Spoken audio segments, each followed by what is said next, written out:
各位听友，做人要有心机系列，在上一集已经全都播放完毕了。那么从这一集开始，我们正式开始做事要有手腕。手腕之一，攻心为上，求人办事零阻力。求人难，难于上青天，这是每一个曾经求过人或者正准备求人者共同的感叹。因此人生在世，谁愿求人呢？可这人生在世的，谁又能不求人呢？那么说，怎么才能掌握一些能够翻云覆雨、灵验奇妙的求人手段呢？或者说，有没有这样的方法，让对方照着你的心意心甘情愿的去做？回答是肯定的，那就是攻心为上，打动人心最为关键。打动人心，其实就是说，在求人办事的时候啊，你不但需要了解对方的内心，而且要在这个基础上，使对方打心眼里甘心的为你效劳。求人要做到这一步，绝不是那么简单的事儿。刘备三顾茅庐，前两次啊，都遭遇了诸葛亮的怠慢。其实诸葛亮是想借此来考察一下刘备，他到底有没有招贤纳士的诚意，是不是真的虚怀若谷。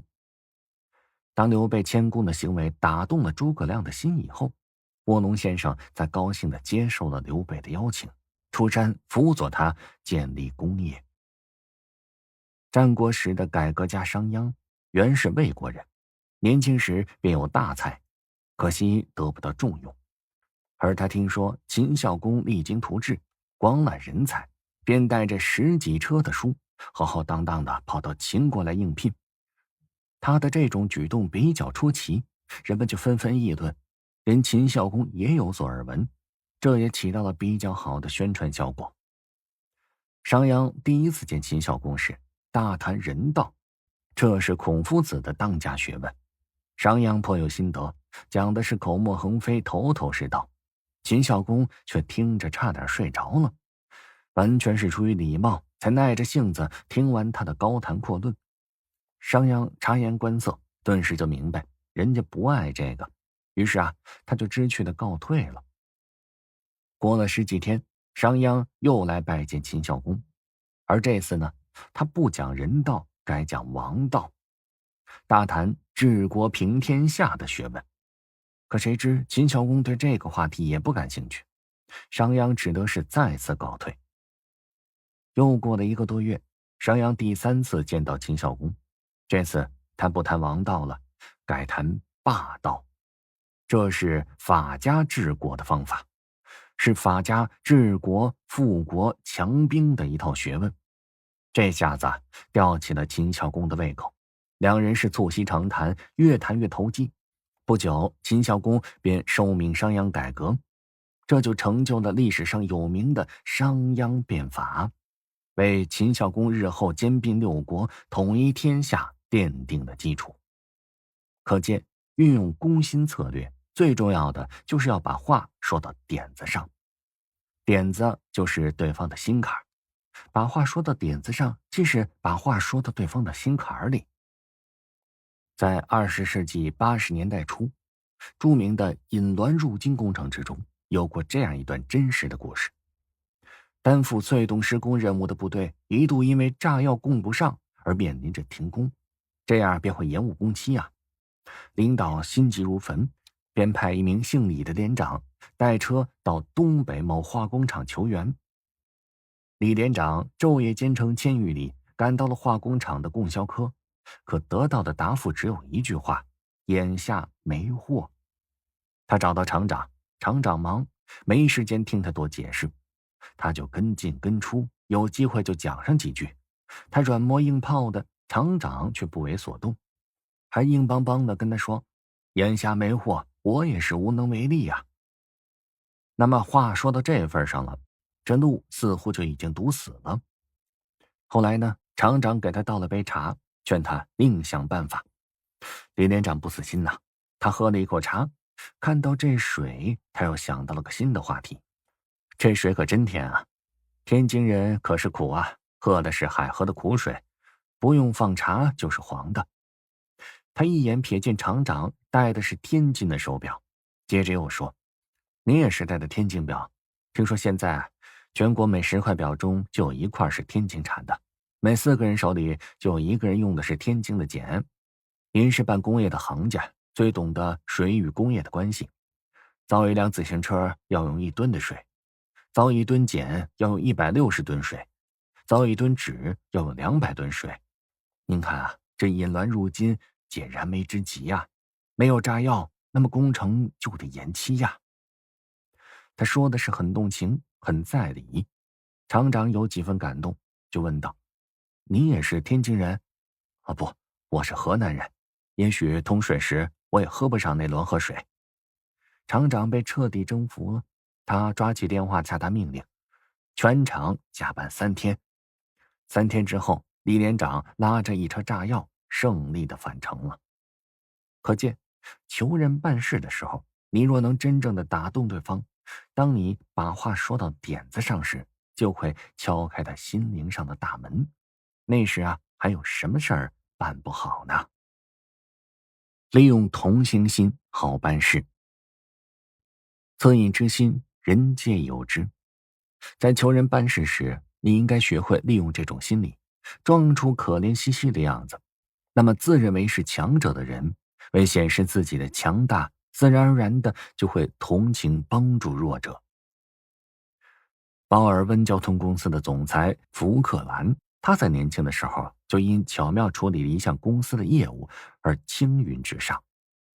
他当时只是个机车工厂的普通职员，当时公司买下了一块地皮，准备建造一座办公大楼。在这块土地上的100户居民都得因此而迁移他方。但是这居民之中有一位爱尔兰的老妇人，却首先跳了出来，与机车工厂作对。在她的带领之下，有许多人都拒绝搬走，而且这些人抱成了一团，决心与机车工厂抵抗到底。福克兰对工厂领导说：“如果我们建议通过法律途径来解决问题，那么无疑是会费时费钱的。我们更不能采用其他强硬的办法，以应对应驱逐他们，这样我们会增加更多的阻力。即便建成了大楼，我们也将不得安宁。这件事情还是交给我来处理吧。”这一天，他来到了老妇人家的门前，看见那个老妇人正坐在石阶上，便故意在这个老妇人面前走来走去，做出忧心忡忡的样子，好像心里边正在盘算着什么。这自然引起了老妇人的注意。良久，那个妇人开口问道：“年轻人，有什么烦恼吗？说出来，也许我能帮助你。”福克兰趁机走上前去，他没有直接回答他的问题，却说道：“您在这儿无事可做，可真是天大的浪费呀！我知道您有很强的领导能力，实在应该抓紧时间干成一番大的事业。听说这里要建一座新的大楼，您是不是准备发挥您的超人才能，做上一件连法官、总统都难以做成的事儿？劝您的邻居们，让他们找一个快乐的地方，永久的居住下去，这样大家一定会记得您的好处的。”结果从第2天开始，这个强硬顽固的爱尔兰老妇人变成了全城最忙碌的人。她到处寻觅房屋，指挥她的邻居们搬家，并把这一切办得稳稳妥妥。办公大楼很快便开始破土动工了，而工厂在搬迁的过程中，不仅速度大大加快，而且所付的代价竟然只有预算的1半。福克兰装出一副无能的样子，满足了老妇人的心理，使她心甘情愿地为福克兰办成了件大事儿。在求人时，女人也爱用哭的手段，并且屡试不爽。拿破仑的妻子约瑟芬是前博阿尔内子爵夫人，一向是水性杨花，生活放荡。当拿破仑在意大利和埃及的战场浴血搏斗时，新婚不久的他却与一个叫夏尔的中尉偷情私通。他原以为拿破仑会战死在沙漠之中，便不再等他回来。1799年10月，拿破仑从埃及回到法国，并受到人们热烈的欢迎。这消息传到巴黎之后，约瑟芬惊呆了。拿破仑成了欧洲最为知名的人物，法国的救星，前途无量。约瑟芬欺骗了拿破仑，并想抛弃他，而这时他又后悔了。于是他不辞辛苦，坐着马车长途跋涉，去法国南部的里昂迎接拿破仑，想在拿破仑与家人见面之前见到他，并趁着他的兴奋来蒙骗住他，不使自己的丑事暴露。他好不容易到了达里昂，可拿破仑却从另一条路走了，并与家人会合。拿破仑对妻子的不贞早有耳闻，当他确认约瑟芬对他不忠的时候，暴跳如雷，下定决心与其离婚。约瑟芬知道大事不好了，日夜兼程赶回了巴黎。到家之后，约瑟芬来到拿破仑的卧室门前，轻轻敲门，没有人应答。他再次敲门，并温柔委婉地呼唤，拿破仑没有理睬。他失声大哭，短促呻吟，拿破仑无动于衷。他哭着用双手捶打着门，请求他原谅，承认自己一时轻率幼稚，犯下了错误，并提起他们以前的海誓山盟，说如果拿破仑不能够宽恕他，那么他就这一死。但是这仍然不能打动拿破仑。约瑟芬哭到了深夜，不再哭了。他忽然想起了孩子们，眼睛一亮，燃起了希望之光。他知道拿破仑爱他的两个孩子奥当斯和欧仁，尤其喜欢欧仁，这是打动拿破仑心肠的突破口。倘若孩子们求他，那么他可能会改变主意的。孩子们来了，天真而笨拙地哀求着说，不要抛弃我们的母亲，她会死的。还有我们怎么办呢？人心都是肉长的，约瑟芬的这招终于成功了。拿破仑虽然知道约瑟芬已经背叛了他，然而他的哭声却激起了拿破仑对他们相爱时的美好回忆。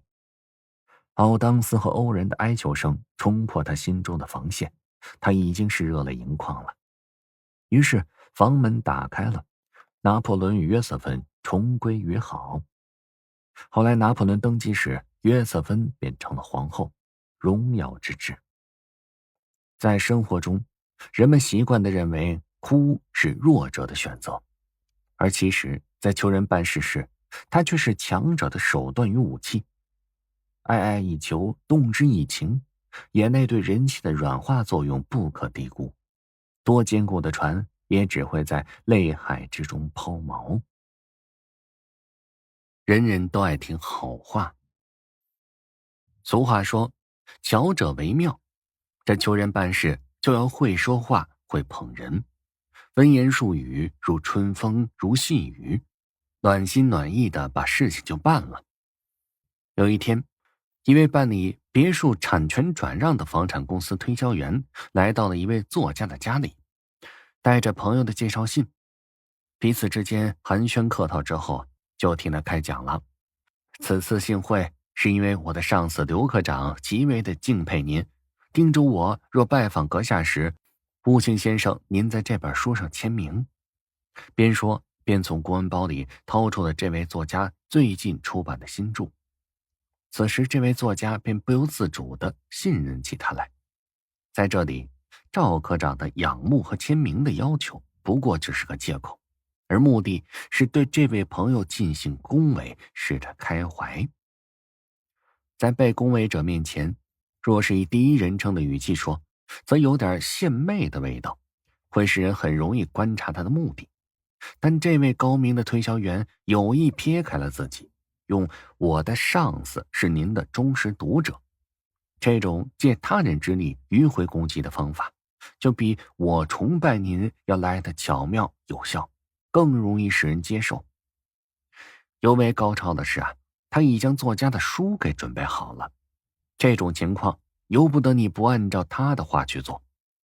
这种求人手段也的确令人难以招架。在古时候，广东地方有个县令，他生性喜欢听人恭维，每发布一道政令，那么属下必须要交口称赞，这样县令才会高兴。有个差役想博县令的欢心，就故意在一旁悄悄地对他人说：凡是身居高位的人，大都喜欢别人奉承，只有我们老爷不是这样的，一向对别人的赞誉不放在心里。哎，县令从旁边听到这话了，非常高兴，马上唤来那个差役，手舞足蹈的对他称赞不已，直说知道我心思的也就只有你这个人了。自此对这个差役是大加亲近。喜欢听好话，这其实是人们常有的一种小毛病，把爱听好话的老爷说成是不识马屁的老爷，这也是需要一点厚脸皮的，谈不上多大的智慧。而真正表现出智慧的，倒是这个差役的说话方式。毫无疑问，差役说这些话是专给老爷听的，但他可并不直接向老爷说话，却以同伴背后议论的方式，有意的让老爷听到耳朵里去。人们一般会相信，当面说的坏话不算坏话，背后说的好话那才是真好话。那差役就通过这背后好话的方式，把老爷最喜欢听而一般人没有特别厚的脸皮就真的听不下去的好话，说到这老爷的心里去了。这在老爷是饱餐一顿的恭维，在差役呢，则是借这几句话树立了自己真心仰慕老爷的形象。老爷在接受奉承之时，也就认可了差役的这一形象，所以才会对他大加称赞，大加亲近。差役这种有意识的一句话讲给两个人听，传达两种意思，这一塑造形象的手法，用现代社会学的术语来说，这就叫做双重谈话，是运用捧这一手段的最高境界。通常来说呢，一个人对另一个人讲话，不管是真是假，那都是讲给他听的，即使要塑造什么形象，也是要给他看的。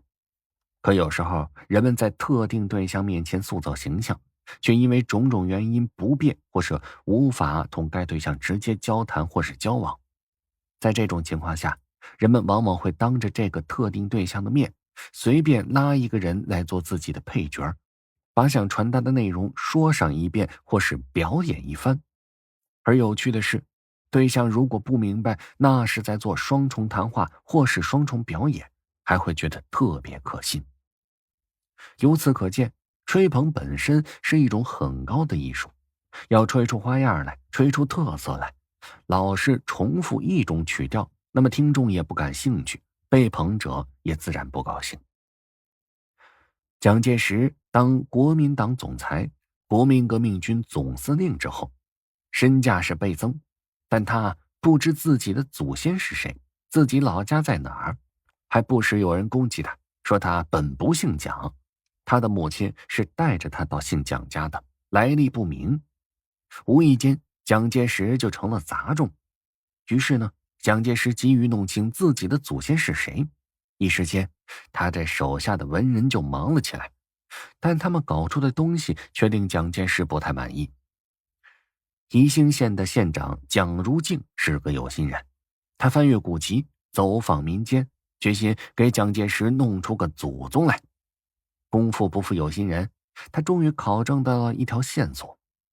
在宜兴有个姓蒋的大族，始祖韩廷乡侯蒋成是东汉光武时的婺州刺史，而蒋成的父亲蒋衡，光武时为将军，后被诬害而死。他的几个儿子降起到了阳县，蒋衡的冤案后来得到了昭雪，各子呢也都受封，也是显赫一时。蒋成死后，在宜兴城内的东庙巷以及临关镇附近的都山，各有韩廷侯祠一所。这蒋如敬考证出奉化蒋氏与宜兴蒋氏是一脉相传，于是上书蒋介石，并呈上家谱。蒋介石一看，高兴万分，祖上有一个蒋将军，还被封了侯，有这样显赫的祖宗，蒋介石就成了将门之后，正符合自己总司令的身份。而且不仅有文字上的记载，还有2所韩廷侯祠作证，比空口说话要好得多。蒋介石马上就认了祖宗。1948年5月17日，他携宋美龄亲自到宜兴去寻根了。蒋介石在宜兴认根扫墓之后，即拨款重修位于宜兴城内的寒亭侯祠。竣工之后，蒋介石还亲题一匾，曰世德清分，并镌刻中华民国总统印，以示夸耀这位蒋氏后人的不凡。这位蒋衡将军说，在九泉之下知道又多了这么一位后人，可也是真感荣耀。这蒋如镜真是灯笼有数，不知他是怎么想到这一点的。这一考证比送给蒋介石万两黄金还要贵重。试想，一个小小县长见蒋介石一面都不大可能，而现在他却成了总统府上的座上宾，真是一步登天。自此以后，他仕途平坦，步步高升，靠的全是这一捧之功。不过啊，如果求人办事时太明显的吹捧他人，往往也会引起他人的反感和猜忌，会让他们对你有所防备，结果适得其反。在求人办事中，歌颂赞美是一门学问，是诲人悦己的开心果。一个聪明能干的人，若能够掌握赞美的说话艺术，那就犹如在成功之路上如虎添翼，锦上添花。情义是个无价宝。生活在这个社会上，我们每个人啊都难逃一个情字。这求人办事要想成功，人情生意就必须得做好。有手段的人总是懂得时刻储蓄人情，不让他透支。很多人啊都有一本或者数本的银行存折，如果你年初有5000元，到了年底你会发现存折上不只是5000元，而且还有利息。人际关系也是如此。有一位出版商，他平时就很注重人际关系的建立，不论是大人物或是小人物，他都会不吝惜花费的和他们建立关系。据说有一位与他从未谋面过的作家，因为急需向他借钱，他二话不说就掏出了2万元。他广结人际关系的结果，就是到处都有人帮助他，他也因此而得到了很多的好稿子。后来他在危急之时，很多人相助，使他度过了难关。他这就是在用银行存钱的方式建立他的人际关系，先存再提。先存再提说起来有些现实，有利用和收买的味道。但若是从另外一个角度来看，和别人建立良好的人际关系本来就有这样的好处，不能光用现实的眼光来看。而这些人际关系必会成为你这一生之中最珍贵的资产，在必要的时候会对你产生莫大的效用。就像是银行存款一样，平时积蓄，有急需时便可派上用场，而别人对你的善意回报有时是附带利息的。那么如何积存人际关系呢？第一，不忘给别人好处。给人大的好处，那么别人就会受宠若惊，以为你这是别有居心，采取防卫的态度。因此我们应该从小的好处给起，而要给的自然有诚意，这就运用了人们爱贪小便宜的心理，相当有效。第二是不忘关心别人。关怀没有标准，实质的关怀、精神上的关怀都是可以的。在对方不得意或是生活遭遇困难时，这种关怀就特别具有力量。第三，不要得罪别人。得罪人对人际关系的伤害很大，如果不能积极主动的去建立关系，那么至少不要轻易的得罪人。第四，不在乎被别人占便宜。被占便宜看上去是一种损失，其实这也是一种投资，因为对方会觉得有所亏欠，恰当的时候便会有所回报。当然，太大的亏咱们也不能吃，但如果明知讨不回公道，那也就不如认了。另外，有些人占了便宜还会卖乖，却没有亏欠之心，对这种人便不必有所期望，让他们占便宜总比得罪他们要好。在历史上有许多老奸巨猾的政客，他们都明了使用人情能使鬼推磨的道理，于是公事公办之际，也不忘与人拉上人情关系，因为一旦交情确立了，那么他就能从中得到源源不断的好处。戴笠当军统头子时，逢年过节都要派人去送礼，他手下的人把汽车停在国府路附近，到了黄昏人少的时候，就会有人过来问：戴局长有东西交给我吗？然后接过红包就悄悄离开。这些人呢，都不是什么达官显贵，而是总统府里那些听差的门房、女仆或是文书。虽然他们地位卑微，绝不可能参与国家大事，但他们毕竟天天在蒋介石的身边。戴笠并不是时时刻刻都可以跟随在蒋身边的人，而这些人的职业就是伺候在蒋介石的身边。蒋介石的行为情绪上的变化也都瞒不过这些人的眼睛。对于戴笠而言，这些作用还不是最为重要的。当时公文羁押是常事，有的一搁就是1年半载，有的虽然只是搁上10天半个月，但是批下来也是另一种结局了。军统上报的公文耽搁在蒋介石那里，戴笠可是不敢催办的。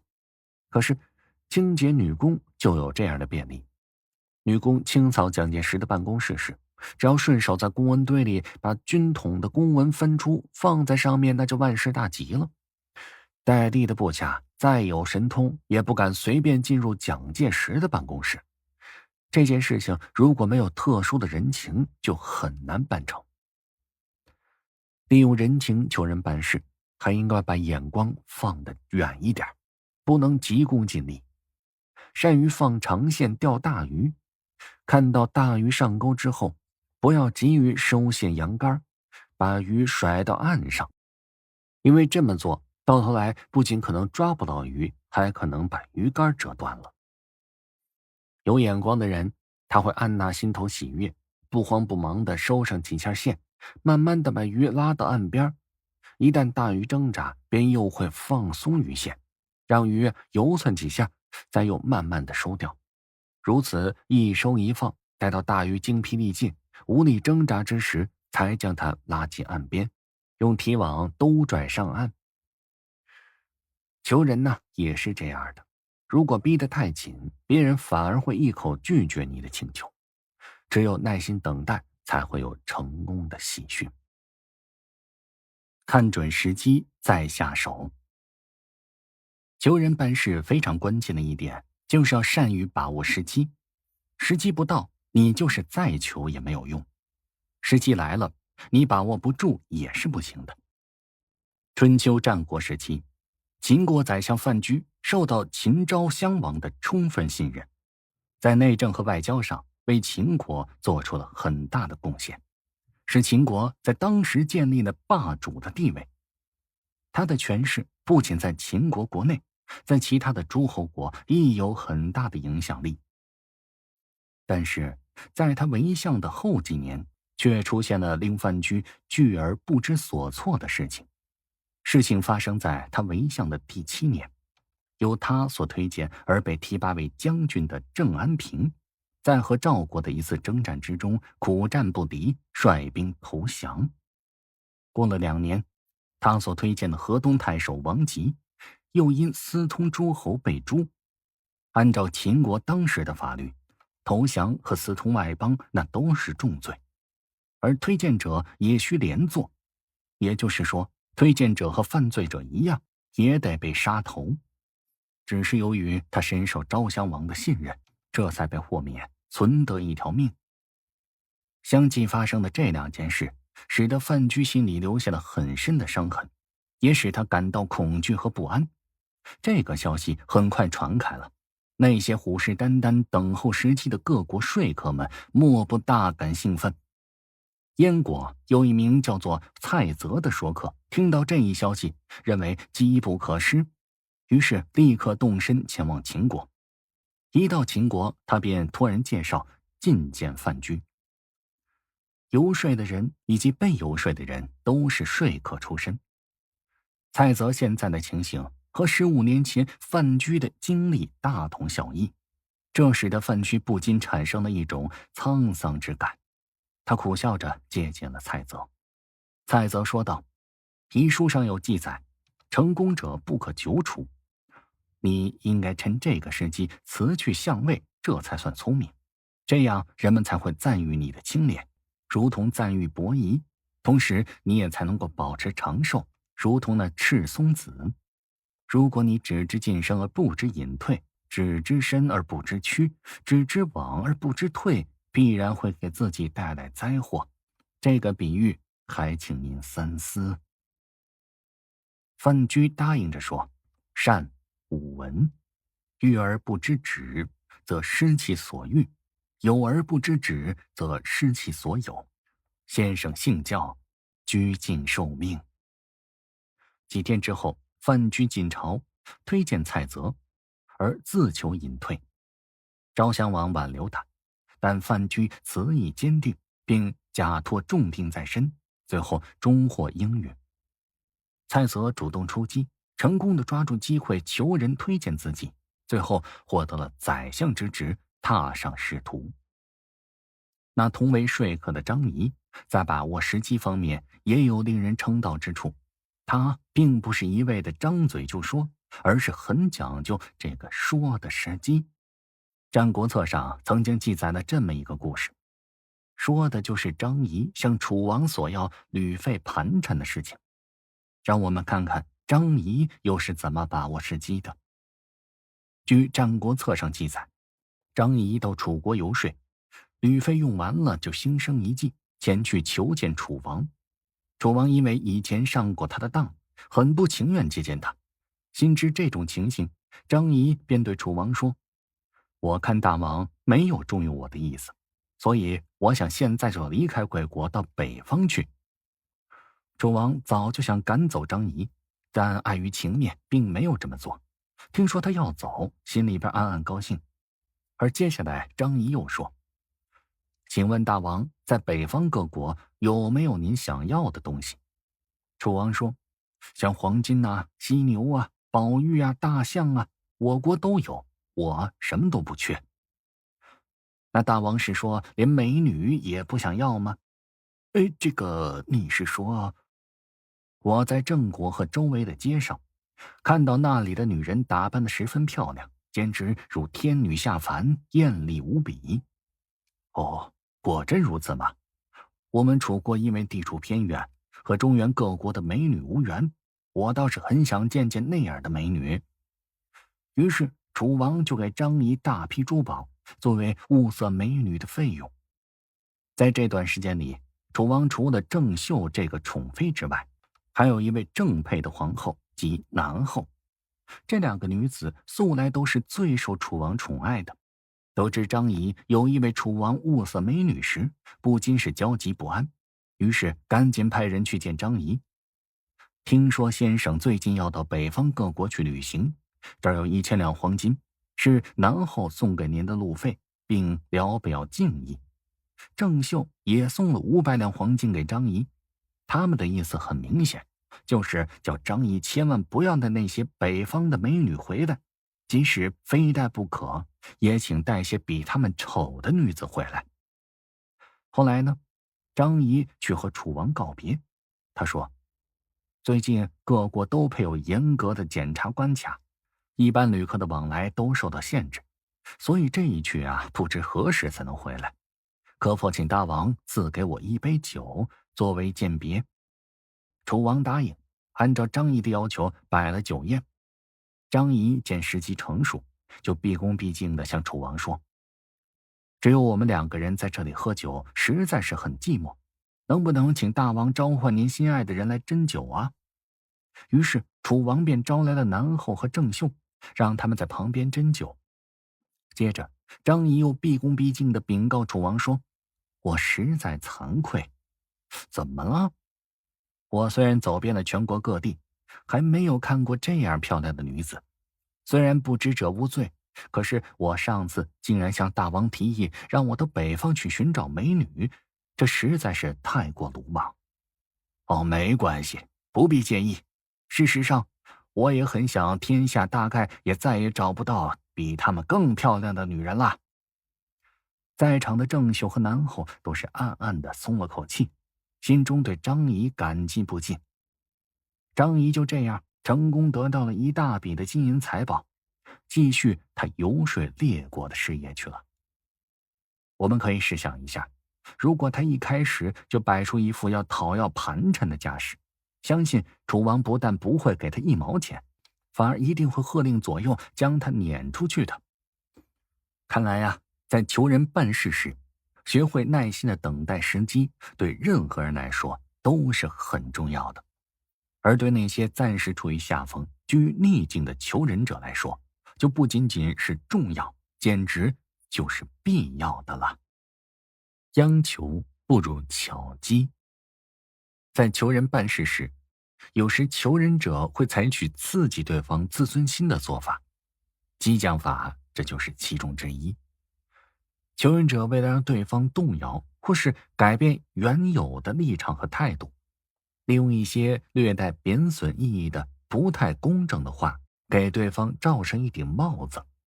而对方一旦被罩上的这顶帽子，就会激起一种极力维护自我良好形象的欲望，从而用语言或是行动表示自己不是这样的，自动的去改变原有的立场和态度。公元208年，刘备被曹操打得落花流水，逃至樊口。势单力孤，如果继续与曹军对抗，完全没有前途可言。除了与盘踞江东的孙权联手以外，已经别无他计。那刘备身边能胜任此任的唯有诸葛孔明，他自荐过江，求吴国出兵抗曹，后来终于说动了孙权，成功的完成了联吴拒曹的使命，以致形成后来三国鼎立之势。你看，这求人求的妙，也是在创造历史。这么重大的使命，若是交付一位平庸的使者，一定会陈述实情，敌方势力强大，我方危在旦夕，请主公出兵相援，不胜感激云云。那么诸葛亮又是怎么打动孙权的呢？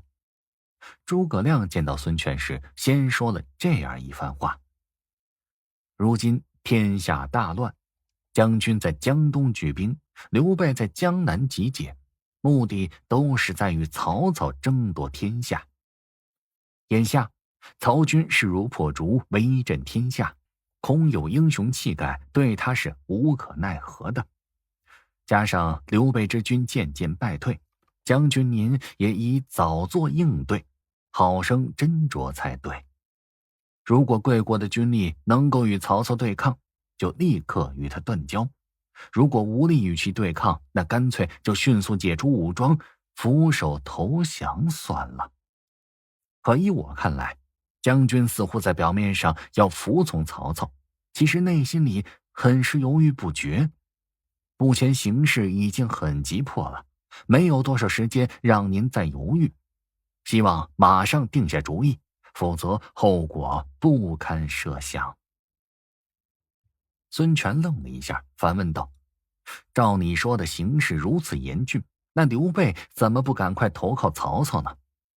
孔明这时回答说：君诧异，齐国壮士田横你应该知道吧，他在道义上不能够投靠汉高祖，宁可自己结束自己的生命，而刘备是汉室后裔，具有英雄资质，目前虽然困顿，仍有8方壮士慕其英名，源源而来投奔，起兵抗曹，天之所命。至于这事成与不成，只有靠天命决定，岂可向曹操投降呢？孙权听了之后大叫一声：我拥有吴国10万大军，成父兄之业，更岂可轻易言降？此时的孙权是一个26岁的青年君主，血气方刚，自尊心很强。孔明就是利用孙权的这一特点，或者叫做这一弱点，用言语刺激孙权的自尊心，使他的意志按照自己所期待的方向转化。孙权虽然大叫不降，其实内心也是很不踏实的。他又向孔明问道：现在的情况，除了刘备之外，再也找不到能与曹操作战的军队。可刘备最近连吃败仗，不知是否有能力与其再战。这些是孙权真正担心的事情。他也知道，光凭着东吴自己的力量，敌不过曹军。孔明早有准备，冷静地分析形势给孙权听，以打消他的不安。孔明说：刘备确实吃了败仗，但现在军力不少于1万，而曹操之军虽众，但长途远征疲惫不堪。这一次为了追击我们，曹军的轻骑兵一昼夜竟然跑了300里。这就好像古人所说的，再有力的弓箭若射的距离过远，就连一张薄的布也无法穿过。再者，曹军不惯水战，我方占有地利，荆州之民虽然表面上服从曹操，内心却是时时准备反抗。如果将军及精兵猛将与刘备之军配合，联手作战，一定会击败曹军。天时地利俱在，剩下的只看将军您的决断能力了。孔明的这一番分析，指出强敌之短处，强调刘吴潜在的长处，最后把事情成败的关键又推给了孙权自己，可谓是步步高棋，招招妙算，使原本主意不定的孙权决定联刘抗曹，以致后来发生了三国时期最大的决战——赤壁之战。那诸葛亮采用激将法，既达到了求人的目的，自己又没什么损失，实在是妙不可言。他的这种激，确切的说，就是从道义的角度去激对方，让对方感到不再是愿不愿意去干，而是应该必须去干。以义击之的方法在我们国家颇为有效，因为中国传统道德文化之中有一个非常重要的方面，就是重视人的品德修养，讲究道义气节。对于义，每个人都有自己的衡量标准，在每个人的心中都有一面旗帜，竖在属于做人道德的领地。击之以道义，恰恰都是去触及对方内心深处，让他认为对方求助的实质是道义的行为。义是一种促进力、凝聚力，它能让每一个具有基本道德的人主动担负起某些责任与义务。这也就是为什么当有些人面临困境，通过报刊、电视、网络等媒体发出呼救之时，有许许多多的素不相识的人伸出援助之手，献出爱心。因为这是从道义上激励的每一个人，从而得到了无数的支持与帮助。不动声色的隐身战法。在古代有个寓言，说有位车夫拉着车上桥，桥很陡，走到半路实在是拉不动了，他急中生智，用力顶着车把，放声唱起歌来。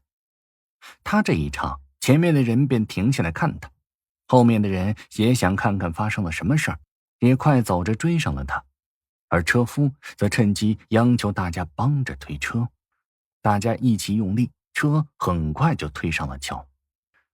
这位车夫的求人策略堪称高超，本来是求人帮忙，结果却成了别人自觉自愿的行为。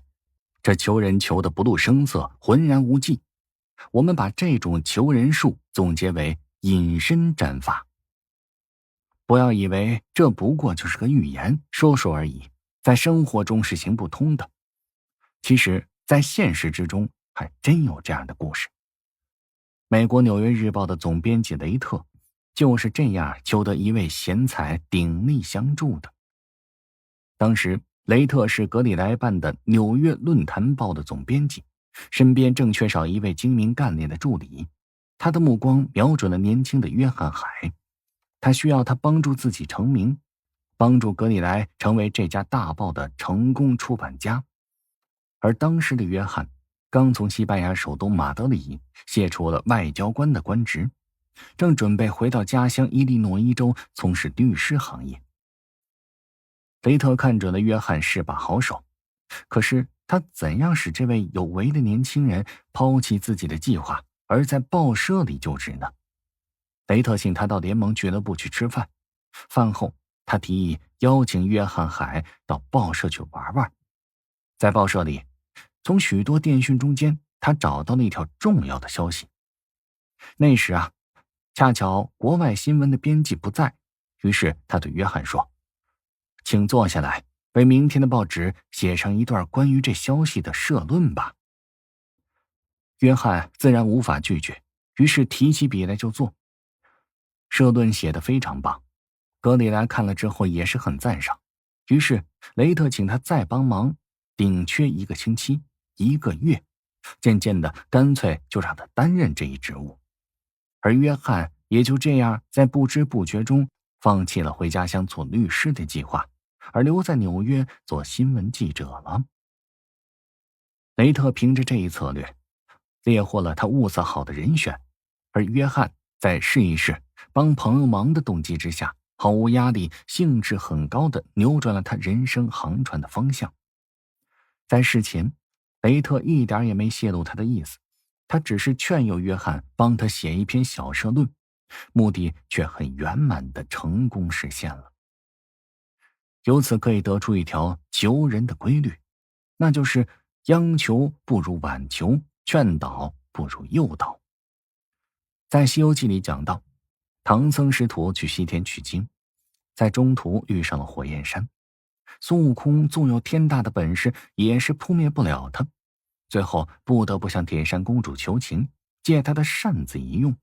可谁知这女子根本不赏脸，于是孙悟空变成了一只小飞虫，钻进了铁扇公主的肚皮里。这一阵折腾，公主打熬不住，只好投降。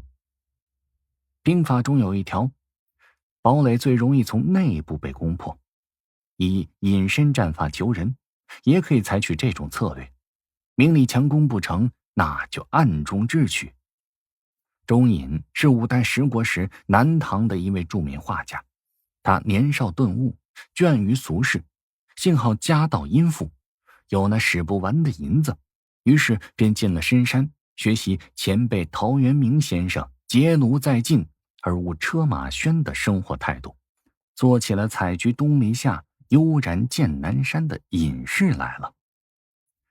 隐居山林，除了修身养性、练练气功之外，钟隐最爱做的一桩事情，那就是画画。好在这眼前鸟语花香，溪流清澈，到处都是作画的素材。钟隐每日画花竹禽鸟、山水人物，倒也是自娱自乐。不过画了一段时间，钟隐也出现了眼高手低的毛病。怎么看自己的画都是一肚子气，自己构思的妙境就是画不出来，急得他扔掉了画笔，向着山林里叽里哇啦地扯着嗓子乱叫一通。等到钟隐冷静下来，经过反思，这才认识到毛病就在于自己画技贫乏，于是决定下山求师学艺。下山之后一打听才知道，当时画花鸟的高手叫郭子辉，此公是笔墨天成，绘尽物性之妙，尤其擅长画雉庙。钟隐大喜，立刻前往郭府拜师。不料郭子辉可并非世俗中人，虽然身怀绝技，却不肯轻易授人。是否有意想使自己这套绝活失传，那就不得而知了。反正他老先生作画时，总会吩咐下人把门关上，插上门栓，唯恐马路上过往的行人或是私闯进来的宾客窥见这一招一式。因此钟隐兴冲冲来到郭府，连大门都没跨进，就让门房给轰出来了。而那钟隐倒是很有趣，一拍脑袋就把自己大骂了一通，真是该死呀，该死！上山隐居之后，竟然把这世俗的规矩都给忘光了。想当年孔夫子收学生，还要拎10条腊肉来，我怎么就空着手跑来了呢？于是钟隐回家，叫人准备了一车银子，风风光光的再次登门求见。谁知门房仍然挡住他不让进，还冷嘲热讽道：“你以为我们家老爷缺这些银子花吗？告诉你，我们家老爷用毛笔画一个圈，就够你小子吃1年半载的。”没办法，钟隐只好是拉着一车银子灰溜溜的打道回府。投师不成，钟隐是茶饭不香，夜不能寐。俗话说天无绝人之路，终于钟隐又想出了一条妙计。既然这正道走不通，那为何不走那旁门左道呢？于是他乔装成了个小厮，毛遂自荐的跑到了郭府要当奴仆，且一再强调只是混口饭吃，不要工钱。他毕竟是个画家，化妆之后连门房都没认出他来。由于他要求不高，郭府此时又正缺人手，于是他就被收下了。钟隐可真不愧是天生做间谍的材料，一进郭府就把那上上下下哄的是团团转，对那位郭老先生更是殷勤伺候，日夜端茶奉烟，照顾周全，把那位郭老先生都给唬住了。老先生撤除了对他的所有防线，作画之时竟然点名要他在一旁默默，根本没料想到他是个间谍。此时钟隐可是称心如意，他可以静观着郭老先生作画时的笔法用彩，没过多久就把老先生那套秘而不示人的技艺烂熟于心了。可谁知画技学得越多，越是技痒难耐。有一天啊，钟隐实在是忍不住了，趁兴就在墙上偷偷画了一只鸽子，神形俱佳。有人将此事向郭老先生报告，老先生闻讯前去观看，一看就吓了一大跳，知道这可绝非是外行所能画出来的，于是就招来钟隐盘问。钟隐见纸包不住火了，也只好是脱盘而出。郭老先生听罢却并没生气，反而是大受感动，说：“你竟然为了学画不惜为奴，这叫老夫如何敢当啊！如此求学，真乃天下少见。那老夫就破例把你收在门下吧。”从此，郭子慧老先生与钟隐以师徒相称，一个纵论画道，密授绝技，一个潜心苦学，仔细揣摩。果然钟隐深得其指，技艺猛进，画有《莺歌杂琴图》《周楚斩蛟图》等传于后世。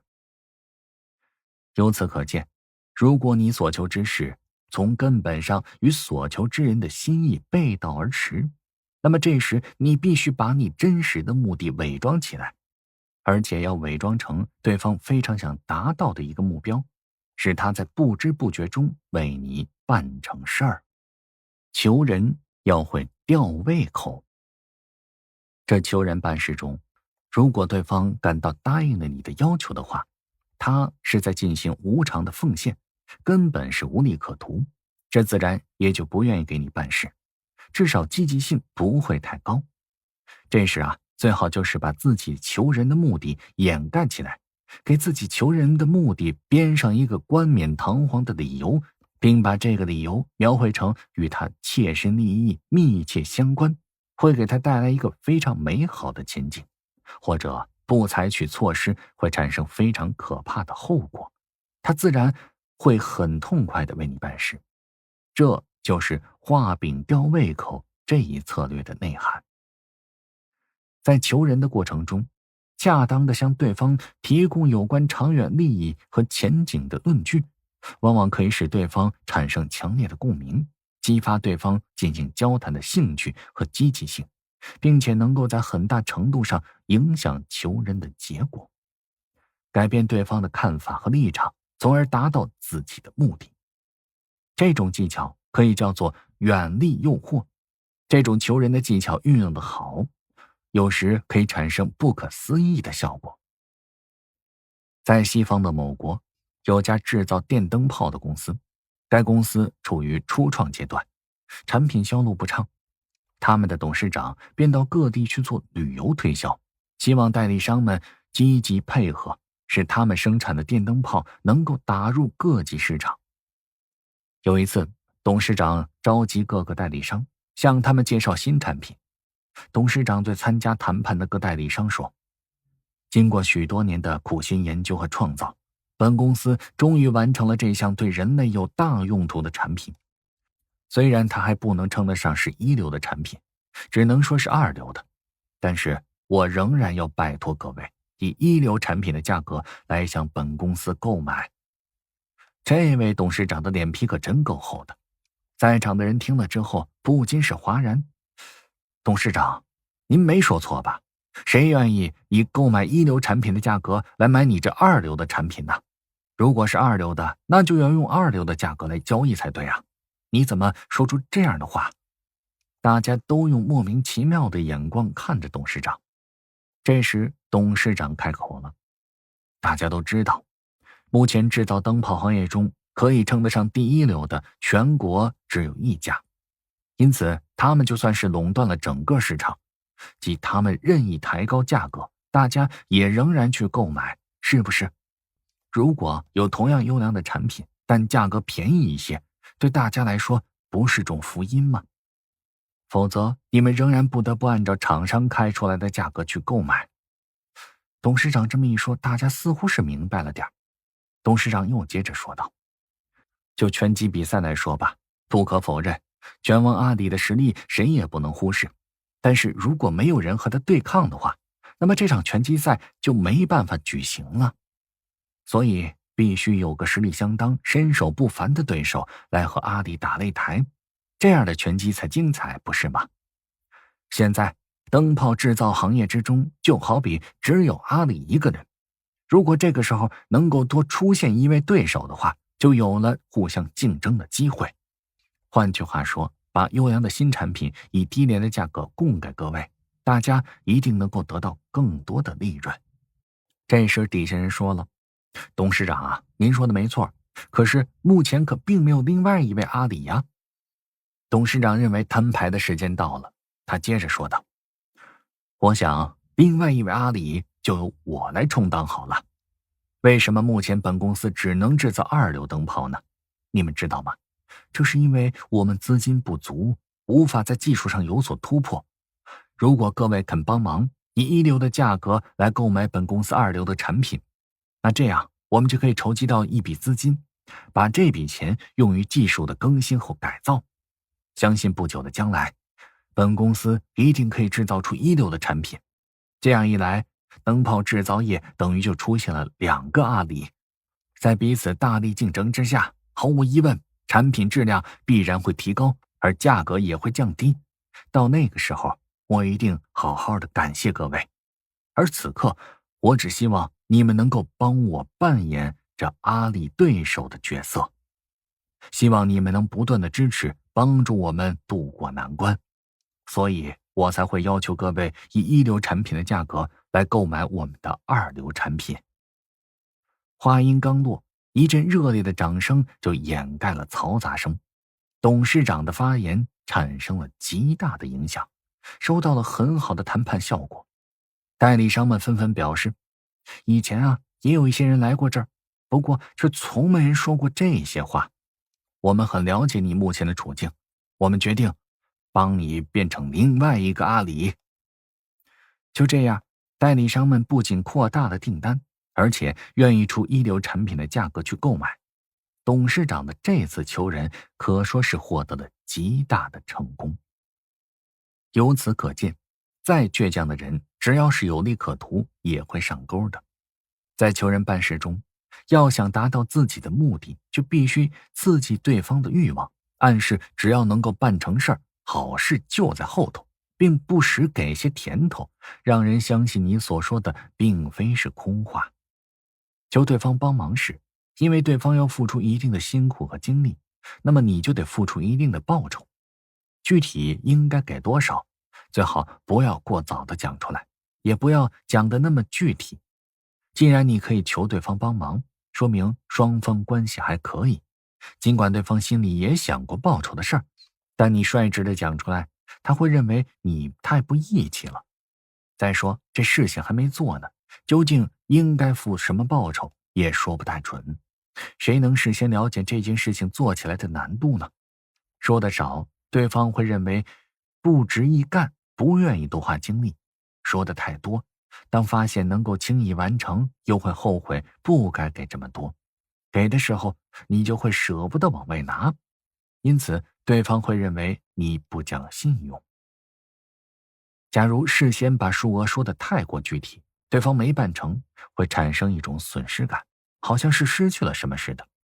而如果事前没有具体允诺，那么他也就不会有这样的感觉。当然了，闭口不提报酬也是不行的，所以一定让对方知道将会有相应的报酬，而且让他感觉出将要给的报酬大概的数目。这个数目不应该是具体的，而是一种双方的默契，或者他可以根据你的某种暗示来猜测，这样才有利于双方的配合。拉大旗，做虎皮。在求人办事时，要敢于并且善于拉大旗，做虎皮。这与狐假虎威相比，虽然都是靠更有威势的第三者的压力促成所求之事，但是对于后者来说，虎与虎确实存在着某种联系。而本策略最妙之处就在于求人者其实根本与这第三者没有任何的联系，而只是假借他的名头唬人罢了。如果你到处宣扬你与某大人物是铁哥们儿，是一个战壕里的战友，别人一定是先打个问号，这是人人都有的一种防御心理。由于你本来就是吹牛，所以一旦别人有了疑心，那么再想消除就难了。因此，拉大旗做虎皮的方法是否能够成功，取决于别人会不会相信你真的很有背景。为此，你就需要这样做。第一，在求人的过程中，态度不卑不亢，使所求之人对你产生与众不同的感觉。一般人求人，态度一定会低三下四，让对方可怜。这种人，对方可能见得比较多。但是如果你一反常规，态度不卑不亢，从气势上并不输给对手，对方也会很自然地想到，这小子可能是有些来路。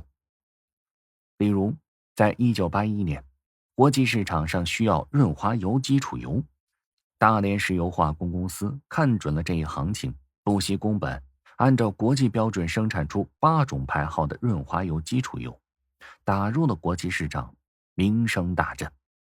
可是好景不长，由于国际石油市场竞争激烈，油价持续下跌，如果继续坚持出口，那么公司一年要亏损1100万元。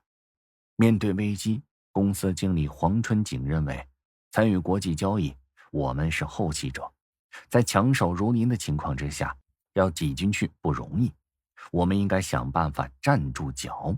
如果一遇风浪就退出来，那么再想占领市场就会更加困难。他决心带领公司同仁从夹缝之中冲出去。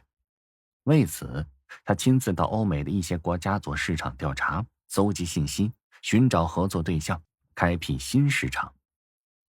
在美国北部，黄春景找到了美国著名的鲁布尔石油公司国际销售部。黄春景开门见山地说，希望你们能够买我们的产品。杨经理这时说，你凭什么让我们把别的公司的产品推掉，而买你们中国的产品呢？黄春景便不卑不亢地列举了大连石油公司的3大优势。首先，我们的公司产品质量有保障，有很高的信誉。而其次呢，我们可以长期合作，保障长期供货。再者，我们公司有自备码头，保证交货及时，并有良好的服务，产品资料齐备，保证信守合同。而接下来的谈判过程就是我们说的第2条，在不经意中流露出你与强大的第三者之间的关系，不由得对方不信，那么事也就好办了。黄春景在大谈了自己公司的3大优势之后，不紧不慢地告诉这位经理，贵国莫比尔公司已经购买了我们的产品。最后这不经意的正是点睛之笔。莫比尔石油公司在美国享有盛名，是世界第6大工业公司。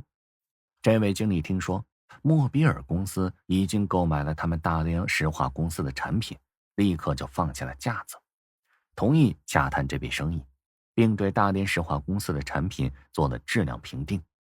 经检验，大连产的润滑油基础油全部指标达到了规定要求。他们也很快地向世界各地的分公司发放了准予购买大连生产的中性油的许可证。就这样，大连石油化工公司开辟了新的市场，中国石油产品终于在国际石油市场上占了一席之地。不过，为了使被求者相信你的背景，上面所讲的采用不经意的方式使对方知道还不是最好的办法，因为这毕竟还是你自己说出来的。如果能够制造一个假象，让对方自己通过判断得出结论，那么效果就会更好。为此我们应该做到下面几个方面。首先，无论内心深处多么的着急，多么迫切希望对方答应自己的需求，表面上还要装出若无其事，一点不着急的样子，这就叫做欲擒故纵。有一次，日本一家公司面临着破产的威胁，必须把公司的全部产品尽快的卖出去。公司经理山本村不得不飞往了美国，与需要他们公司产品的某个公司谈判。不料对方已经探明了公司底细，竭力的压价。山本村此时只有2种选择：不卖，听凭公司资金无法周转而步入绝境，或是以低价卖掉，忍受元气大伤甚至一蹶不振的危险。但是这时的山本村尽管内心十分痛苦，表面上却照样是谈笑风生。其次是故布疑阵，使对方对你产生错误的判断，误以为你还有更强的后台，他只是其次。例如这个故事中的山本村对美方谈判代表的各种要求似乎都没有加以郑重的考虑，却一遍又一遍地问秘书：你再去看看飞往南朝鲜的机票是否已经准备好了，如果已经拿到机票，我们明天就走，那里的生意可是1分钟也耽搁不起。此时他就是在故布疑阵。就这样，美方代表坚信了自己的判断，山本村对美方的这桩生意兴趣不大，成不成对他都无所谓，极有可能他还会突然离开美国前往南朝鲜。美方代表急忙直拨电话报告总裁，询问该怎么办。总裁马上下令，按照正常价格尽快谈成这笔生意。结果山本村的公司立即从崩溃的边缘重新振作起来。除了上面我们所说的这些方式之外，有的求人者还善于利用一些误会来巧妙地达到自己的目的。在下面的故事里，这位小姐并没有亲自去求人，只因为一场误会，她揣着明白装糊涂，各种好处不求自来，自己坐享其成。如果你在求人不成、上天无路、入地无门之际碰上这样的便宜，可千万不要捅破。年小姐在某地环卫公司工作了5、6年了，以前交了几个朋友，都嫌她工作环境太差而告吹了。如今年小姐成了大姑娘，周围的人也都为她着起急来。半年前，姑妈又为年小姐介绍了一位对象，小伙子长得挺帅的，而且没有嫌弃她的工作，两人进入了热恋之中，开始商讨怎么办理婚事。然而好事多磨，房子的问题小伙子的单位不能解决，要他自己想办法。而年小姐父母都是平常老百姓，要出钱买房子，不知又是猴年马月的事儿了。后来两人决定还是先领证结婚，再想办法买房子，一旦有了房子再马上举行婚礼。于是年小姐到派出所去开证明，领结婚证书。而这天刚好所长值班，就一边开证明一边与年小姐话家常。看到年小姐姓年，所长问道：你这姓很少见啊？年小姐无心闲扯，就嗯了一声。而所长接着说：这县长也姓年，那你和他是亲戚了？年小姐又为之可否，因为她没有心思与他闲扯，只等所长开完证明就要走。而所长进一步推理说，县长没有女儿，那你一定是他侄女儿啊，恭喜你啊，年小姐。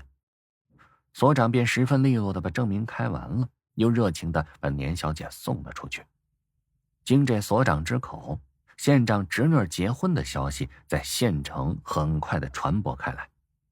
年小姐回到单位，领导马上就找到她。你是县长的侄女，为什么不早说呀？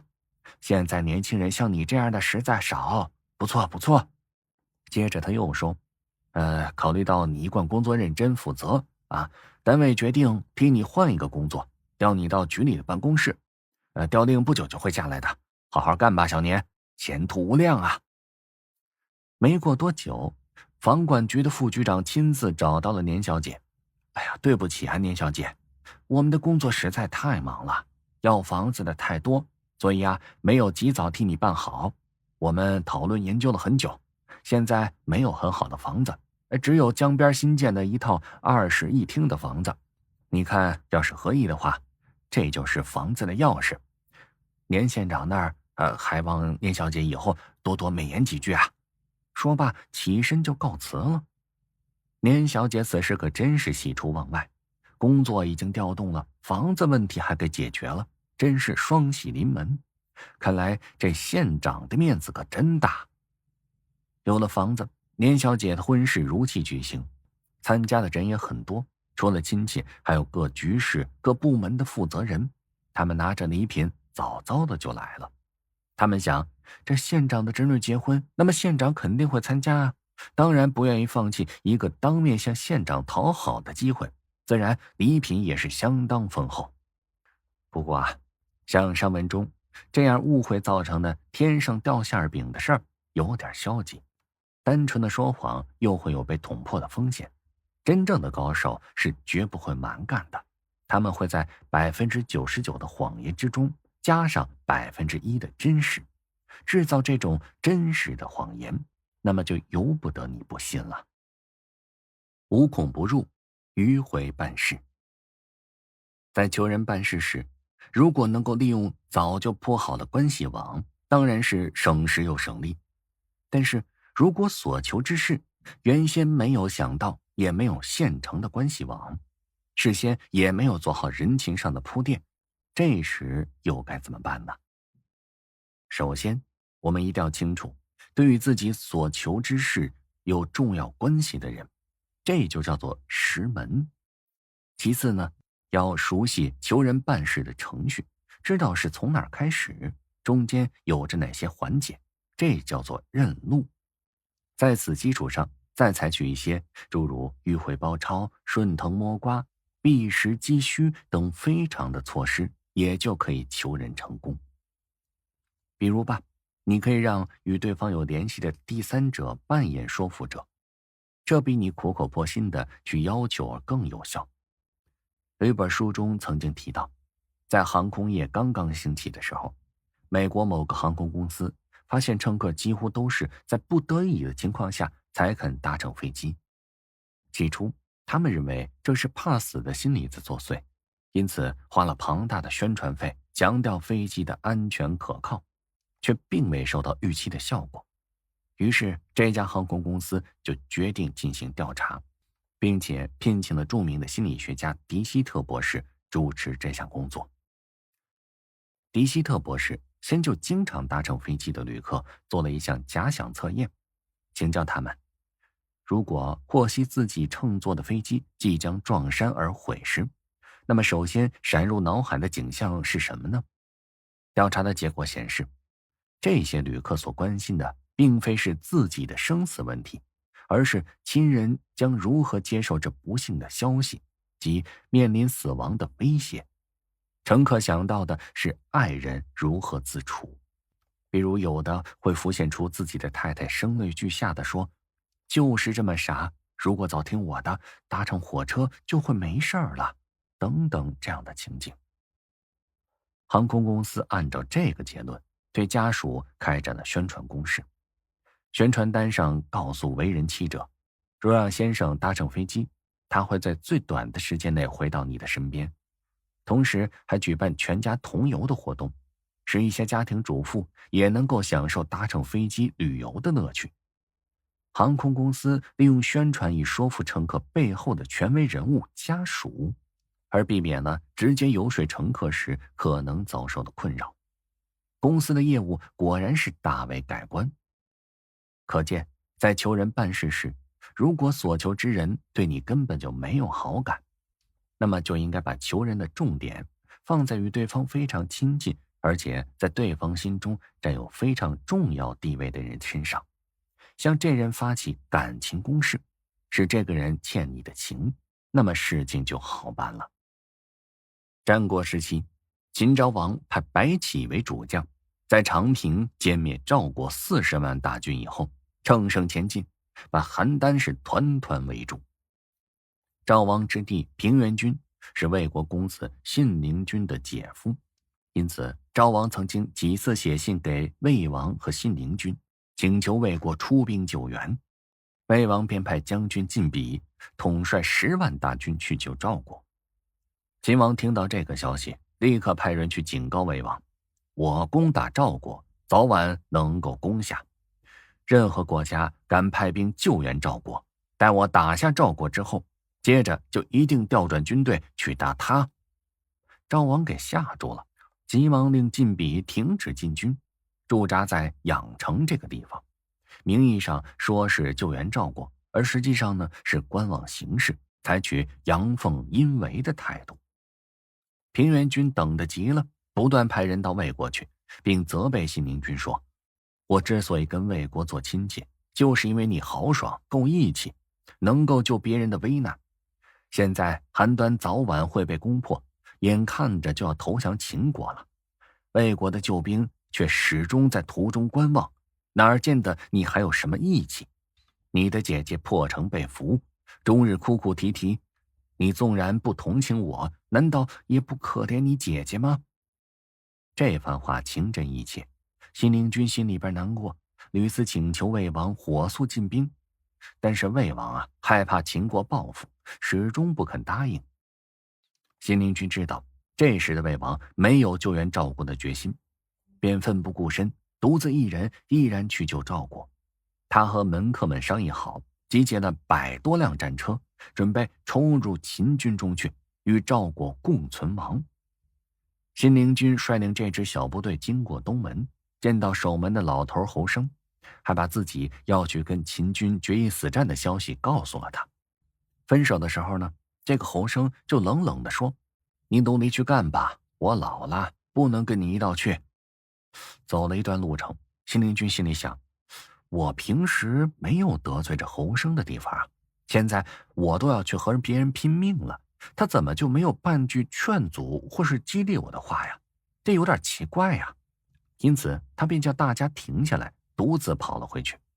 而这时呢，侯生就站在门外，一见信陵君回来，便笑着说，就料到你一定会回来找我的。你怎么会知道呢？信陵君问道。那还不简单了，你一向对我很好，现在你要去送死，我却偏偏不给你送行，你心里一定不愉快，所以我料定你必然回来问个明白。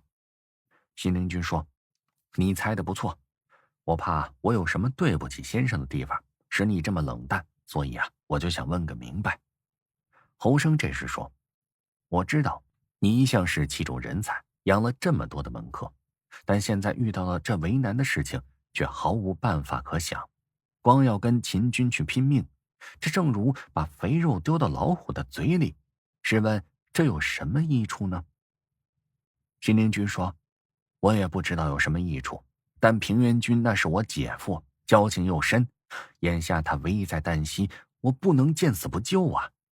虽然明知道这样无济于事，这也是万不得已之举，不知老先生有没有别的办法可想？侯生把旁人遣开，细声地问信陵君，我听说在魏国，魏王最宠幸的一个美人叫做如姬，是不是啊？是的。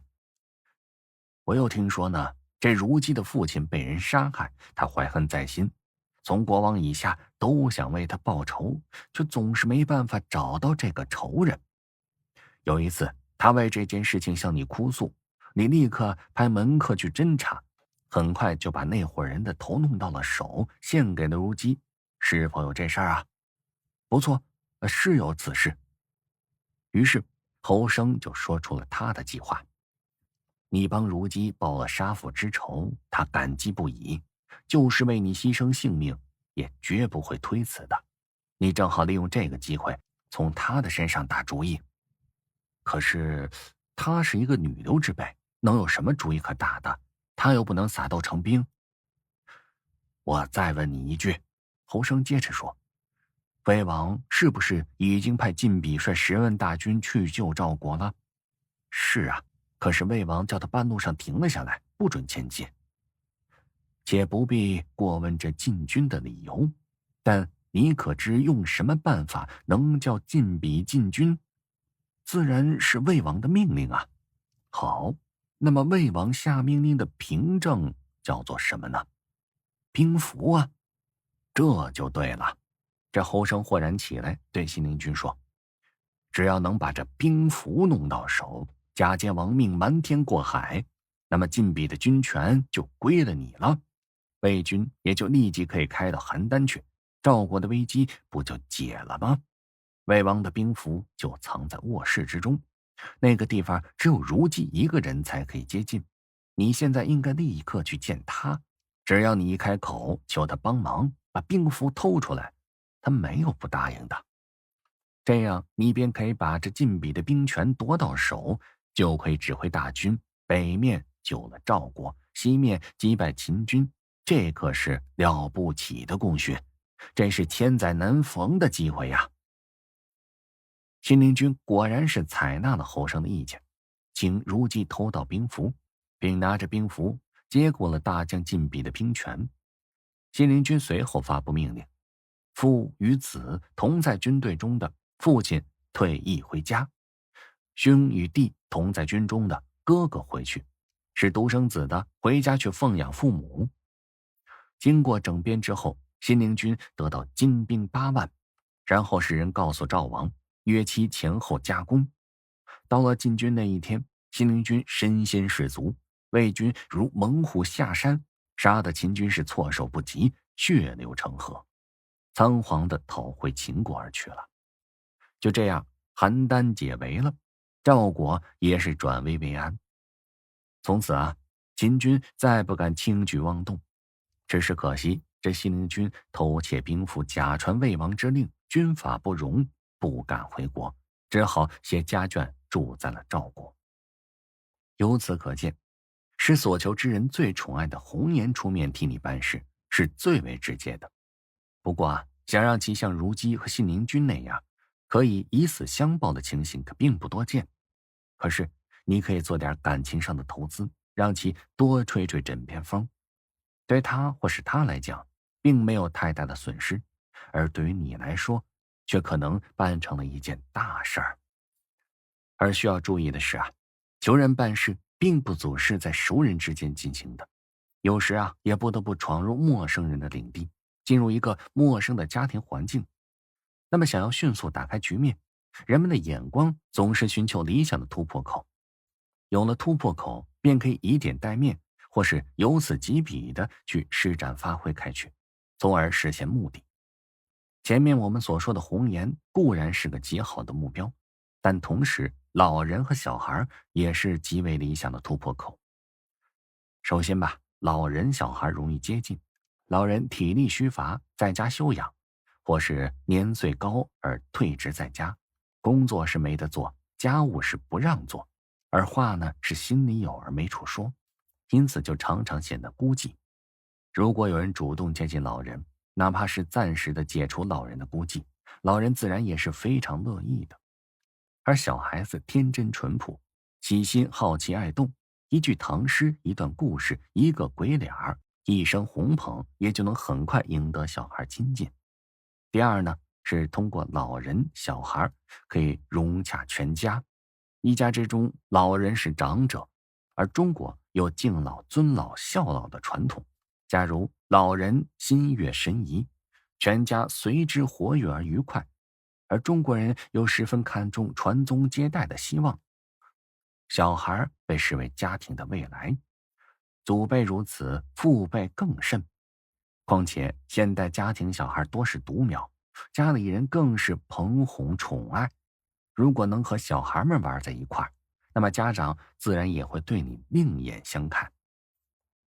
总之，当你直接求人难以奏效时，不妨试试这种曲线救国的方式，迂回行事，这比你固执的在身边苦苦相求要好得多。手腕之二，掌握分寸，带上有数，路更宽。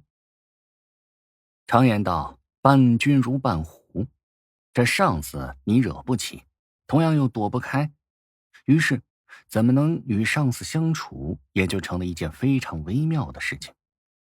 作为下属，我们既不能功高盖主，被人猜忌，又要适当的表现，给自己留下升迁的机会。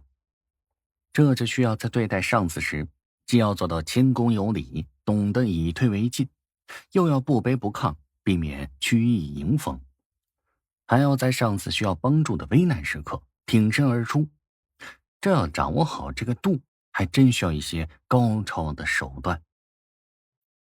摸清上司的底牌。古代兵书《孙子用间》中说道：知己知彼，百战不殆。作为下属，不知道这上司的喜怒哀乐，怎么能与其相处得好呢？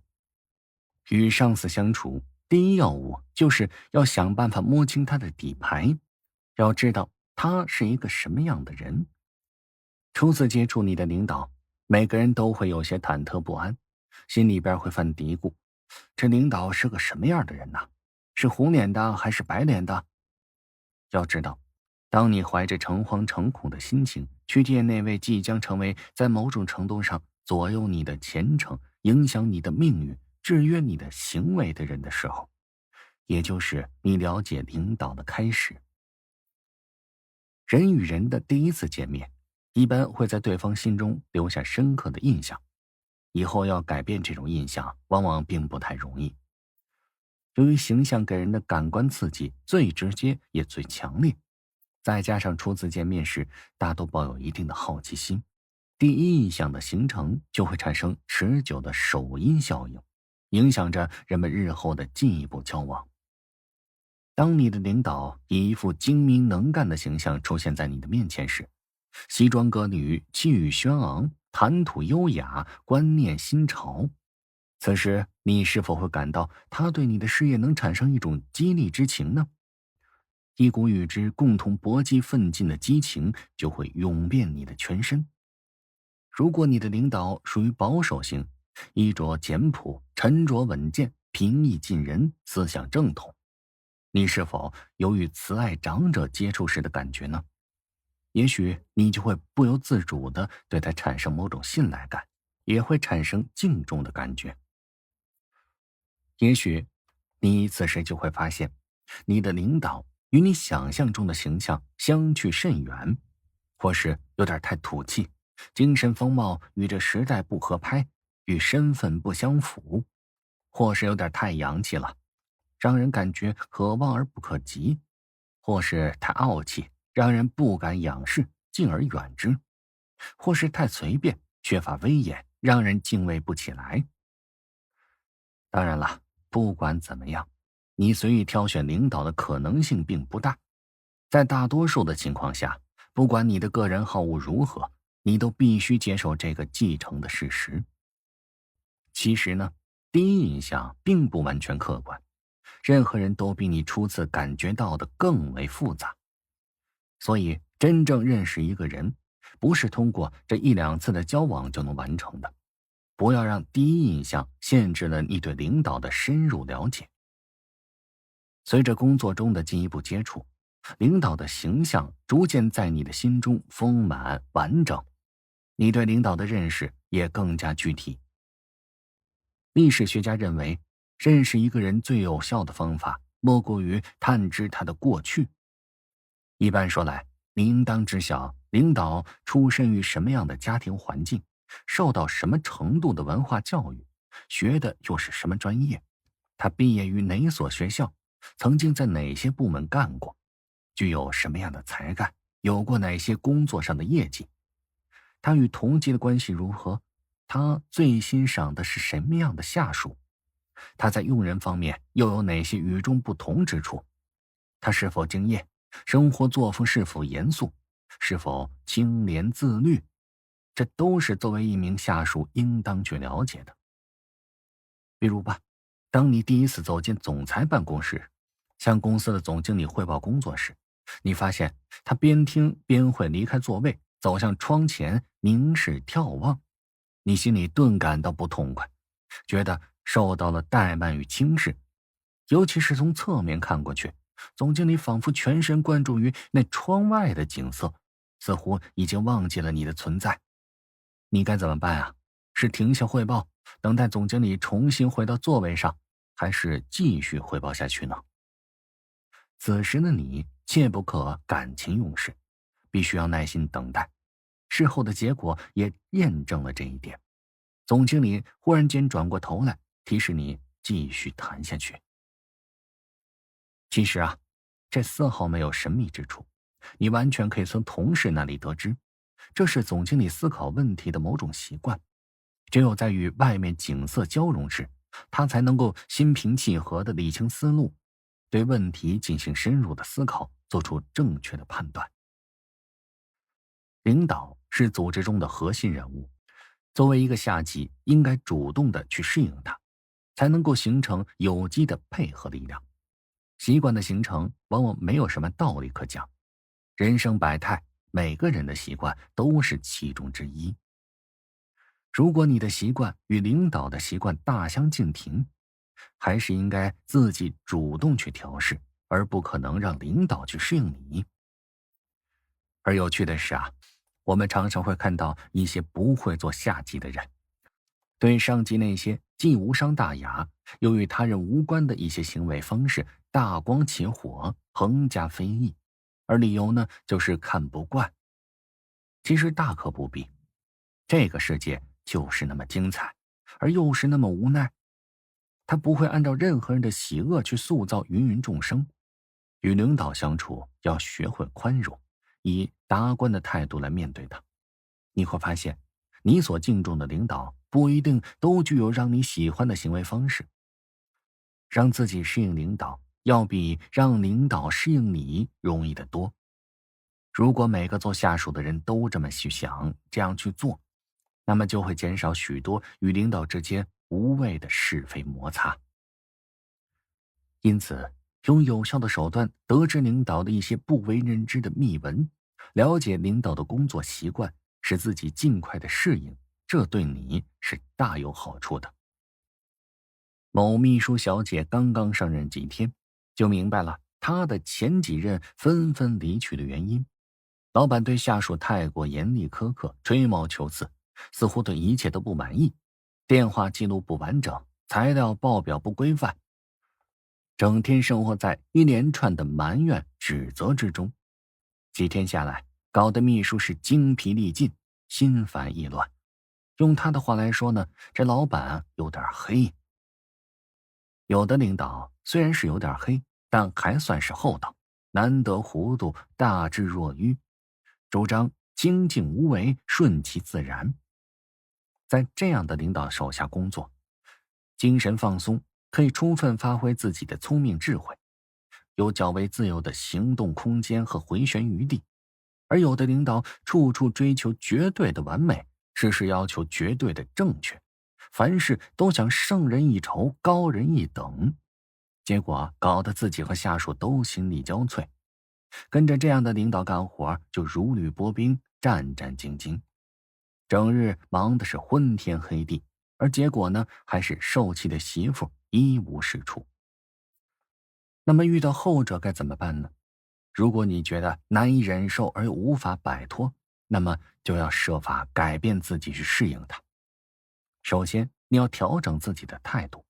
这样的领导大多是心地并不坏，不要因为工作上的习惯不合你的心意，就对他产生反感，甚至不自觉的就与他对着干。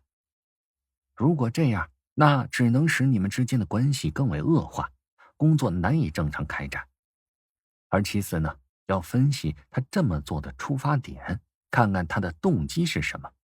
如果他动机良好，是为了将工作搞得更好，而不是故意摆架子寻谁的眉头，那么你就应该予以理解，变得心平气和一点。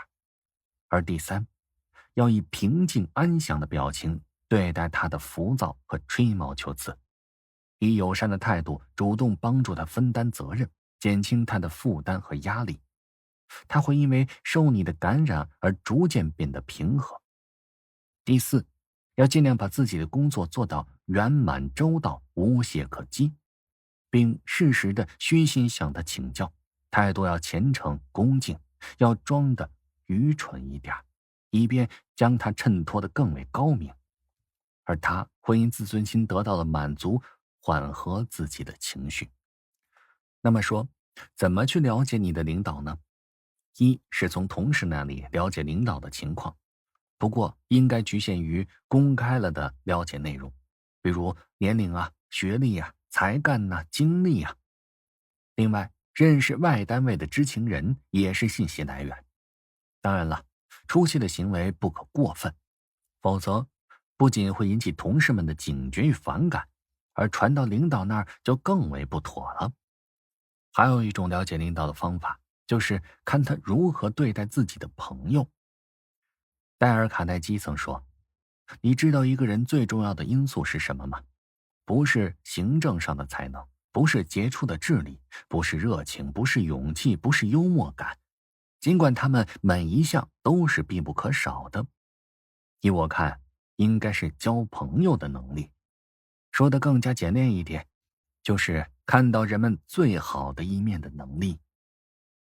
常言道，一流之人能使一流之善。如果你的领导结交的都是些高素质的朋友，那么这位领导的品位肯定很高，对于下级来说就是值得信赖的人，可以与之建立超出上下级隶属关系的友谊，可以将他视为事业上可靠的良师益友。最后，了解领导对自己的期待，看领导是否真的重视自己，这也是非常重要的。有的领导可能会明确地告诉你，他很器重你，并且告知他对你的期望目标，而有的领导可能就比较含蓄谨慎，只是暗示你说好好干啊，会有前途的，或是好好干，我是不会埋没人才的，我不会亏待你的，这样类似的话。不管采用什么样的方式，只要领导对你形成某种期待，只要他确实很重视你，那么就会创造相应的机会和条件，帮助推动你的成长进步。了解了这些，那么你跟领导相处起来就会更加的容易。你按照领导对你的期望提出要求，也会更加容易得到满足。一旦领导对你寄予厚望，那么你就有了施展才能的用武之地，也就可以为自己的前途好好的设计一下了。上下一定要分明。领导之所以是领导，就是因为他的地位比你高，权力比你大。较高的地位和较大的权力，决定了他必须享有较多的尊严。当这种尊严被破坏时，他就会觉得自己的身份丧失了。人人都有这样的体验，被剥夺身份的滋味很不好受，人会本能地产生厌恶、反抗的情绪。作为一位领导者，当他带着这样的心情站在你的面前时，那就惨了。因此啊，与领导相处时，必须时时做到上下分明。但是，有的人就有一种蹬鼻子上脸的毛病，一旦跟自己的领导熟悉之后，就会有一种这么做也没有关系的上下不分心态。这样很容易让领导认为这家伙是个不值得信任的人，而一旦被烙上了这种烙印，那将会是个人信用的最大损失。上下分明，首要之务就是要认清上下关系。其次，也是最为重要的，上下差别要体现在日常的一些看似不起眼的细节当中。在走廊上与上司擦肩而过时，稍微停一下和上司打个招呼；在上楼梯的时候遇见上司从上面下来，在下面的台阶上暂停等候，等和上司打过招呼之后再继续上楼。上下关系之中，最引人注意的就是言辞的使用。现在的年轻人常会像对待朋友一样对待自己的上司。喂，李经理，总裁有事找你。这种口气就很不合适。李经理啊，总裁请你过去一下，这才像个样子。要记住，喂这一类轻佻的招呼是不可以对上司使用的。而此外呢，回答领导的问话时一定要慎重。换言之，不可以语意含糊的回答哦或是嗯，即使是挨批了，也不可以愤愤不平的顶嘴。对自己的上司，你不可能事事据理力争。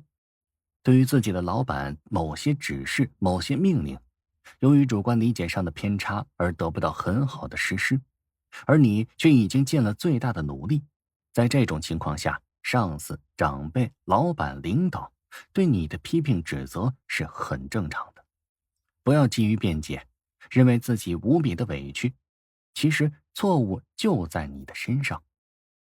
中国人自古以来就有尊老尊上、服从的习惯，许多人都是在忍让和服从了多少年以后，由小媳妇熬成婆的。而在这之前，他们不知道忍了多少回。从这方面一想，那么你就容易忍耐了。下面让我们来看看张华的经历。张华所在的公司规模不大，由于他勤奋与努力，领导对他委以重任。可谁知呢，一件小事却让这一切是前功尽弃。第二天要开会了，头天晚上张华熬夜赶写了重要报告。第二天开会前15分钟，他才赶到了写字楼。开会时，他的笔记本电脑又出了毛病，最终电脑被修复了，报告也效果良好，不过要比原定的时间晚了1个多小时。会后呢，领导批评了他，还扣除了他当月的奖金。在当时，张华感到非常委屈，通宵达旦将报告做得这么完善，结果却是这样。他不顾同事的阻拦，到领导面前解释：我不是故意的，机器的故障和晚到的理由都只是碰巧。面无表情的领导只是说了一句：这种理由不能称其为理由，我只看结果。由于和领导的关系是越闹越僵，张华主动离了职。几年之后，张华遇见了过去的同事，同事说：其实你很适合那个岗位，只不过当时有些冲动，不知退让一步。领导也不过想要一个妥协的态度而已啊。听了这话，张华矗立半天无语。那些被公认为懂得节制的上班族，他们所具备的基本条件恰恰就是言辞运用的恰当。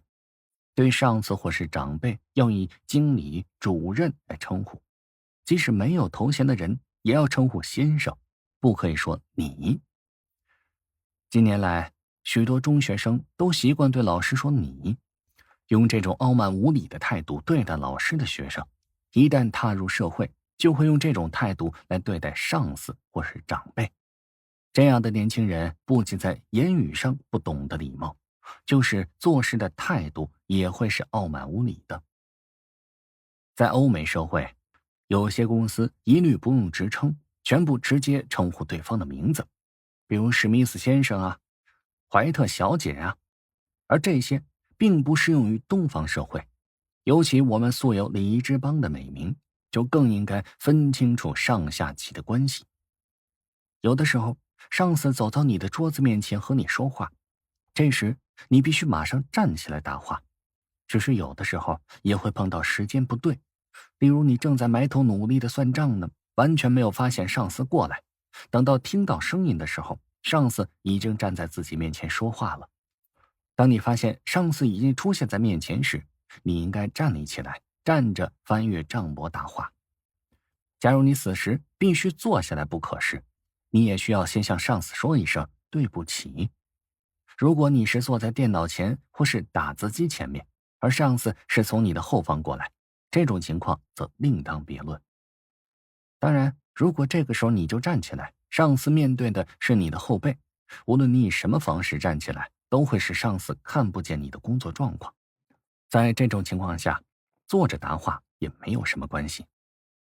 还有就是，当上司命令你做事的时候，上司会提出各种说明，千万不可以中途插嘴打断上司的讲话。上司此时只是在说明经过，或许结论并不是你想的那样。中途插嘴表示意见，除了让人家认为自己很轻率之外，也表示的蔑视上司。如果碰到性格暴躁的上司，恐怕就会大声的怒喝你了。所以上司交代完工作的时候，只要静静的听，适时的点头答是，表示自己已经了解上司所交代的内容。在这种情况下，应答的方式宜稍迟，太快应答也会显得草率。上司在说话的时候，最忌讳的就是以否定言辞打断他，而说这些泼冷水的话，比如这恐怕做不到，即使调查了也没有用，这不是已经做过好几次了吗？没有必要再做了吗？除了不要在上司说话还没有说完就表示反对以外，即使在上司交代完事宜完毕，也不要立刻表示否定的意见。上司之所以把这项工作交给你，恐怕早就在事先已经猜到你有什么样的反应，明知道你可能会反对，还是交代你去做，一定有他的用意。而这个时候，你最好是服从上司的命令，并且忠实的去执行。经过仔细思考之后，如果对上司所说的话还是有所不理解，或是自己有不同的意见，一定要很冷静和上司去商量，不可以有情绪上的表现，以免让人以为你是故意在唱反调。如果上司的意见和自己的意见不同，那该如何是好呢？答案也很简单，除了服从命令，还是服从命令。因为公司就是在靠部属服从上司才能够成立。如果每一个人都自以为是，不肯服从上司的命令，那么公司岂不就天下大乱了吗？注意保持适当的距离。在这里我们先拿夫妻关系打个比方。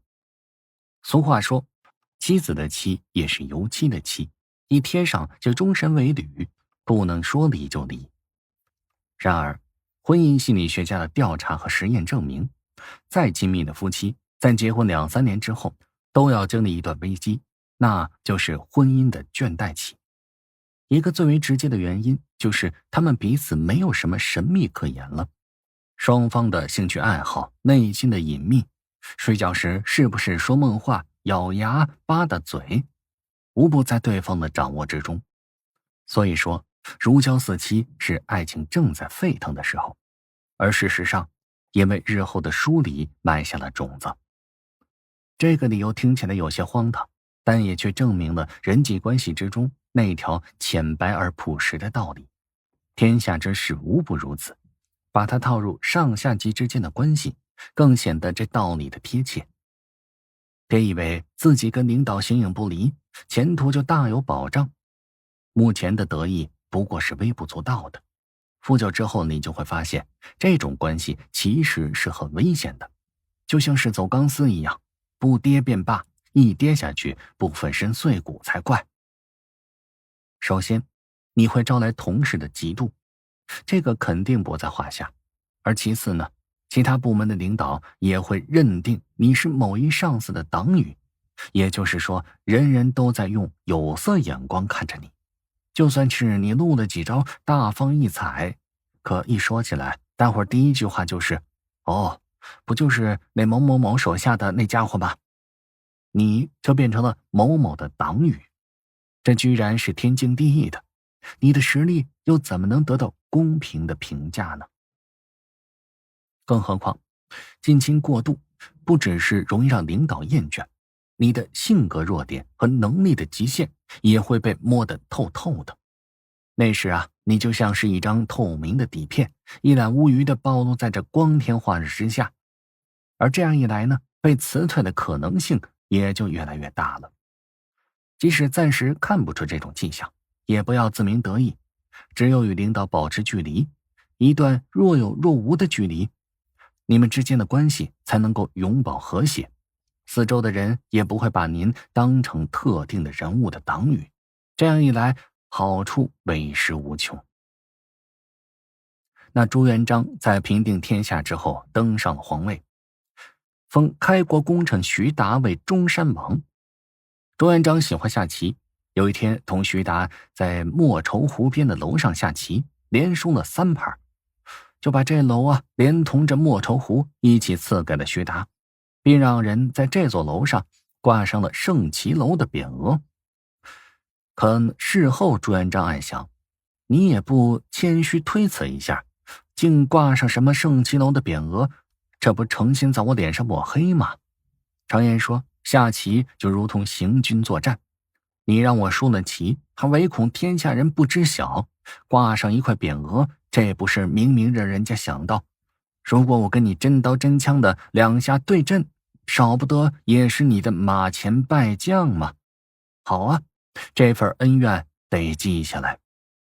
后来徐达的后背生了一种毒疮，叫背疽，据说这种病是最忌吃鹅，而朱元璋却派人送了熟鹅1只。徐达明知这是要他自尽，也只好是强咽肚里，但是临到死也百思不得其解。而他哪知道，就是因为那座圣骑楼，朱元璋怀恨在心，他这才招来了杀身之祸。其实朱元璋输棋之后赐给徐达圣骑楼，不过就是客气客气。作为下属的徐达，万不能仅存感激之心而默默接受，因为皇帝才是至高无上的，他已然习惯了任何人任何事儿都不能超越自己，更何况下棋就如同是行军作战。徐达没有看到这一点，才遭了杀身之祸，应该说也是种必然。所以说，即便是一时恩宠有加，事事顺遂，那么你也得步步谨慎，因为以长远的眼光来看，这是一条处处危险的羊肠小道，最后能不能走上这春风宜人、鸟语花香的康庄大道，就要看您是不是懂得这若即若离的窍门了。与领导相处应该注意以下几点。第一，不做领导的保姆，总是无限制的去为领导的日常生活服务。比如吧，不断为领导端茶倒水，替领导清理办公桌，更有甚者，经常在双休日也到领导家中看看有没有家务事能够帮得上忙的，还有不断给领导带些小礼物。他非常认真了解领导的喜好。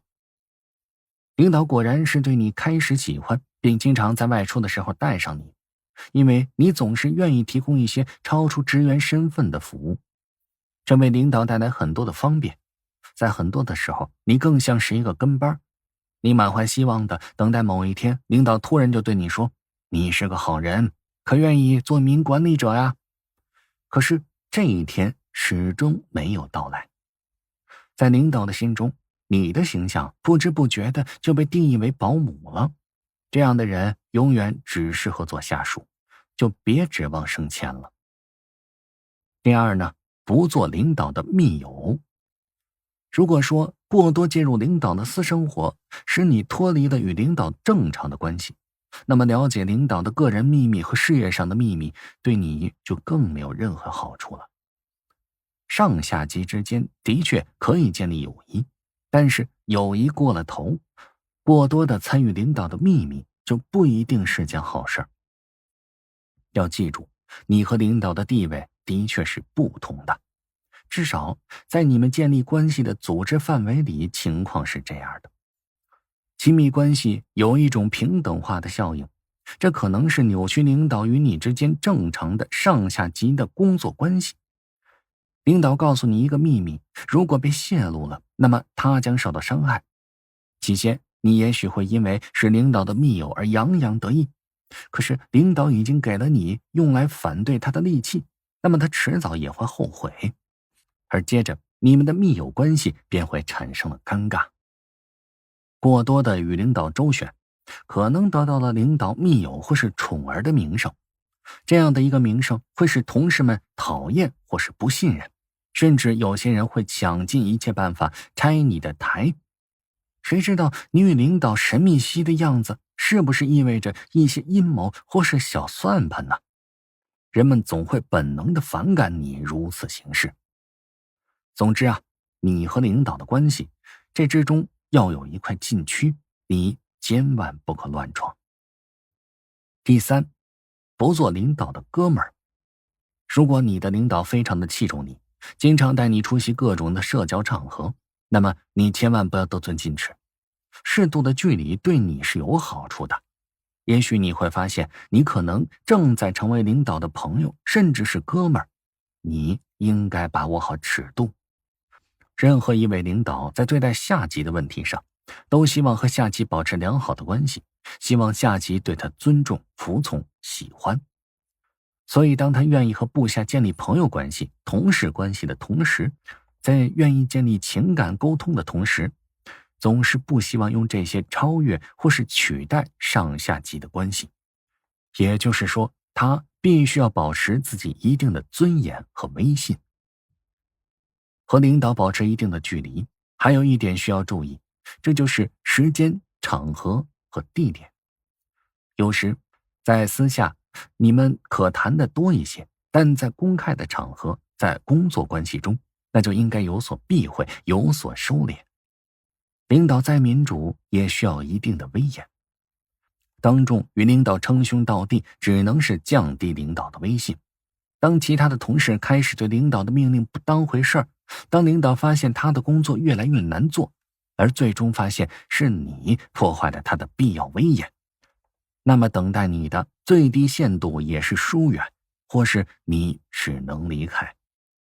你更不要试图更多的参与领导的私生活。隐私对一个人来说是必要和重要的。也许领导在某些时候对你没什么戒备，所以容你经常参加他的私生活。当然了，你如果能够同领导交上朋友，这说明你已经接近你的领导了。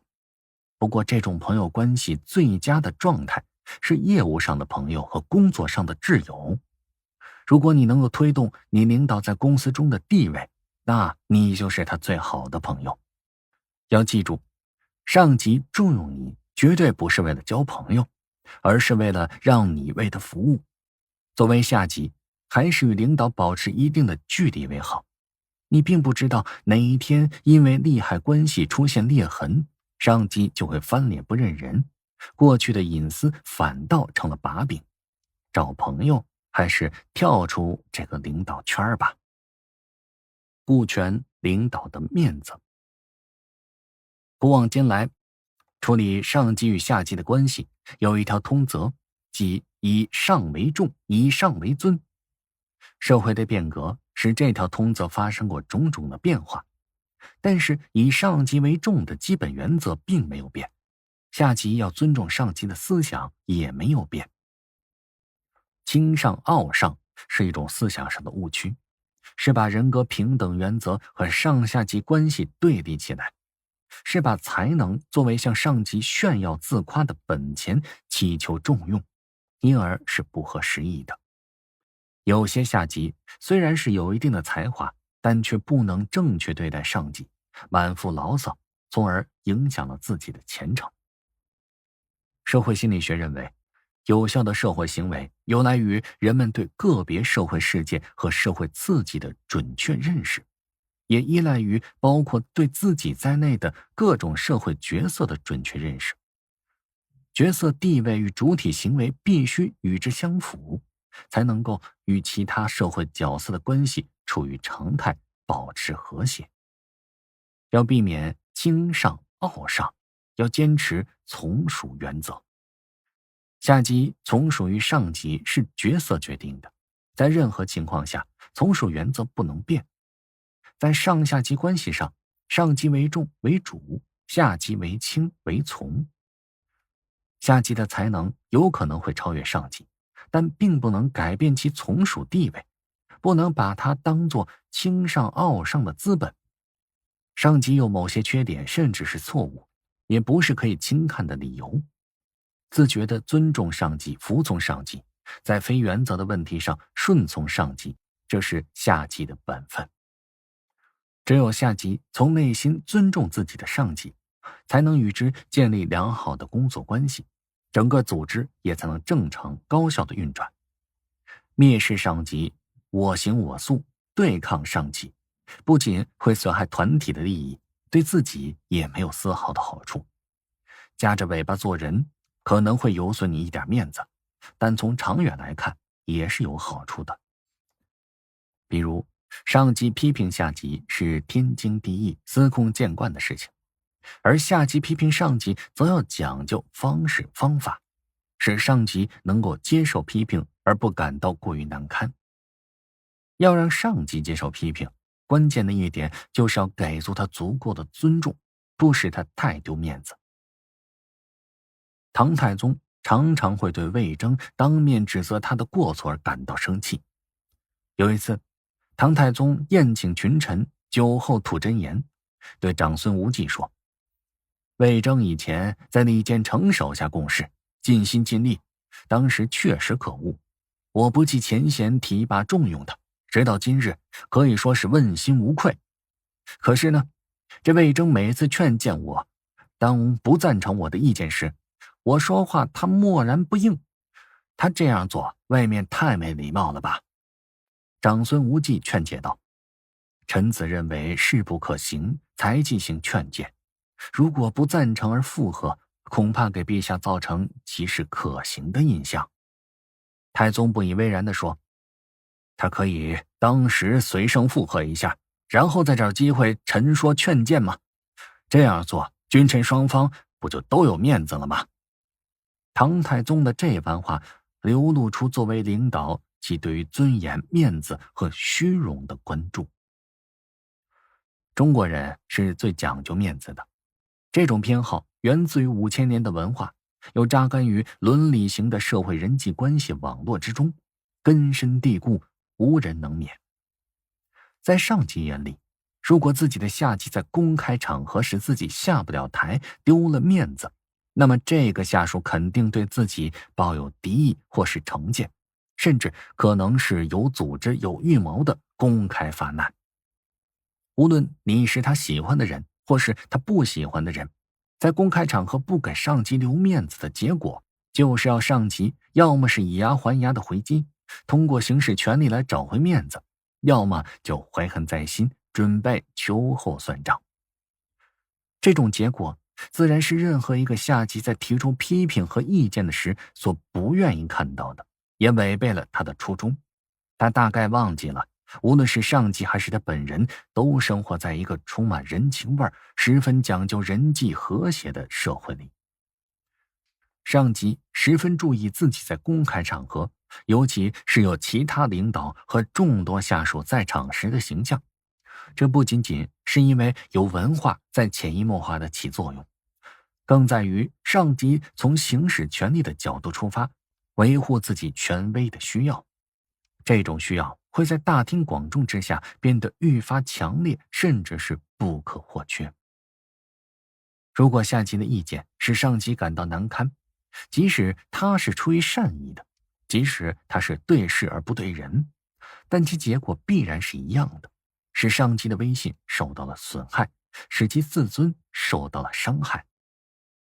权威受到挑战，行使权力的效能便会大打折扣，它影响着上级在今后的决策、执行、监督等各个方面的决定权和影响力。因为权力的效能是以服从为前提的，没有服从，权力就会空有其名。因此，上级当众受到下级的伤害，丢了面子时，即使当时不发作，日后也会记恨在心，甚至伺机报复。因为如果不这么做的话，那么可能就会有其他下级当庭责难，大出其丑，这就叫做杀一儆百。既然如此，下级在公开场合给领导提意见，一定要注意给领导留面子。留面子，首先要表明你对上级领导是善意的，是出于对领导的关心和爱护，是为了帮助领导做好工作，而这样他才能够理智地分析你的看法。留面子还表明你尊重领导，服从他的权威，你的意见并不意味着你在指责他，而相反的是在为工作着想。留面子其实就等于给自己留下余地，下级可以利用这个余地，在私下里同上级进行更为深入的交流和探讨。而同时，这个余地还在暗示上级，下级只是行使了一定的建议权，而上级仍然留有最终的决定权。留有余地，使下级能够做到进退自如。一旦所提意见不确切或是不恰当，还会有替自己找回面子的可能。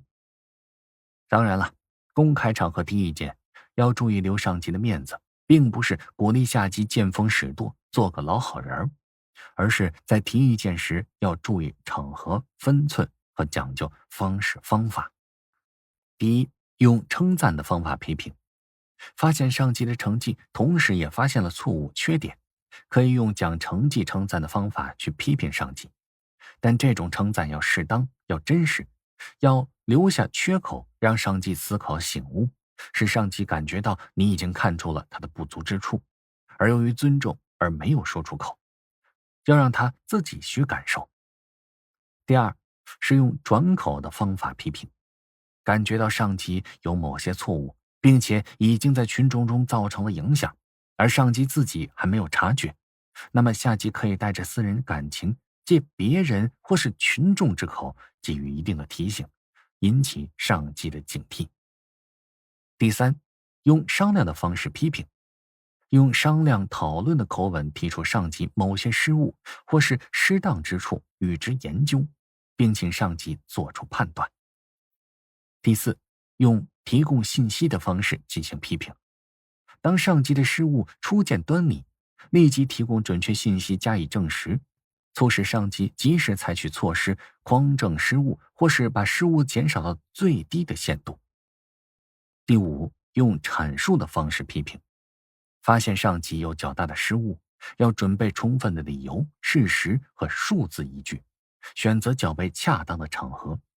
假如单独会见或上级心情较好时，提出自己的看法；如果上级询问，则要以忠诚的态度由浅入深，把根据摆出来，周密而有条理地阐述自己的看法。上级同意了是一件好事，而如果不同意，要自我下台，缓和地表示您的看法有道理，我再想一想，留下再建议的伏笔，切不可跟上级来横的。总之，不论是采取哪种方式，都要以忠实合作的态度出现，表现得谦恭有礼，以低姿态衬托领导高大的形象。如果上级坚决拒绝、不耐烦，表现尴尬，或是嘴上说把你心里的话都说出来，而表情却十分的不自然，那么就要停止批评，并向上级表示我考虑的还不成熟，有些看法可能不够妥当，也请您多多指教。多给上司提供一些表现的机会。A 君在某钢厂的宣传处工作，有一天，处长突然叫他整理一个劳动模范的先进事迹。据知情人士透露，这其实是一次考试，它将关系到这个 A 君是否能够继续在这机关待下去。本来对于这样的材料，他并不感到为难，但因为有了无形的压力，便不得不格外的用心。他花了一个通宵，写好之后反复推敲，又抄的是工工整整。第二天一上班，就把他送到了处长的桌子上。处长当然很高兴，交稿快，字写的也是油尽锐目，而且在内容和结构上也没有什么可挑剔的。可是处长越是看到最后，这笑容反倒越是收紧了。末了呢，他把文稿退回，让其再认真修改修改，而且满脸的严肃，真叫人搞不清楚是什么地方出了差错。A 君转身刚要迈步，处长突然像想起了什么似的说：“哦，对，那个副厂长的副字不能够写成支付的付，改过来啊，改过来就行了。”就这么简单，处长啊又恢复了先前高兴的样子，一个劲儿的夸赞：“不错，写得挺快的。”考试也自然过关了。显然啊，从这件事中，我们可以得到这样一个启示：处理上司交办的事情，一定要尽可能的争取时间快速的完成，而不要过分纠缠于办事的细节和技巧。因为如果你把事情做得过于圆满，而让人挑不出一点毛病，那就显不出领导比你高明的地方。当然，上司也就会感到你有功高盖主的危险。所以，有手段的人常常会故意在明显的地方留上一点瑕疵，让人一眼就能看到它，会让人想到连这么简单的都搞错了。而这样一来呢，尽管你出人头地，木秀于林，别人也不会对你敬而远之。他一旦发现原来你也有错的时候，反而会缩短与你之间的距离。而其实呢，适当的把自己安置的低一点，那么也就等于把别人抬高了许多。当被人抬举的时候，谁还有放置不下的敌意呢？就像是那位处长，当他终于发现一个错别字的时候，他不是立即又多云转晴了吗？要知道，只有当他对别人谆谆教导的时候，他的自尊心与威信才能很恰当的表现出来，而这个时候他的虚荣心才能够得到满足。上司交办一件事情，你办得无可挑剔，似乎是显得比上司还要高明，你的上司可能就会感到自身的地位岌岌可危，你的同事们也可能会认为你爱表现逞能。置身于这样的氛围，你觉得能轻松得了吗？如果换一种做法，对于上司交办的事情，你3下5除2就处理完毕了，你的上司会对你首先有旺盛的精力感而感到吃惊，效率高啊。而因为快，你虽然完成了任务，但并不一定完美，这时上司会指点1、2，从而显示他高你一等。这就好比把主席台的中央位置给领导留着，单等着他来做最高指示，并且因为快，同事们也会觉得你并不怎么特别，无非是毛了一点。同事们认同了你的缺点，就等于在感情上容纳了你。而此外呢，一个聪明的下级还经常会向经验丰富、成熟的上级来请教，这可并不可耻，而是理所当然的。实际上，上级是很希望下级来询问的，这会使上级感到一种优越感和自豪感。下级向上级询问请教，也表明下级在心目中将上级当作某一方面的权威和自己可以依赖的师友，并将他放在了比较尊崇的地位。如果你装作什么都不懂，一切事情都不想问，上级就会在心里说：奇怪了，这个下属是不是什么事情都了解呢？如果没有了解，又为什么不见他来向我请教呢？难道他认为我不懂吗？这是看不起我的意思吗？你总也不去询问和请教上级，那么上级的这种心理就会得到不断的强化，而逐渐的，他会认为你是一个目空一切、轻上傲上的人，不但好差事不再想着你，而且还会时不时的找你的茬儿，打击一下你的傲气。因此，你需要经常做小学生，多向上级请教，不懂的问题自是不必说，即使你一切都懂，也要给上级提供一些表现自己的机会，让他能够感受一下受人尊重的乐趣。而实际上，就是你熟知的东西，多问一个人，多听听别人的意见，集思广益，也是有百利而无一害的。当然了，询问和请教上级也不能太过频繁，否则只会使上级认为你是一个一味依赖别人而没有什么真实才学的人，这样的结果会事与愿违。如果你确实有事情要与上级商量，而上级呢又一时抽不出时间，那你最好说一声对不起，而后退出。而对那些帮助过你的上级，你一定要向他报告事情的经过，并且道歉，这是很重要的事情。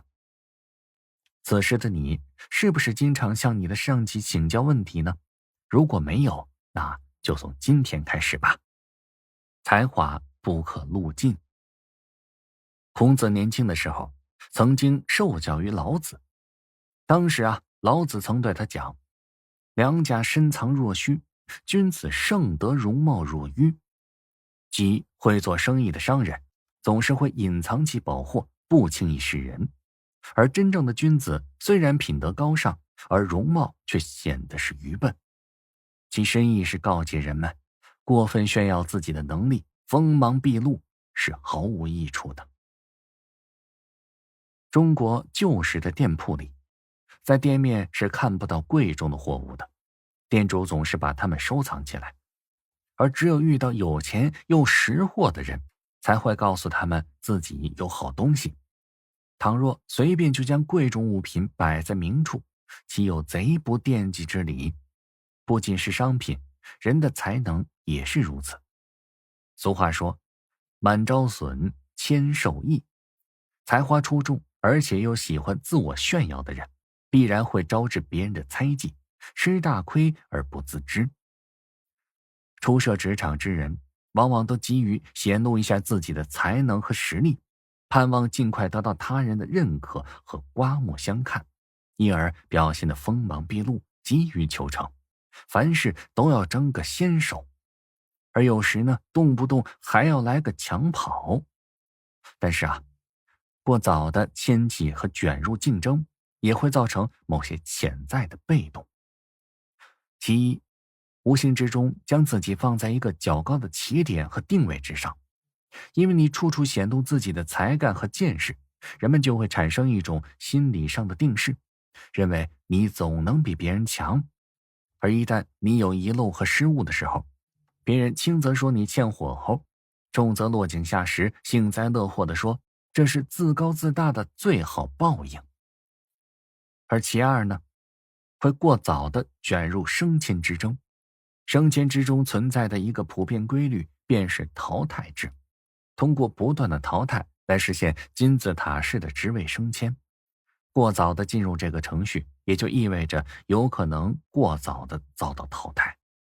况且有时淘汰有可能是一种机遇和运气，而有时是人际关系失衡之后的一种权宜的矫正，更或者是一种不公平不光彩的人为的暗箱操作和利益的交换。过早的卷入很可能会成为无辜的牺牲品。而其三，根基不稳，虽长势很旺，但经不住风旱霜摧。倘若你没有厚积薄发的底牌，却一股脑的将那18般武艺悉数的亮了出来，便是应了那句古话，好话不可说尽，力气不可用尽，才华不可露尽。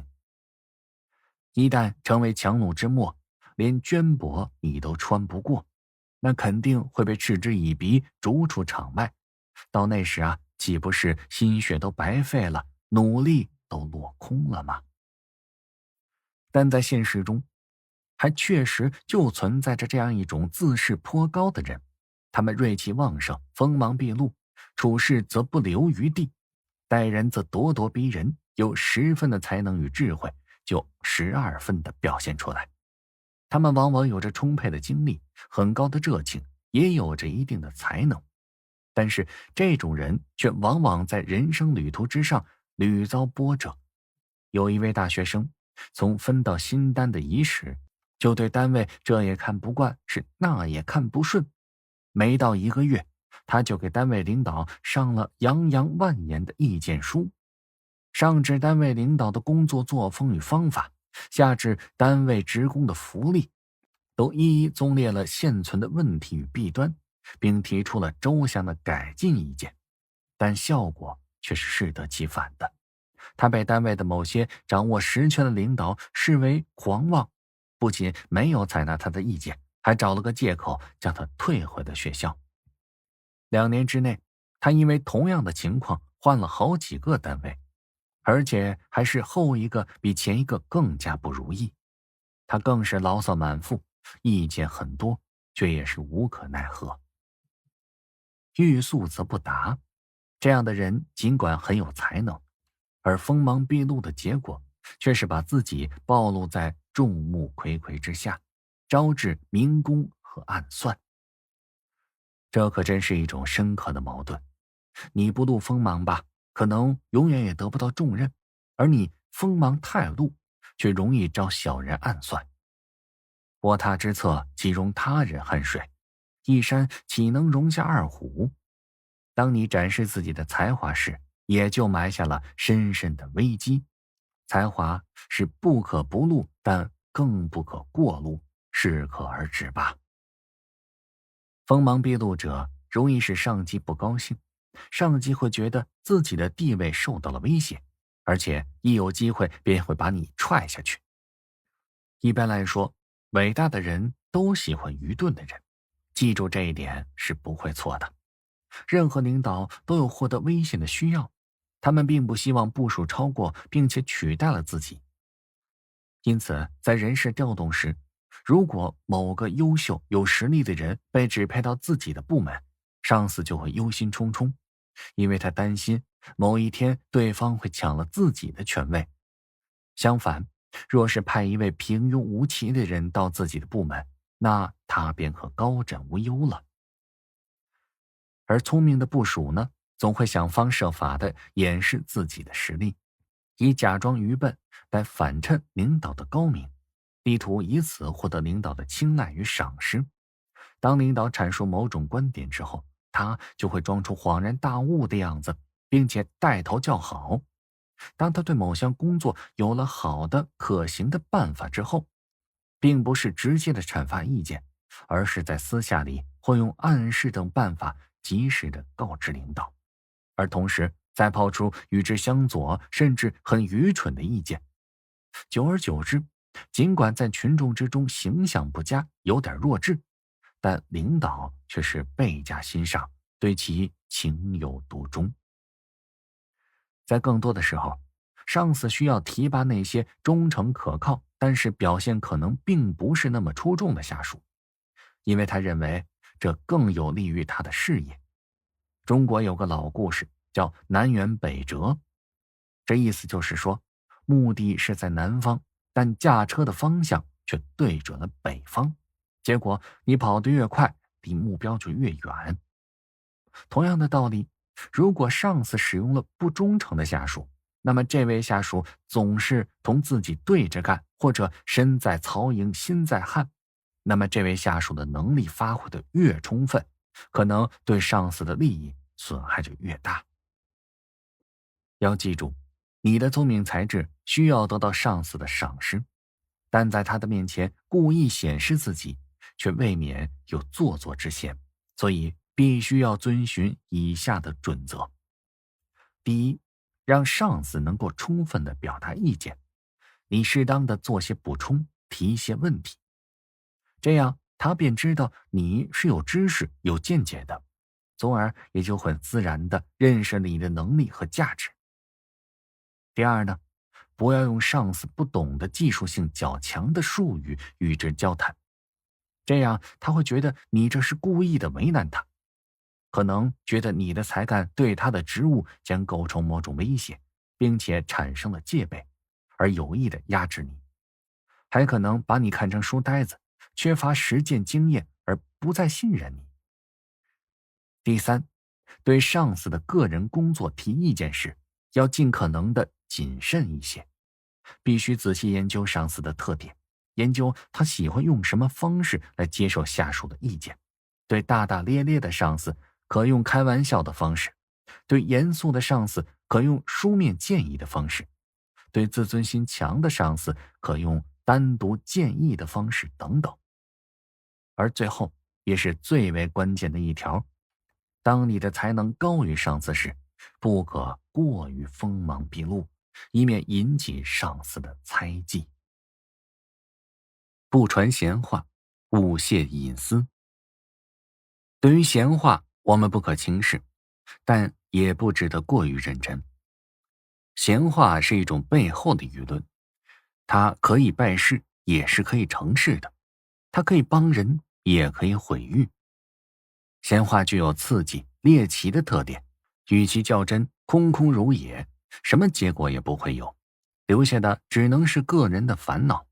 所以说，人言可畏。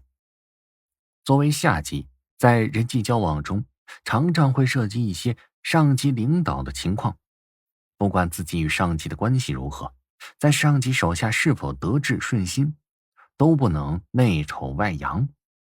不要诉苦上级，流露出对他的不满。当然，也不能对自己的上级进行那些溢美的宣传，过分的炫耀自己和上级，这会使别人产生逆反心理，引起其他闲话的流行。同时也会使人对自己产生了浅薄、好吹捧、好巴结和不值得信赖的印象。正确做法有以下几个方面。第一，内丑不外扬。无论对上级有什么意见和看法，都不在外面去宣扬，都不对外人流露，可以在内部通过讨论、批评与自我批评，或者内部的协调的办法加以解决。对自己上级进行诋毁，等于是在破坏自己的荣誉，这是不明智的。第二，扬善益美。下级热爱自己的上级是应该的，但是不可过分的吹捧。对上级的宣传要实事求是，一是一，二是二，不扩大，不修饰。宣传上级不是把上级挂在嘴上，而是从需要上出发，关键时刻用事实说话，说明问题，以正视听。作为下级，还要善于听闲话。听闲话有很多的好处，一是可以了解人们的思想动向，知道人们在想些什么，议论什么；二是可以了解大家对上级的真实看法，帮助上级验证自己；三是可以发现工作的漏洞，看一看实际工作中存在着什么问题；而四是了解一点敏感问题。有些事情往往是山雨欲来风满楼，闲话有时就起着天气预报的作用。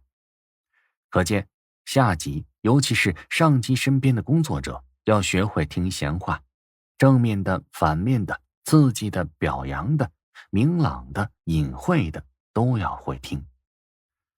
要想听到闲话，那就要和群众们打成一片。听的时候要沉住气，不抬杠，不追问，不评论，不纠正，不解释，也不要随声附和，经常明智的点点头，用微笑作答。闲话的内容如果涉及自己，那么千万不可暴跳如雷，沉不住气；如果涉及自己的上级，不要辩解，不要否定，但也不要肯定，可以推说不甚了解，或是以微笑作答。对听来的闲话还要加以过滤，多数是没有用处的，听听而已，不必渐渐认真。对于一些与上级的威望、与上级工作相关的问题，要去伪存真，由表及里的进行分析和加工，提炼出来正面的、有积极作用的东西，作为工作信息或是工作建议提供给上级。因此，面对闲话，下级应该立足于维护上级的形象，听闲话而不传闲话，以巧妙的方法加以利用。除此之外，下级还要切记不可泄露领导的隐私。一般来说，地位越高的人，私生活就越引人注目，这就养成了人们谈论上司私生活的习惯。但是，如果你想当一个好部属，如果你想在企业中有一个好的发展前途，那么你还是不谈上司的私生活为好。这所谓的私生活，就是人们生活的隐秘部分。每个人都有自己的隐秘，领导也不例外。既然是隐秘，当然他就不希望别人知道，而你偏偏在那儿说长道短的，怎么能不叫上司恼火呢？既然是隐秘，旁人自然是不能知道的很详细很清楚，即使有所知晓的人也不能通过正常的渠道传播，于是道听途说，添油加醋，距离事实往往很远。因此谈论上司的私生活也等于在传播流言蜚语，这怎么能不叫上司愤怒呢？聪明的部属应该知道，万一获悉上司的某种秘密，那最好也装作不知道，不但不对上司泄露半句，对同事也应该保守缄默。有的人为了博得上司的好感，故意在上司面前透露个一两句，表示自己虽然知道，但是没有跟别人讲，或者在同事面前显露出我有秘密，但是我不告诉你们的样子，这可是愚蠢无比的事情。这么做，上司不仅不会感激你，反而会觉得你在以此来要挟他，他对你不深恶痛绝才怪。而同事们也会认为你这样是故弄玄虚，令人作呕。吹捧迎风讲艺术。吹捧迎风领导人人都会，但要吹捧的有效果，却并不是件容易的事情。这其实呢是一门高深的艺术，它需要用点手段，讲点方法。第一，先从小事开始吹捧。有些下属呢，总爱找一些上级惊天动地的大事去捧，他们认为事情不大，就不足以产生轰动的效应，也就不能使上级深切体会到吹捧的分量。于是他们专门对那些上级所做的一些大事进行吹捧，诸如上级在调整领导班子中的卓越表现，上级为公司挽回了多么大的经济损失，上级的谈判技巧有多么高超等等。其实上级所做的那些大事总是有限的，光注意大事，有一天你会发现，在上级身上现在已经找不到什么可以吹的东西了。而另一方面，上级所做的一些大事，所取得的那些较大的成绩，都是有目共睹，众所周知的，而且一定有许多人已经向他表示过祝贺了。这时候你如果再去重复别人说过的话，上级也没什么太大的感受。对于你的吹捧，他们只是出于礼貌的点点头，或者说上一声谢谢。事后再回想起来，恐怕他自己也不清楚到底是哪些下属说了哪些话，因为大家说的都差不多，没有什么特别的印象。随大溜去吹捧上级，往往并没有什么好的效果。大家都去吹捧一件东西，就像是大家没有吹捧过一样，因为在受吹捧者的心里，大家仍然处于同一个位置上，既没有与这个人更靠近些，也没有同哪些人更疏远些。正因如此，下级在吹捧上级时，不仅要注意上级所做的大事儿，更要注意上级的那些小事儿，上级身上的一些细微变化，偶然发现的上级在某一方面的特长和优点等等，这都是应该注意的。而这方面又不是一般人太看重的，如果你能在别人不注意的地方另辟蹊径，那么一定会出奇制胜，大有收获。上级也会因为有人发现了自己的这些优点而欣喜异常，把你视作知音。常言道，知音难觅，一旦发现，器重程度也就可想而知。第二，直接吹捧讲方法，一般有直接和间接两种方式。直接吹捧是指那些不借其他人之口转达自己吹捧之意为目的的吹捧，它包括下级对上级面对面的吹捧，和为了让他人了解上级而对他所取得的成绩以及他的优点所做的吹捧。直接吹捧要讲究一些方式方法。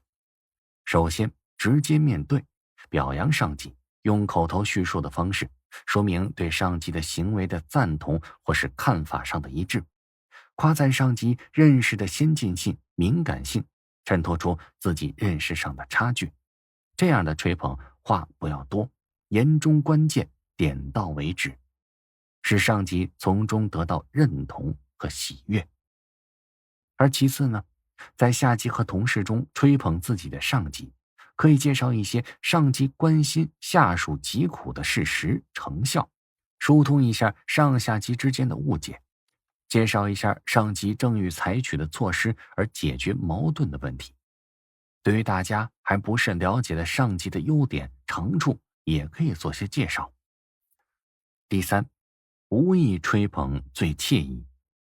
无意吹捧就是不是有意说给被吹捧听的吹捧，这种做法往往被人认为是出于内心的，不带私人动机。《红楼梦》中有过这样一段故事，有一次贾宝玉因为史湘云、薛宝钗劝他为官做宦，入仕从政，便对史湘云等人吹捧林黛玉道：那林姑娘原来说过这些混账的话吗？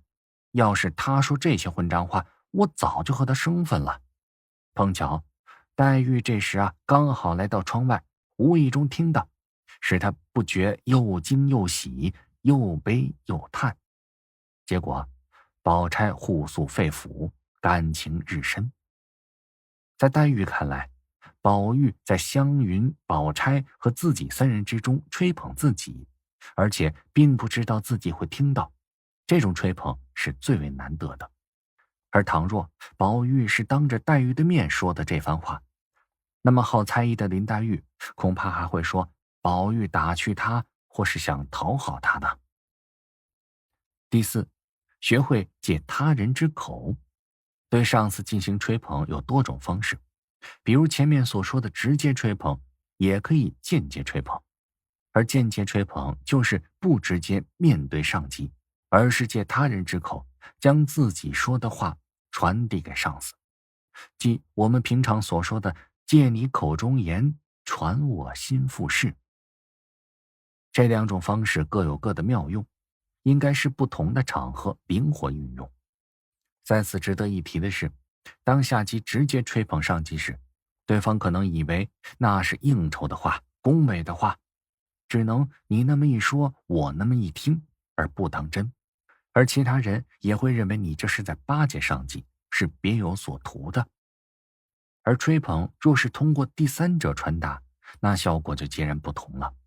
此时上级必定认为那是认真的，是毫无虚伪包含在里面的，于是就会真诚的接受，而且对你也是另眼相看。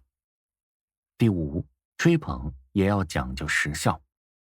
吹捧是对一个人的工作、能力、才干和其他积极因素的肯定。通过吹捧，人们了解自己的行为活动的结果。可以说，吹捧是一种对自我行为的反馈，反馈的及时，才能更好地发挥作用。下级对上级吹捧，也要坚持及时性的原则。当上级刚刚谈成一笔生意，当他圆满地完成了一项工作，要不失时机地去吹捧他。要知道，当他取得成绩的时候，那种自豪感不仅要由上司的赞扬来加强和巩固，更要通过他的下级来巩固和加强。下级的真诚吹捧会使上级感到自己的才能和成就得到了别人的认可，自己的心血没有白费。而你的真诚吹捧也会使上级感到这是对自己的支持和尊重。同时，吹捧别人相对意义上来说是具有时效性的，一旦过了最佳的时机，那么吹捧的效果就会大不一样。这一点是每一个下级都应该注意到的。为上司保驾护航。一般来说呢，上级会比下级考虑问题周全些，但是上级也是人呢，而且他也只有一个脑子来想问题，那么自然也会有想不周全的地方，甚至也会出现失误。这就需要下级助他一臂之力，为上级保驾，替上级护航，甚至要代替上级受过，替上级摆平。首先，巧妙弥补上级的无知。通常领导都是具备某种技术特长或是相关的专业知识的，但是作为一个管理者，仅有专业知识还是不够的，技术特长和专业知识只能保证做好某一项工作，而管理工作却是千头万绪的。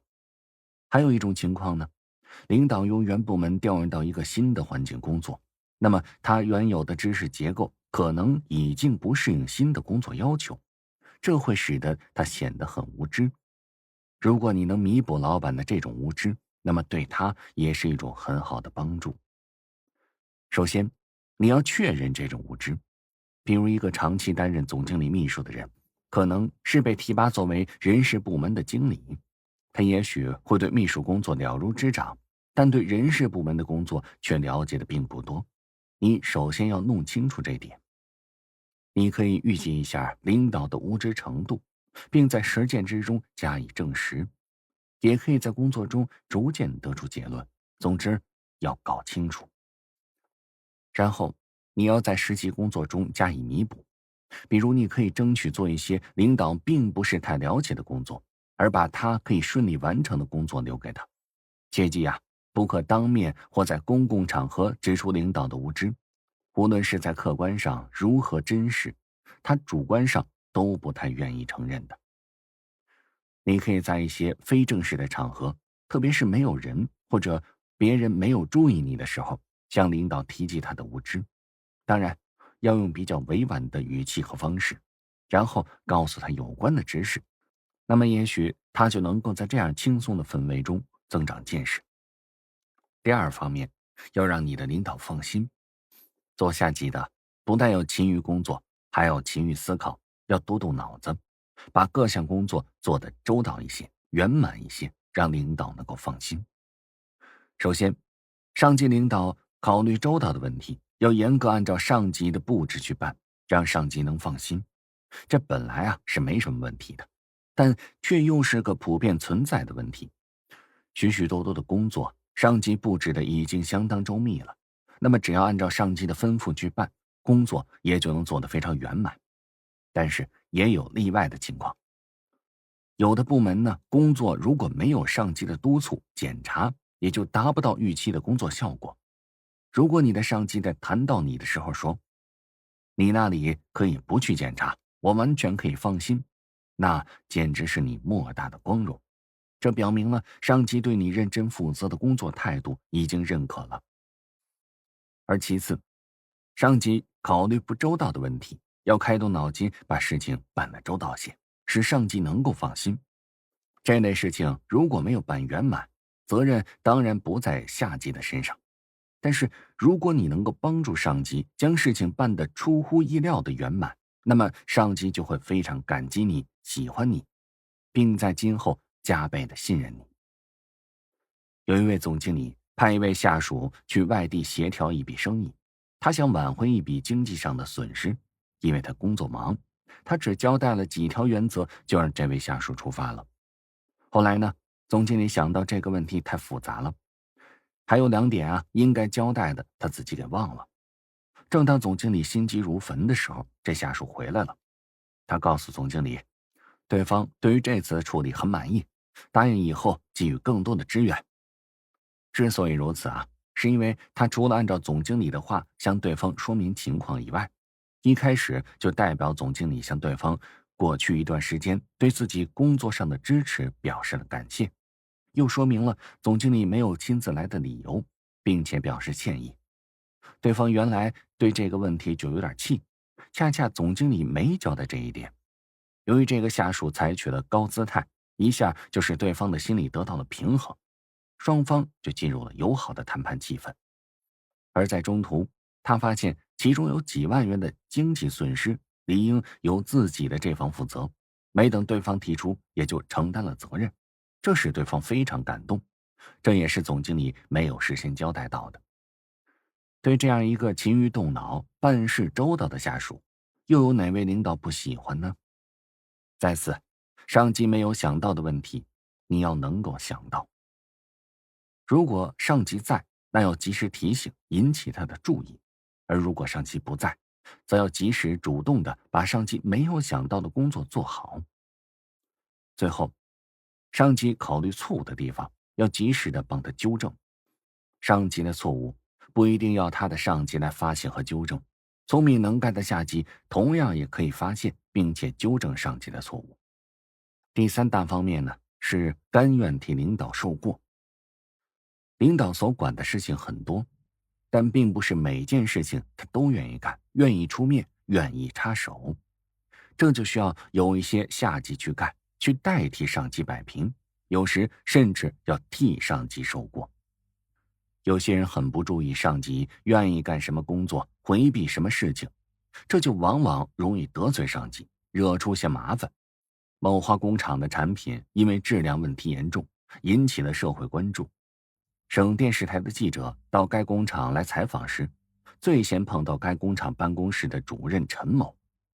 而陈某怕说不好，承担不起这个责任，就对记者推卸说：“我们厂长在办公室，他说了算，有事你找他去吧。”结果呢，记者就闯进了厂长的办公室，把厂长抓了个正着。厂长是想回避也躲不开了，硬着头皮接受了采访。事后，厂长得知陈某不仅不提前通风报信，还说了那样的一句话，他很生气，很快就炒了陈某的鱿鱼。陈某的教训是很深刻的，记者采访质量问题本不是光彩的事儿，按照道理，从为上级着想的角度来讲呢，他除了应该实事求是的讲明问题的原因之外，还应该维护上级的面子，替上级分忧，而不是把事情全都推到厂长一个人的身上。待上级受过，除了那些原则性特别严重的错误之外，实际上是无可非议的。从组织工作的整体上讲，下级把过失揽到了自己的身上，有利于维护上级的权威和尊严，把大事化小，小事化了，不影响工作的正常开展。从受过的角度来讲，待上级受过，实际上也是培养了下属的义气，并使自己在被冤枉的过程中提高预防错误的能力。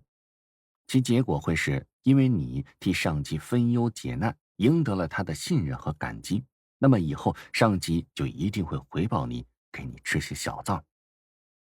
这最后的一方面是关键时刻要露一手。在日常生活中啊，我们经常会听到一些人诸如受到了关键时候掉链子的埋怨。这样的人在关键时刻不能够替上级分忧解难，反而使他大受其苦，因而受到了上级的批评。像砸锅一类的事情俯仰皆是，随处可见。石阶亭的故事已经是家喻户晓了。那马谡是诸葛亮手下的一员大将，曾经屡立战功，但因他太过教条主义，刚愎自用，在街亭一战中失利，损兵折将，丢失了街亭。结果不但是寸功未立，反而是丢了亲亲性命。马谡其人不但未能完成领导给的任务，而且在关键时刻使己方失了先机，这样的下属也着实令人失望。关键时刻能够主动为上级分忧解难，其精神可嘉，但是担责分忧必须要建立在自己的能力基础之上，并且必须对任务本身有个客观的认识。如果光凭着一片忠心和热情去承担超出自己能力范围的任务，那也就犯了大忌。这样做的结果只能是自讨没趣，甚至付出沉重的代价。关键时刻，下级的表现无论是好还是坏，都会给上级留下深刻的印象，并且对上下级今后的关系影响至深。因此，在关键时刻露一手是赢得上级的妙招，而这就需要下级善于发现某些关键时刻，善于创造关键时刻。对关键时刻的把握也是一个人能力的体现。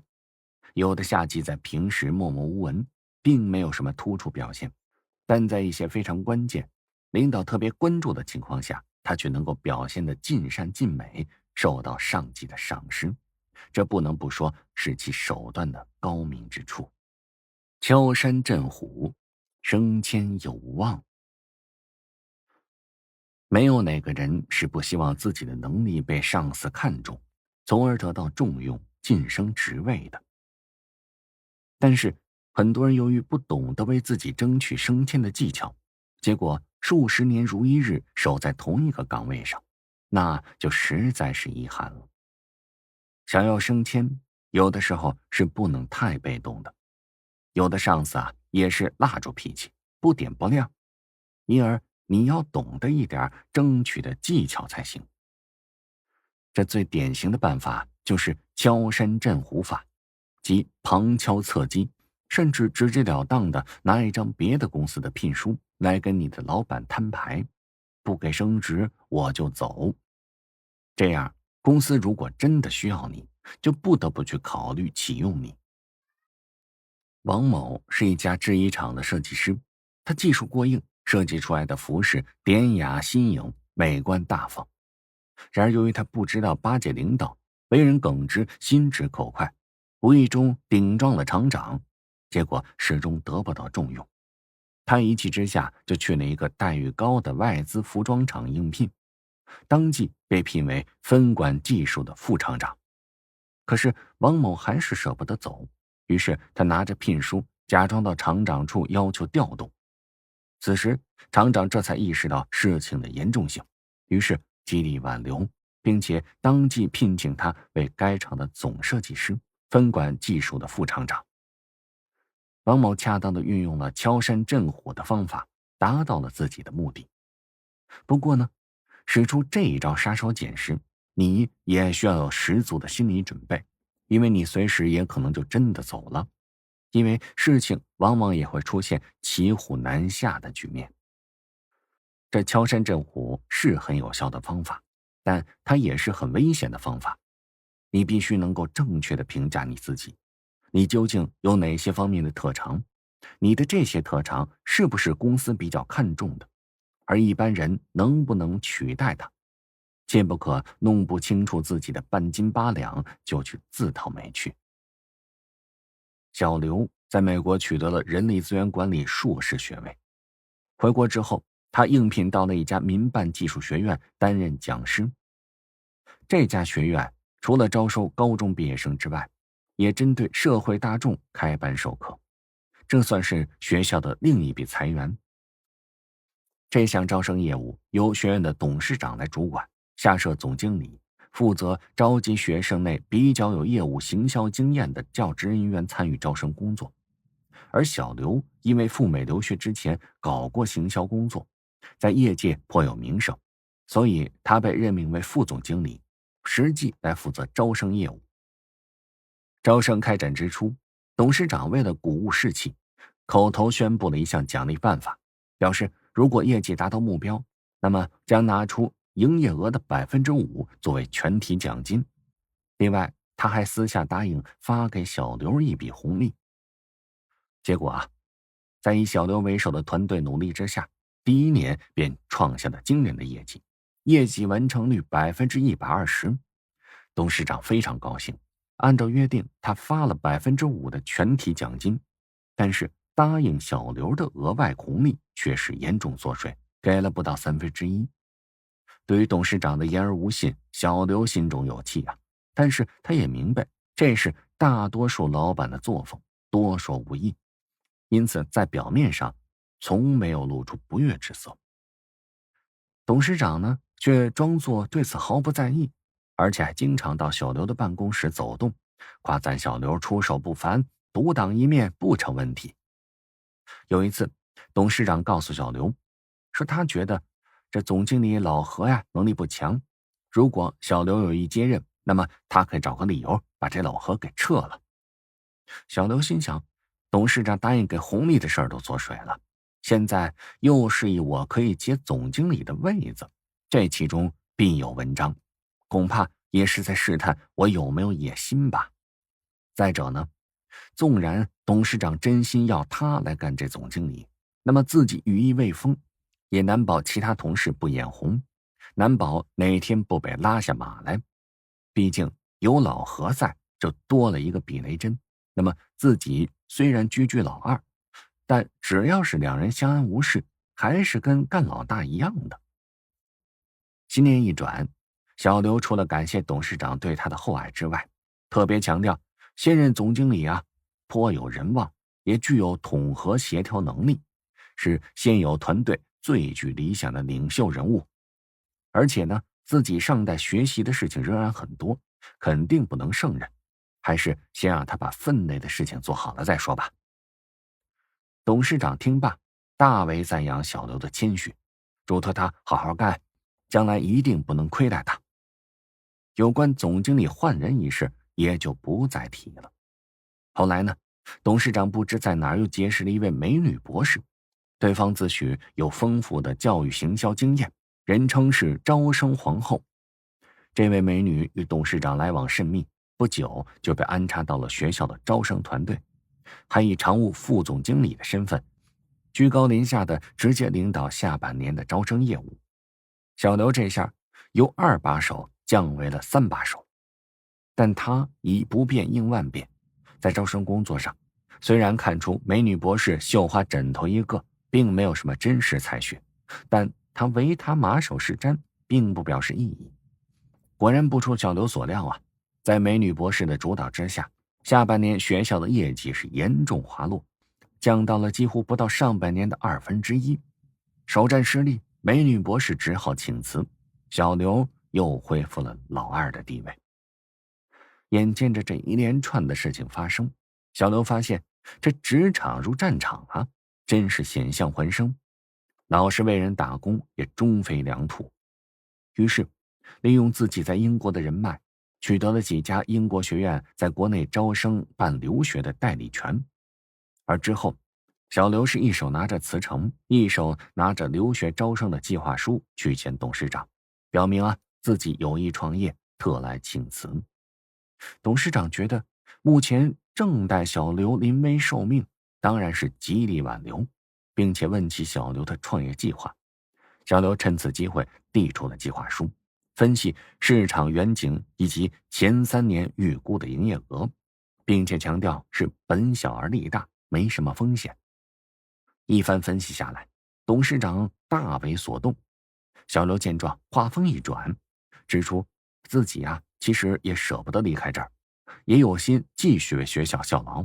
如果董事长有意的话，他愿意让出1半的股份，与其合伙搞留学招生业务，而他呢，自然也就留在原职，公私两便。最后2人是达成了合作协议，新公司资金全都由董事长来负责，各占50%的股份。小刘这边除了负责新公司的业务之外，也继续担任原来的副总经理一职，学校的相关职务也正常。此时由于和董事长有着老板伙计合伙人的双重关系，而且各项业务也都进展得不错，如今2人可谓是哥们儿般的平起平坐，用不着伴君如伴虎，担惊受怕了。由此可见，跟上司摊牌的方式也是大有讲究的。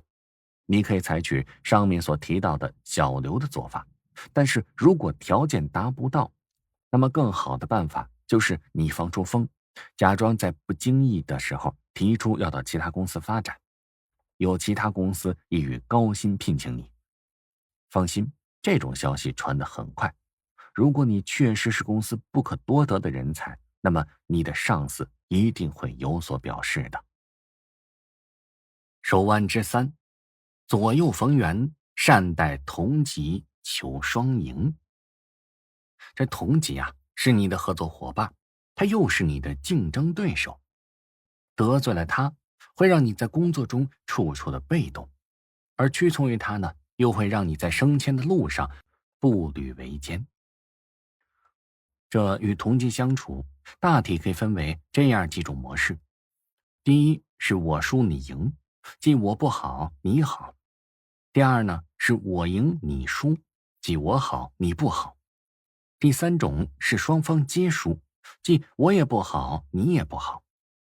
第4种呢，是双方皆赢，你好我好，大家都好。权衡利弊，追逐双赢，才是同级相处的最圆满的结局。防人之心不可无。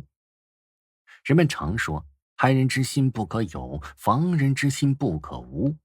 的确，害人之心不可有，因为这害人不符合法律和道德的规范，也会引起对方的报复。然而在社会上，光是没有害人之心还是不够的，还得有防人之心。这明枪易躲，暗箭难防。别人要害你，他不会事先告诉你，那么又该如何防呢？首先是巩固城池，也就是让人摸不清你的底细，而实际的做法便是不透露出个性上的弱点，不轻易显露你的欲望和企图，不露锋芒，不得罪人，同时也不要太坦诚。别人摸不清你的底细，那么自然他就不会随便的利用你，陷害你，因为你没有给他们机会。其次呢，是阻却来敌。兵不厌诈，争夺利益时人心也不厌诈。因此对待他人的动作也要冷静客观的判断，凡是异常的动作都有异常的用意，把这个动作和自己所处的环境一并思考，便能发现其中的玄机。同期之间存在着竞争，追求工作的成绩，希望赢得领导的好感，获得升迁，以及其他种种利害上的冲突，使得同级间天然就存在着一种竞争关系。而这种竞争在很大程度上又不是一种单纯的真刀实枪的实力较量，它往往掺杂了个人的感情、好恶与领导的关系等等复杂的因素。它是一种变形了、扭曲了的竞争。表面上大家同心同德，平平安安，和和气气，而内心里却可能是各自打着各自的算盘。同期之间的纷争较多，那么个人的性格优缺点也就暴露的比较明显。每个人行为上的缺点和性格上的弱点暴露的多了，那么就会引发各种各样的冲突。这种冲突有些是表面上的，而有些是背地里的，有些是公开的，而有些就是隐蔽的。种种不快交织在一起，便会引发矛盾。多琢磨事儿，少琢磨人，是处理好同级关系的一条重要原则。在与同级相处时，还应该注意以下几个问题。第一，无论你有多么能干，多么自信，也应该避免孤芳自赏，更不要使自己成为一个孤岛。在同级中，你是需要有那么一两位知心朋友的，大家平常有个商量，互相通个气儿。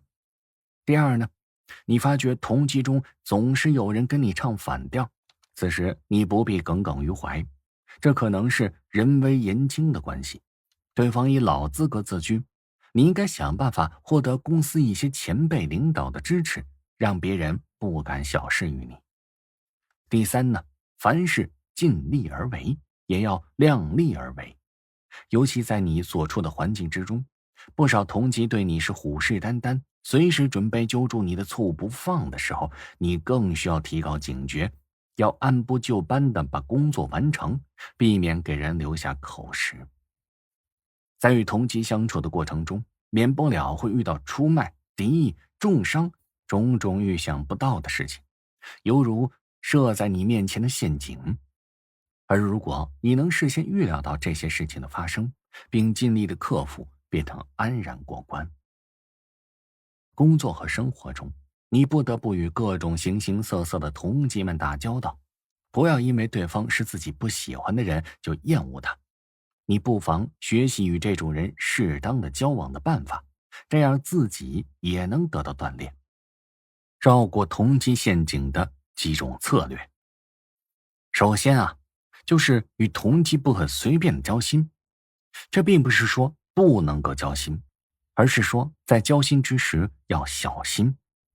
在现实中，正人君子有之，那奸诈小人也是有之，既有坦途，也有暗交。在复杂的环境中，不注意说话的内容、分寸、方式和对象，往往也容易招惹是非，授人以柄，甚至祸从口出。人们往往只有安身立命，适应环境，才能改造环境，顺利取得成功。说话小心一些，为人谨慎一些，对避开生活的误区，使自己置身于进可取退可守的有利位置，牢牢把握人生的主动权，无疑是有益的。一个毫无城府、喋喋不休的人，是不会受到同级欢迎的。西方有句谚语说得很好，上帝之所以给人一个嘴巴两只耳朵，就是要人多听少说。如果你留心的话，你可以发现同事之间很少有真正能够交心的朋友。许多人平时嘴上说得非常漂亮，可是如果一栋大楼失火，楼顶上的人都想乘直达电梯下去，那么就会造成拥挤，哪里还会有人管你是不是下去了？相同的，一家公司有了肥缺，那么大家就免不了会争着去，而形成混乱。无论在人生的战场上、情场上，或是商场和职场上，任何人也都很难通行无阻。在现实生活中，人们更是常常为了蝇头小利而挤得头破血流。所以说，平时在跟同事相处时，就要怀有戒心，不要将同事们怀有某种企图的话太过当真。同期之间，只有在大家放弃了相互竞争，或是明知竞争无用的情况下，才会有较为纯粹的友谊存在。否则，如果交出了真心，只会自寻烦恼。比如说呢，这甲乙是同级，而且他们又是好朋友，此时他们却面临只有一个升迁的机会。如果甲升了级，乙没有升，那么乙会怎么想呢？乙如果继续与甲友好，免不了会被人认为是趋炎附势。那么反过来，甲主动的跟乙友好，也并不自然。第二，不要被人当枪使。在工作中，难免就会遇上人事上的问题，你就要特别当心，不要被人利用了，别给人当枪使。特别是在权力倾轧游戏泛滥的环境之中，你应该有自己的立场，这样才能生存下去。例如，两位同级大斗法，而你是中间人物，应该如何去应付呢？最大的可能性就是二人都想拉拢于你，却又不能够太露骨，在言辞上表达，在工作上给出甜头，你当然明白其用意。同时，你又不可能一直装蒜下去，必然要表明立场，否则会被人视为两面派，那就更不妙了。那么应该如何抉择呢？想要好好的在职场上走下去，那么你当然要对这两个同级比较一番。例如，业务部门经理能力强，有前途，而且跟他比较有共同语言，那么你在内心自然是倾向他那一边。但是你的难处就是要与另一位经理和睦相处，使他不至于对你怀恨在心，不至于给自己埋下个定时炸弹，树立大敌。那么这个时候，你和业务部门经理在一起时，不要随便的提意见，尤其是不要讲另一位经理的坏话。同时呢，在后者面前要有意无意的表明你对他本人没有成见，只是以事论事。想要不被同级们当枪使，中立态度确实是非常重要的。平日与你关系密切的几位同事突然间发生内讧，弄得十分不愉快，甚至成为公司上下的笑柄。有些人必然以为你对此事了解甚多，于是他们纷纷向你打探。那么这个时候，你就应该避开，或者尽量少与这些同级接触。既然没有什么直接的接触，那么你对事件的前因后果自是不太了解。因此即使有人诉苦，也等于是对牛弹琴了。假如一天你因为公事与同级出差，对方突然问你，你跟搭档似乎有点问题是吗？你一直觉得与搭档相处融洽，公事上大家都很合作，私人之间也是客客气气的，何来问题呢？此时你要冷静一点，世事难料，这当中可能是发生了什么事儿，有直接的，有间接的，总之不太简单。表面上你必须表现得落落大方，微笑一下，反问对方，你看到什么了？或者你听到什么了？对方必然是支吾以对，那么你就可以继续说，我们其实一直相处得很好啊，我从没察觉到有什么问题，也没有因公事发生过什么不愉快的事儿。这个说法可以收到很好的效果。若对方是存心挑拨，或是试图获取什么情报，那么你这番话就没有给他留下半点的线索。而且间接的还拆穿了他，说对方要是真的要透过某些蛛丝马迹或是小道消息，他们希望你明白什么，那么你的表现也就说明了你的宽宏大量。很多事情并不像表面上那么简单，背后可能会有一些不可告人的目的，因此你也必须提防同级的陷阱，小心被人暗算。别老让同级占便宜。在工作中，那些经常伤害到你的同级，他们会养成一种习惯，随着时间的推移，他对所做的事情就会习以为常，因为你以前从来就没反对过，他就认为这样是可以被接受的。一旦你忍无可忍，要求他尊重你的权利，放弃他的习惯时，那么他就会认为自己损失了什么，反倒认为这是你的错。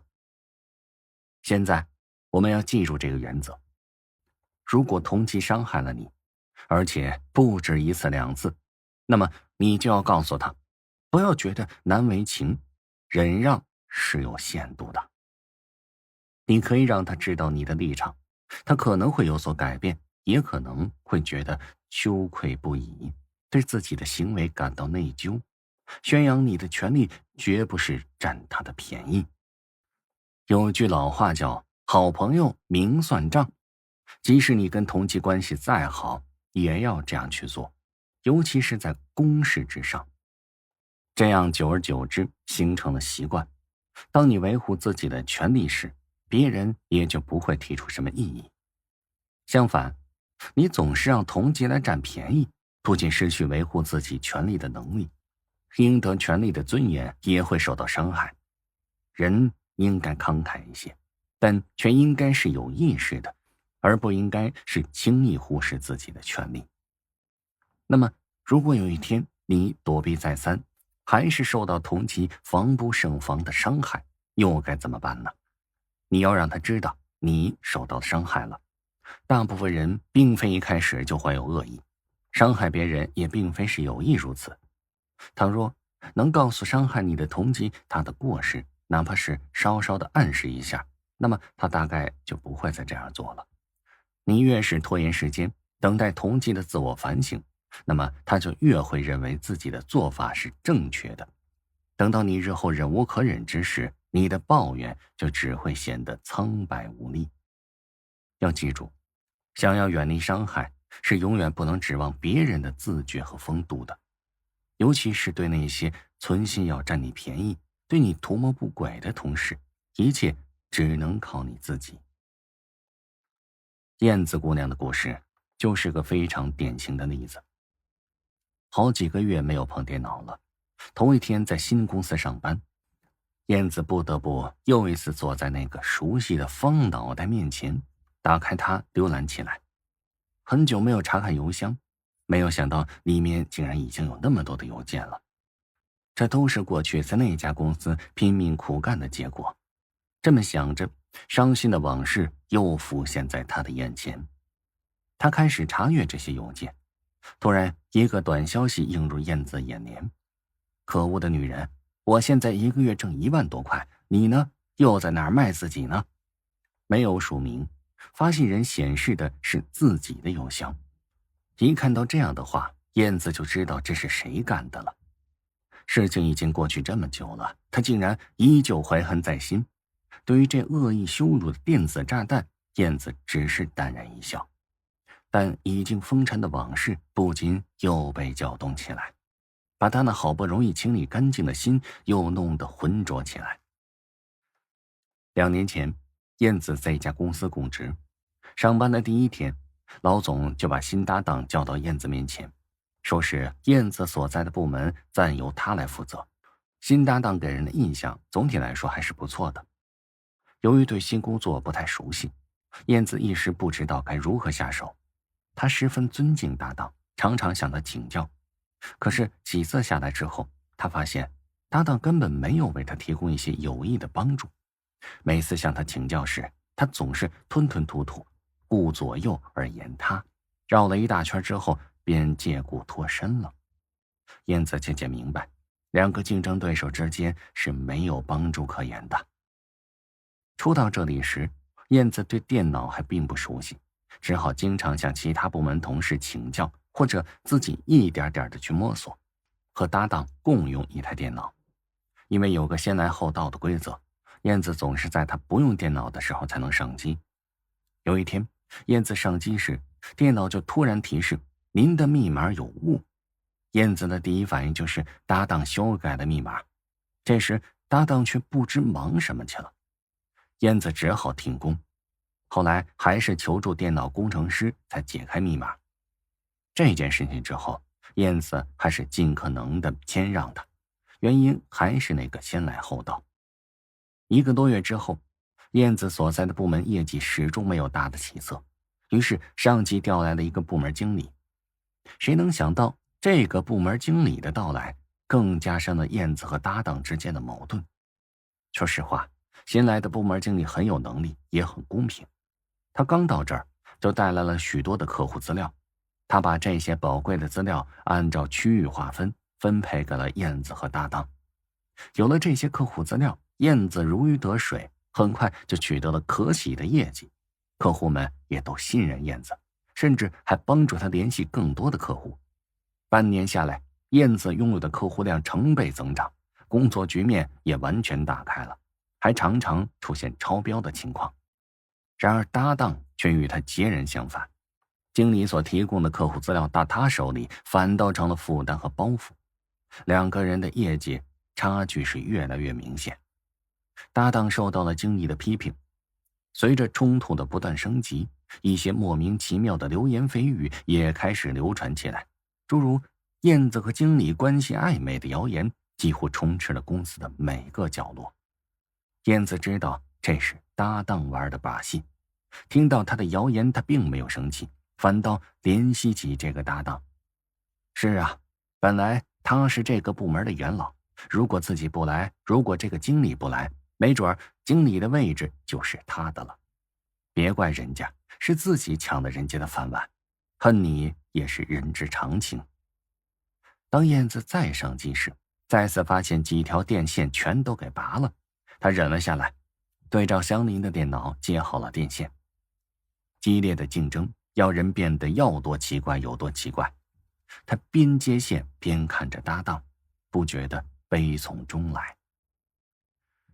这年后的最后一天，一件出人意料的事情发生了。搭档突然主动与燕子聊起天来。燕子虽然觉得意外，但却仍然很高兴。说实话，谁不期望彼此能够和平相处，创造一个和谐宽松的工作环境呢？后来两人约在一个小餐馆里，搭档诚恳地对燕子说了这样的话：过去的1年，我做了很多对不起你的事儿，一直呢想找个机会向你道歉。现在想想，真不知道当时怎么就控制不住自己，干了那么多蠢事儿。燕子一下愣住了，激动的泪水缓缓地涌了出来。她含着泪水说：这也不能全怪你，如果没有我，那么就不会有这么激烈的竞争，很多事情也就不会发生了。接着搭档又跟叶子讲了许多自己的故事。他说他在很小的时候父亲就去世了，所以在以后成长的历程中，他吃了很多的苦，遭了很多的罪，于是常常会感到这个世界对他不公平，欠他的太多了。他唯一能得到的就是母亲的爱，而母亲又过于溺爱他，最终使女儿养成了骄纵跋扈的个性，这让他吃了很多的亏。离开母亲走上社会，他更是屡遭挫折。他说，在这1年的最后一天，把所有的一切留给过去，从明天开始重新做人。燕子此时听到搭档的心声，异常高兴。他主动放弃了一些能够显示能力的机会，让两人的业绩不再拉得那么大。可没想到，这却遭到了经理的严厉批评。他认为燕子这么做实际上是在损害公司的利益。可燕子依旧在他没有察觉的情况下让出了一些机会。可是燕子所做的努力并没有给搭档带来转机。不久，搭档又到老总面前告状，这一次搭档非但没有得到同情，反而被吊了起来，取消了他的工作权利。燕子知道，对搭档来说，这是异常沉重的打击。然而燕子没有因此而幸灾乐祸，反倒常常自责，夜里辗转难眠。不知道什么原因，有一天公司老总突然更换，随后人事地震带来的对员工的残酷打击也使他始料不及。这次是燕子被取消了工作的权利，而搭档则接替了他的工作。这个结果很有戏剧性，搭档还特意选了一个场合跟大家说：“哼，让他哭去吧。”燕子完全能够想象他的搭档当初被停职时的心情。燕子想，这次总算可以平息他对我的仇恨了吧。有一天，燕子打开电脑，发现很不对劲儿，很多新邮件他没有看就成了旧的。是谁打开他的邮箱呢？是另一个同事吗？他们曾经有过短暂的合作，只有他知道他的密码。于是燕子找到了他，问他是否打开过邮箱。他的回答是否定的。燕子追问，他才支支吾吾地说是那个搭档再三的求他，他才不得不把燕子的密码告诉他了。故事里的燕子就是于过分的厚道，一而再再而三的忍让，最终才被搭档踢出圈外。这里并不是说对同事要残忍一些，冷漠一些，而是说不能总是忍气吞声，任人摆布。你这么做并不能感化对方，使其有所收敛，反而会助长他的嚣张气焰，使得他得寸进尺，直到把你欺负得体无完肤。树立一个不好惹的形象。俗话说，软的怕硬的，硬的怕不要命的。吃柿子专捡软的捏。在生活中，一些蛮横霸道的恶人，他们之所以能够得意一时，就是因为社会上老实人太多了。他们作威作福，发火撒气，往往就找那些软弱善良者。他们十分清楚，这样做并不会招致什么值得忧虑的后果。在我们身边的环境里，到处都有这样受气者，他们看起来软弱可欺，也最终必然为人所欺。因为一个人表面上软弱，那么恰恰就助长和纵容了别人侵犯你的欲望。马玲是出版社的员工，由于刚刚接触到新同事，事事小心，处处留意，生怕会惹谁不高兴。他对每一位同事都毕恭毕敬，偶尔与同事发生点小的摩擦，即便占理也不据理力争，而是默默地走开。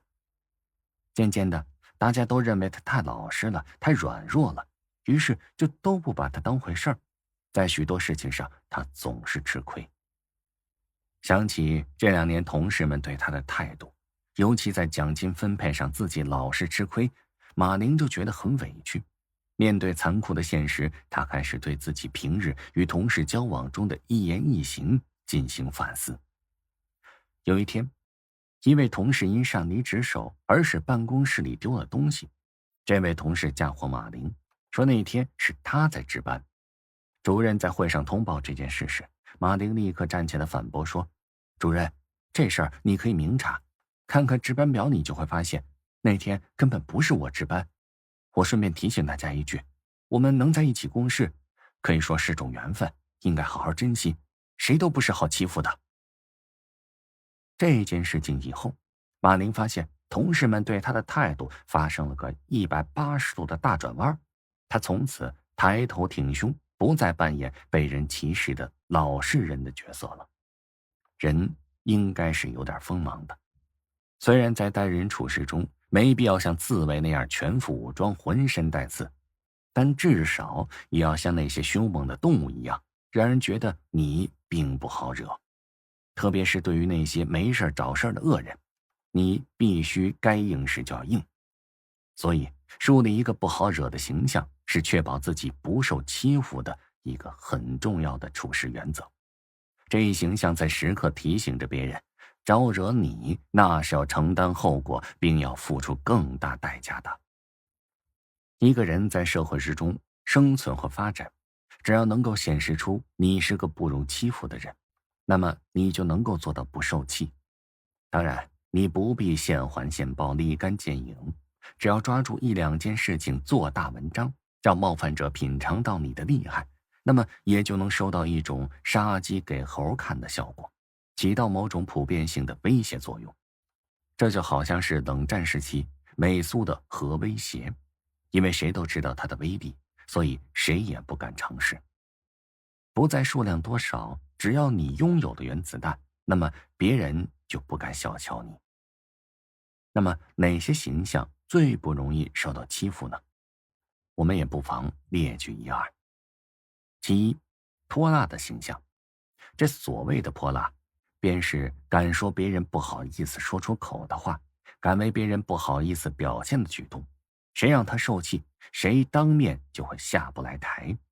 他敢哭敢闹，敢拼敢骂，口才好又敢揭对方的老底儿，所以很少有人敢惹这种人，以免自讨没趣儿。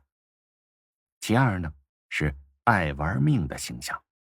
其实人类一切的弱点都可以归结为一个怕字，而怕死则是人类最本能的一种东西。那些爱玩命的主往往都喜欢用武力来解决问题，以玉石俱焚的态度来实现自己的意志。这种游戏自然是常人不敢玩，也玩不起的。第三，有仇必报的形象。人人都知道仇恨是一种非常可怕的东西，其最可怕的地方莫过于它的爆发没有时间上的限制，令人是防不胜防。所谓君子报仇10年不晚，就是这个意思。当然了，我们这里并非提倡人们动不动就去玩命，而是说在大是大非的原则问题上应该做到还以颜色。其次，实力派的形象。塑造实力派形象，就是要你在平时注意展示你雄厚的力量。比如吧，那令人羡慕的专业本领，广泛的人际关系，神秘莫测的后台等等，这些都会在周围人群中造成一种印象，即你是个能量巨大的人，他们不发威则已，一旦发威则让人难挡。所以人们就一般不敢招惹这类人物，塑造这种形象的人也会很少受气。总而言之，树立一个不好惹、不受气，甚至敢玩命的形象是很重要的。有了这么个形象，就好比是种下了一棵树，从此你便可以在这树荫下纳凉，再也不用担心别人会平白无故的欺负和招惹你了。顾全大局，共荣共损。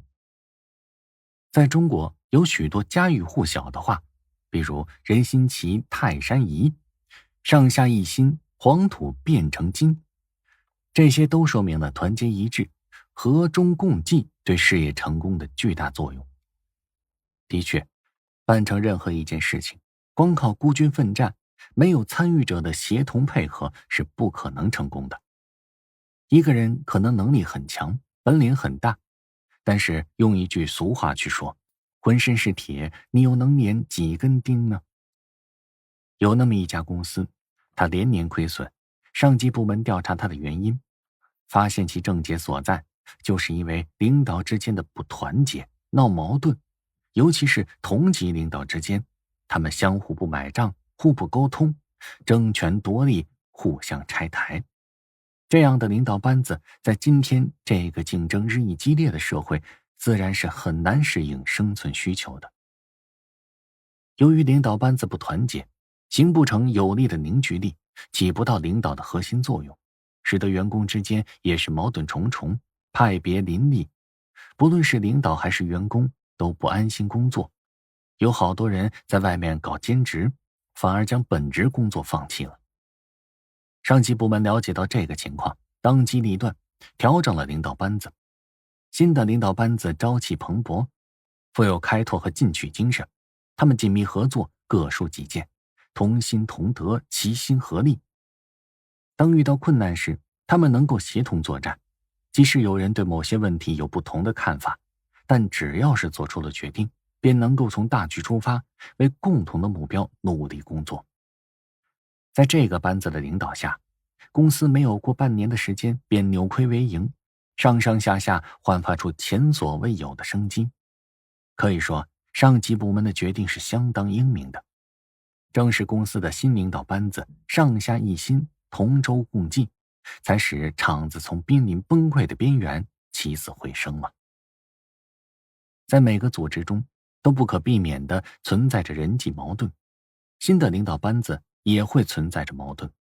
但如果每个人都能顾全大局，一切从工作的需要去出发，从做好工作的愿望出发，去处理与其他领导的关系，那么在外界看来，这个公司的新领导班子就是有战斗力的。由此可见，在处理同级关系时，一定要以大局为重，而要做到这一点，就需要注意以下2个方面的问题。第一，不要只看到同级的缺点。有的人只看到同级的缺点和不足，就有轻视之心，不愿意与他们合作。他们并没有分析同级身上所出现的缺点和不足的原因，也没有看到同级身上闪光的地方，便轻易地把他们抛弃了。他们没有想到，缺点人人都有，就是自己身上也有很多缺点和不足，只是自己没有发现罢了。对于有缺点的同级，不能够随便否定，也许在他们的身上有许多特别值得别人学习的地方。正确的态度应该是重其长，轻其短，扬其长，隐其短，用其长，化其短，相互帮助，共同提高。第二，积极配合同级的工作。任何一项工作都要有一个主要的负责人，而之所以这样，是因为责任落实到某个人的头上，便可能极大地调动他的工作积极性，发挥他的主观能动性，使他将工作干得更好，同时也能极大地提高工作效率。另外，如果工作中出现了纰漏，那么上级也很容易找到责任人，及时地纠正错误。一项工作不可能有几个主要的负责人，如果有，那也是很不合理的。因为一项工作有几个负责人，会产生相互扯皮的现象，从而大大降低工作效率。一般的办法是由其中的一个人负主要的责任，其他人协同配合，分工负责。负责主要责任的人一般是对某项工作很内行的人，他对这项工作很了解，即便不是对每个细节都了如指掌，起码也能有个总体的了解。或者是这个人曾经做过这项工作，他很有经验。这些都是领导在布置工作任务时所要考虑到的。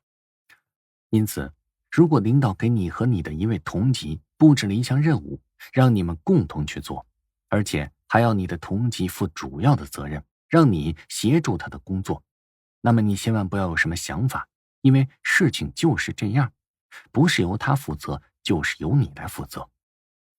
领导让你的同级负责，那肯定也有他的理由，或者是同级对这方面有比较多的了解，或者是他较有经验，或者是他在领导面前有较多的展露过才华。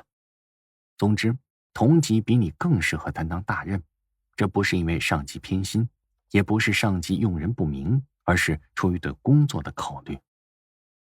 你应该放下思想包袱，不要为了做同级的助手而感到难为情或是心怀不满，要与他紧密配合，尽力而为，尽量将工作做得圆满一些。同级与你研究问题，你要知无不言，言无不尽。对于同级不正确的看法或是决定，也要及时的指出来加以讨论。同级交给你的任务，你按时保质保量的完成，不要拖他们的后腿，更不能挖他的墙角。要知道，你与他上了同一条船，那就只能是同舟共济，有福同享，有难同当。工作上出了问题，不仅是同级的耻辱，也是你自己的耻辱。最起码人们会对你的工作能力提出疑问。你与同级是一荣俱荣，一损俱损，因此只有和衷共济才能够双赢。而当需要你为同级做助手时，那就争取做个好助手吧。压低别人，并不能抬高自己。与同级相处，要做到只限不妒。同级取得进步时，要向他表示衷心的祝贺。有的人平时能够与人和睦相处，但是他一看到别人走到了自己的前面，便妒火中烧，心理上很不平衡，他与我一样的资历，一样的水平，一样的级别，凭什么他就得比我强？这样的想法往往会导致你对同级开始冷落，甚至说些风凉话。这样做不但会使你失去信心，也不利于自己的进步。你尽可以羡慕他，向他学习，奋起直追，这才是正确的态度。要知道，光靠压低别人是不能够抬高自己的。首先，同级失误时不要讽刺挖苦。任何人都会有缺点和错误，当同级在工作中出现了缺点和失误时，既不能熟视无睹，任其发展蔓延，也不能讽刺挖苦，借机抬高自己。有一次，某公司业务部经理小贺谈了一笔生意，由于对方条件太苛刻而没有谈成。本来这是很正常的事情，但销售部经理老于却说，凭着小贺的才能，竟然没有拿下这笔生意，这可真是出乎意料啊！我当部门经理时可没有出现过这种情况。结果惹得小贺是大为光火。像老于这样的人其实大有人在，他们本身没有多少的才能，也没有干出什么骄人的业绩。正是因为如此，他们生怕别人小瞧了自己，总想在别人面前显露一下。看到同级取得了一些成绩，他们便冷嘲热讽。别管同级有了什么缺点和错误，他们不是伸手拉一把，而是讽刺挖苦，落井下石，趁机好表现一下自己的高明。讽刺挖苦是最让人受不了的，他看似温和，不温不火，不急不躁，实则是软刀子杀人，更加让人难受。而且想通过讽刺别人达到抬高自己的目的也是行不通的，因为在别人看来，你是高是低，这要看你的真才实学。光凭压低别人抬高自己，最多只能骗人一时。一旦你的真面目被人看穿时，别人就会更加的鄙视你。有的人甚至在同级没有什么过失和错误时，也喜欢把别人讥讽一番。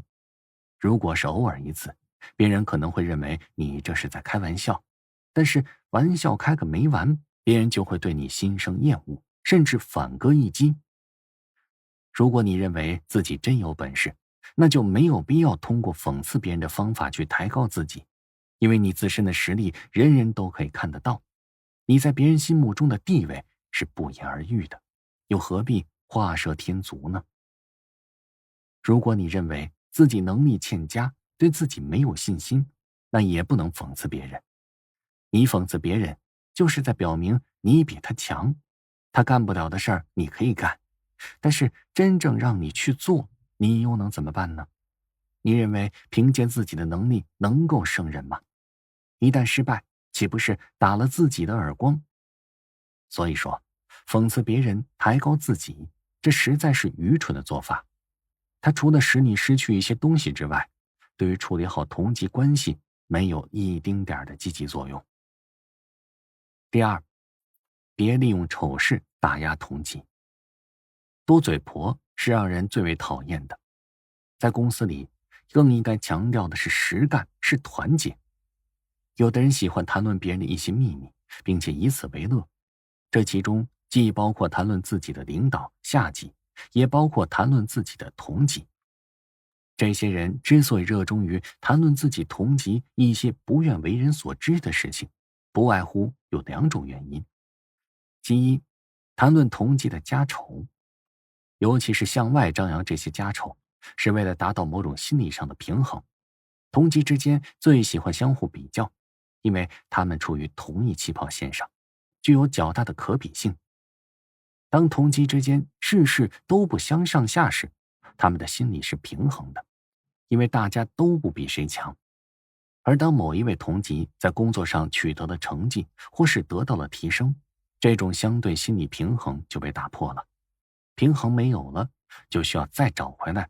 有些人就开始寻找一些同级工作中或是家中的丑事儿，添油加醋，大肆宣扬，想以此达到败坏同级名声、损害同级威信的目的。其二，就是宣扬同级的家丑，以此打倒对方，趁机取利。比如某公司的企划部经理，由于工作需要调走了，上级决定由2名副经理之中挑选1人接替经理的工作。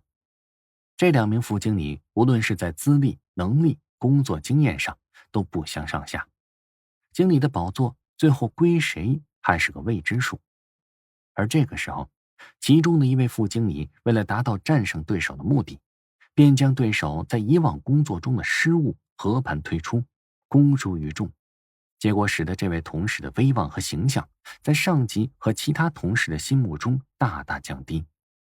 当然了，这位副经理最终也没有达到目的，因为他既然能接别人的短，那么别人自然也可以以其人之道还治其人之身。况且上级领导也不喜欢下级之间搞内讧，互挖墙角。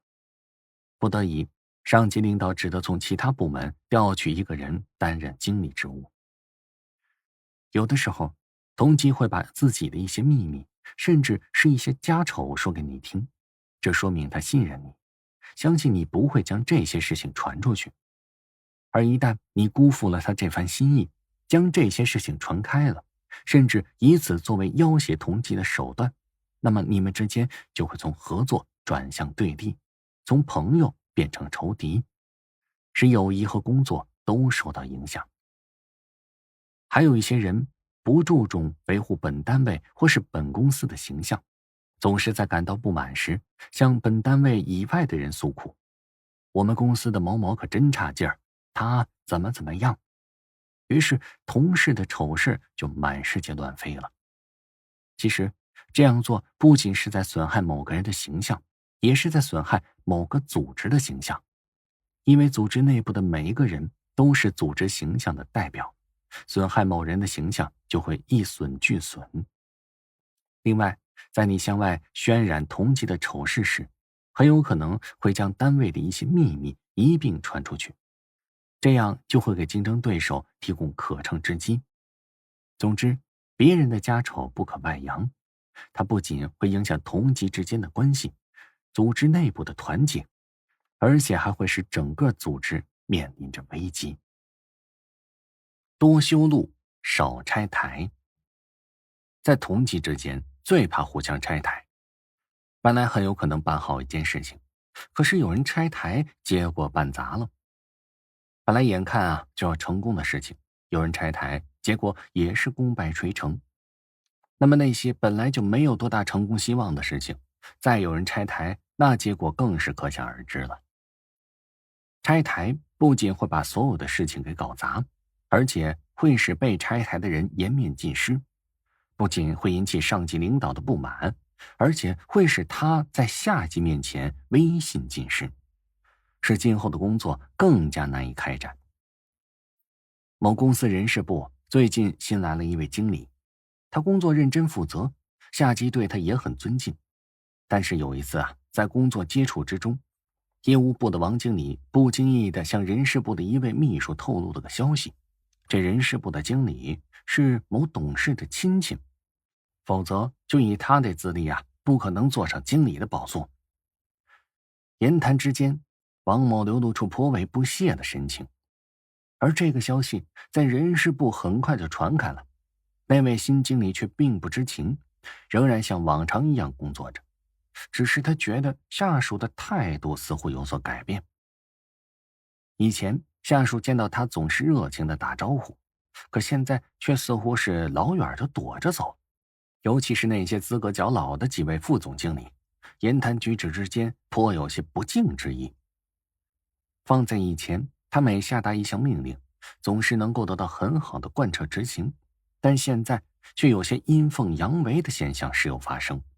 工作布置下去了，却往往不能很好的完成，甚至有人当面提出反对意见，使他面子上也很过不去，工作阻力越来越大。而后来他了解到，所有的这些变化都是由王某的一句话所引起的。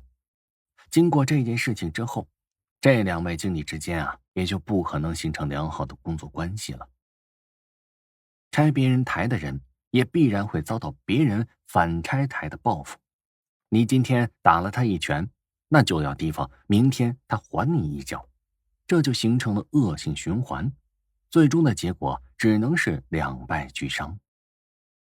拆人家台的人必然不会有好的人缘，因为在别人的眼里，你不够光明磊落，是一个喜欢给人下绊子的小人。不仅同级领导对你不满，不愿意与你合作，就是上级甚至是自己的下级也不喜欢拆台的人。上级需要自己下级精诚合作，有大局观念，这样他才能把布置的任务很好的完成。如果下级之间相互拆台，交代的任务不能够完成，那么怎么能不令他头疼呢？对于自己的下级来说，他们也希望自己的领导是个正人君子，跟着这样的领导脸上也有光彩啊。而那些喜欢拆台的人，他也干不出什么大业绩来。因此，想要处理好与同级之间的关系，就不要做喜欢拆台的小人。不但不能拆台，而且还得想办法补台，给同级打圆场争面子，支持他把工作搞好，这样也就能给自己争取到一个同盟军，何乐而不为呀？要知道，冤家宜解不宜结。在现实中，同级同事在一起工作，往往会因为某些问题上的意见、态度和看法的不一致而发生分歧、矛盾。面对这些分歧和矛盾，回避是不行的，但如果处理不当，也会形成彼此间的隔阂，影响彼此的关系，影响工作的开展。所以同级之间要顾全大局，从维护团结的愿望出发，坚持做到是非问题论清楚，一般问题不在乎。对涉及大是大非的问题，一定要坚持原则，不妥协，不回避，不让步，但又要讲究方式方法，避免言辞激烈，伤害对方的感情。还要注意不要把矛盾公开化，把同级间的隔阂扩展到上级和同事中去。对一些无关紧要、不涉及原则问题的小事儿，应该采取不细究、不计较的态度，对己严，对人宽，谦和忍让，得饶人处且饶人。而具体也可以分为3点。第一，治人和治己相结合。同级之间产生隔阂有很多种原因，它既有自身的原因，也有对方的原因，还有可能是第三者的原因。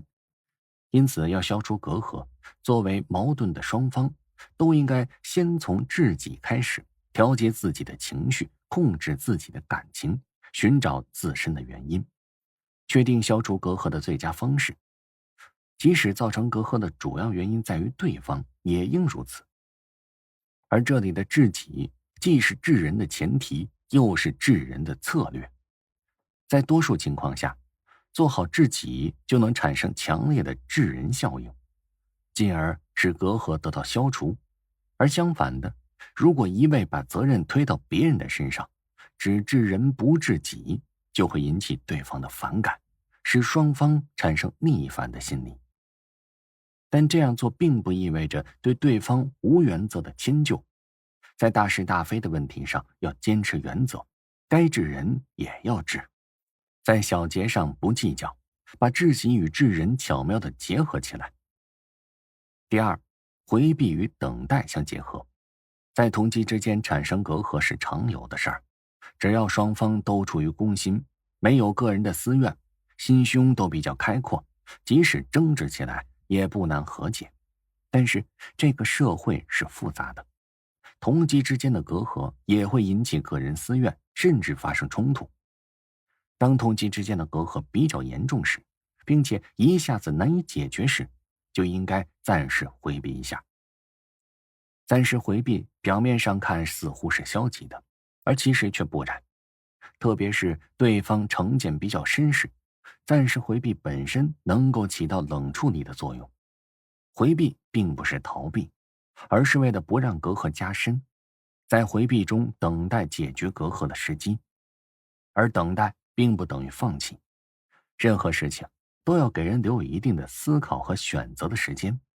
同级之间的隔阂常常在回避与等待之中自然化解。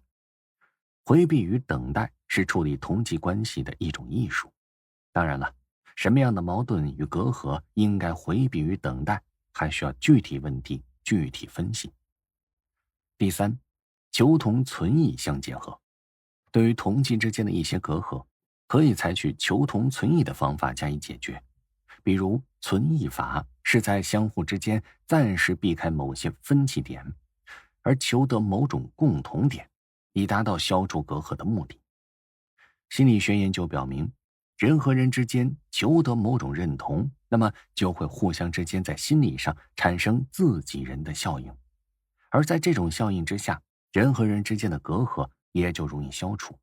而做到这一点，首先要的就是胸怀宽广，主动寻求消除隔阂的办法和途径，而不要瑕疵抱怨，扩大矛盾，加深隔阂。互相留点面子。有人说啊，中国人最讲面子了，其他东西都可以不要，但这面子可不能不要。而连面子都不要的人，便会被人看作是寡廉鲜耻之徒，被人唾弃。面子如此重要，因此当人们面子受损时，人们就会毫不犹豫地去维护，而损害自己面子的人也会被看作不共戴天的仇人。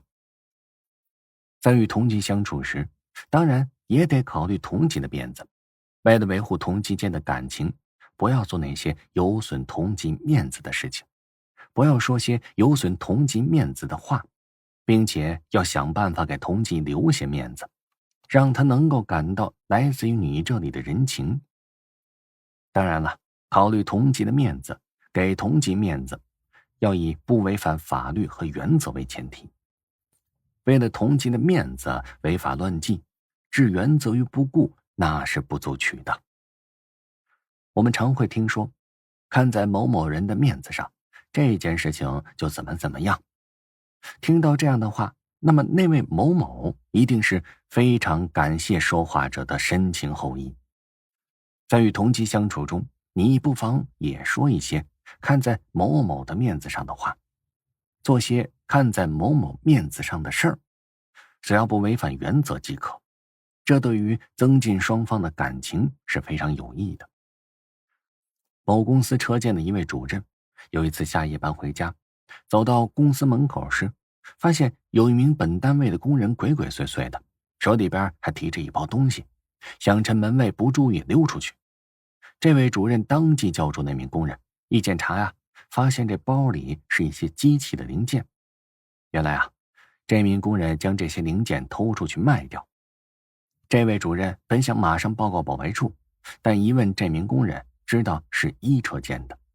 而这时呢，公司正在开展技术大比武，自己是二车间的。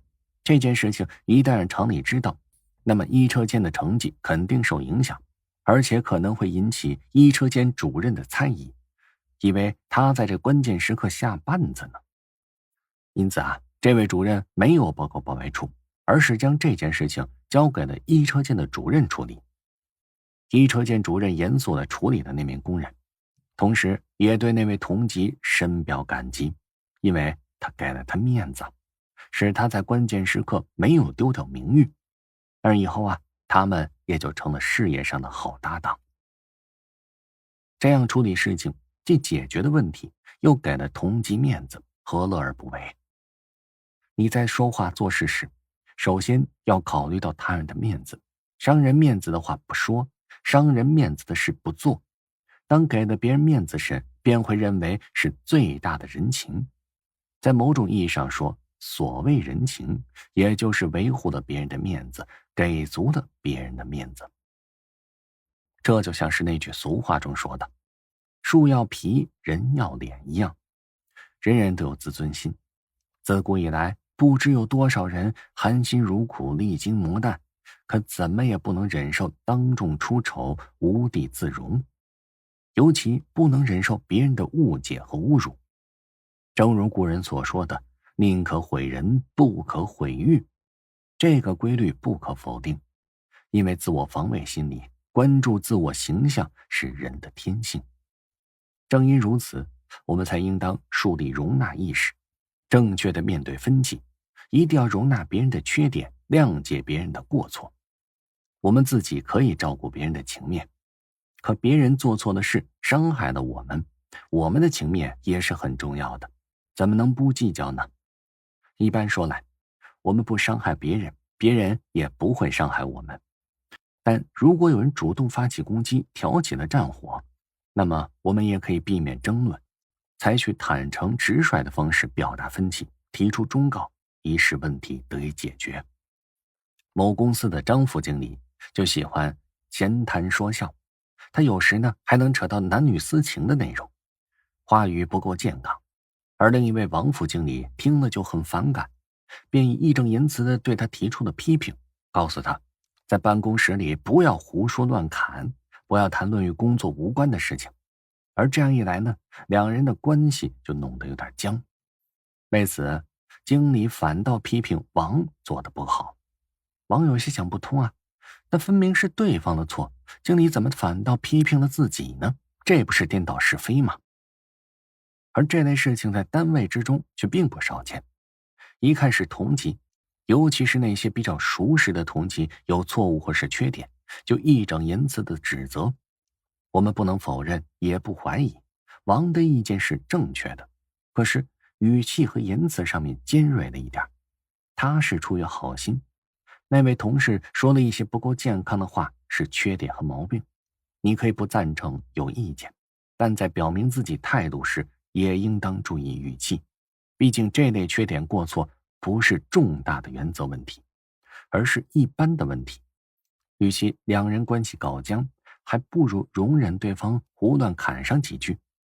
这类问题我们也应该掂量掂量，孰轻孰重。当你和同级发生争执时，当你对同级所做的事情看不顺眼，准备提出批评时，你一定要想想，是争个是非重要，还是照顾对方的情面，维护人际关系重要。这就是要不要认真的分界线，也就是应该如何表达分歧的清醒剂。就那位想不通的王经理来说，并非是不要是非观念，也不是有了意见不能提，而是在提出意见时要学会自觉地采取平等交流、互留面子的态度。这样做的效果不仅不会损害人际关系，而且还有利于教育影响对方，对双方都是有好处的。投桃报李，追逐双赢。我们与同级相处时，大体也可以分为这样几种模式。比如我输你赢，即我不好你好；我赢你输，我好你不好。双方皆输，你不好啊，我也不好；双方皆赢，你好了，我也好，大家都好。而追逐双赢是同级相处的最圆满的结局。虽然说除了双方皆赢，其他几种模式都不太好，但也不宜绝对的否定。在某些特定的情况下，需要选择我赢你输，或是我输你赢，以及其他的模式。比如参加某些人才的选拔活动，那就要我赢你输。如果大家都不想争第一，那么竞争还有什么意义啊？但是这种争夺仅仅是在分数和名次上的，并不是整个人的谁赢谁输。这在商战中并不少见，但这仅仅是处理问题的策略而已，也不是根本上的我输你赢。绝大多数情况下，最佳的选择只有双方皆赢，而其他选择都行不通，至少是效果不太好。与同级相处不容易，想要双方都能够赢更不容易。但除了敌对性的冲突之外，我们若想与同级建立和发展良好的人际关系，只能是迎难而上，坚定不移地选择双方皆赢。因为只有这样的选择才合乎人性，合乎规律，合乎自我实现的需要，也合乎市场经济所决定的现代社会关系的法则。市场经济不是竞争性的吗？那么竞争怎么可能双方都赢呢？不错，市场经济是竞争的，确实存在着优胜劣汰、冷酷无情的一面，但生活的本质、人际关系的本质并不是竞争的，而是以相互依存为根本。在事业上的成功，都是贯彻平等互利原则的坚持双方皆赢方针的结果。损人利己虽然一时得逞，但只能是一时的。从长远来看，因小失大还是会失败的。在现代社会，比较典型的主导意识与策略大体有两种，一是鹬蚌相争，一是吴越同舟。鹬蚌相争的特征就是竞争双方你争我斗，相互不让，非要分个高低胜负不可，最终造成了两败俱伤、渔人得利的结果。这种鹬蚌相争的事情在同级之间也不少见，不论是你赢我输，还是双方皆输，对于处理相互关系、树立各自的信誉和形象都是很不利的。而吴越同舟呢，就是一种竞争，双方合作既是对手又是朋友的最佳选择，也是一种最为明智的竞争策略。它体现了公共关系的意识。这样做一方面可以与同级友好相处，公平竞争，避免伤害到对方，招致对方的暗算。另一方面，这种真诚友善、团结合作的态度，还可以优化企业的形象和声誉，争取到更多外部公众的认可。你要满足自己的需要，就要满足他人的需要。与同级相处要坚持双赢的原则，你好我好，才能大家都好。想要在工作中真正与同级达成双赢，我们也需要注意以下几个方面的问题。第一，与同级分享成功的机遇。有些人总是担心机遇错过了便不会再有，对于自己能否争取到下一次机会颇有疑虑，因此当机会来了，便想不失时机地抓住它，非要与同级争个高低不可。而这正是一种缺乏自信的表现。在这些人的潜意识中，总有一种感到自己不如对方的恐惧，不如对方的消极心态，而这正是阻碍他们选择双赢目标的内在危险。人与人相比确实有千差万别，而人们常说人比人气死人。为什么要生气呢？表面上看是因为有差别，而实质上则是因为不自信，或者说不够自信。在你的同级中，会有人收入比你多，资格比你老，或者后台比你硬。不自信的人不能充分肯定自己的实力与价值，自然会在这些不可避免的人际差别之前失去心理上的平衡。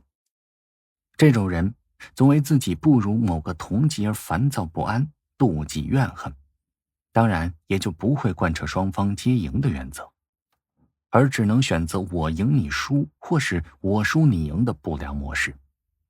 而这种消极心态对于自由平等意识和良好的人格具有极大的腐蚀和破坏作用，自然会使有些人在与同级相处时抱有偏执的态度。什么样的方法能够消除这种心理呢？唯一的良方即是自信自爱，心态积极。若指望你与同级之间差别很少，甚至没有差别，这必然是落空的想法。无论现实环境变化多大，每个人都有自己的价值和能力，并且拥有一些他人不可能拥有的东西。只有你敬重自己，别人才会同样的敬重你。这是一个自强和行动的时代，而不是抱怨和失落的时代。没有这种积极的心态与行动，也就不可能在人际交往关系上自觉地选择贯彻双方皆赢的思路。一个人不能主宰自己，赢得自己，哪还有心思和兴趣去追求双方皆赢呢？而还有一个普遍存在的问题，也常常阻碍着人们自由平等地与同级相处，就是怎样看待机会，有没有不虞匮乏的心态。不虞匮乏，也就是不愁机会的稀少。人们要发展，当然需要机会，而在机会的面前，人们常常感到僧多粥少。如果我们认为机会很多，人人都有份儿，不愁自己没有机会，不也就可以选择双赢了吗？有些人在职务升迁加薪时，总是好似抢馅饼一样奋勇向前，唯恐落后。他们的观念是一方得意必然导致另一方相应的受损，只有争取我赢你输，而不考虑双方皆赢。其实这是一种很不健康的心态。实际上，一个人或是一项事业的成功，并不意味着非要造成别人的失败，因为真正的成功是战胜自己，而不是战胜别人。真正的成功意味着一个人在与他人的互相影响方面取得了成功，使每个相关的人共同获益。如果你对自己有足够的信心，如果你深信在你前进的道路上还有着许许多多的机遇在等着你，那么你不妨将某次机遇让给其他的同己，祝他们成功。这不会对你有什么不好的影响，而相反的，你取得成功的可能性反而会更大，因为你得到了人和。而第二方面，真诚地为同级叫好。在与同级相处时，我们有充分的理由选择并且坚持双方皆赢的原则，但实际上许多人做不到这一点。即使对于比较亲密的同级哥们儿们，本来有着这样的愿望，而实际上也做得不够好。难道这个要求太理想化了吗？而其实这是切实可行的利己与利他的协调统一。那么为什么真正做到却很难呢？因为最佳选择必须要有最佳的心态。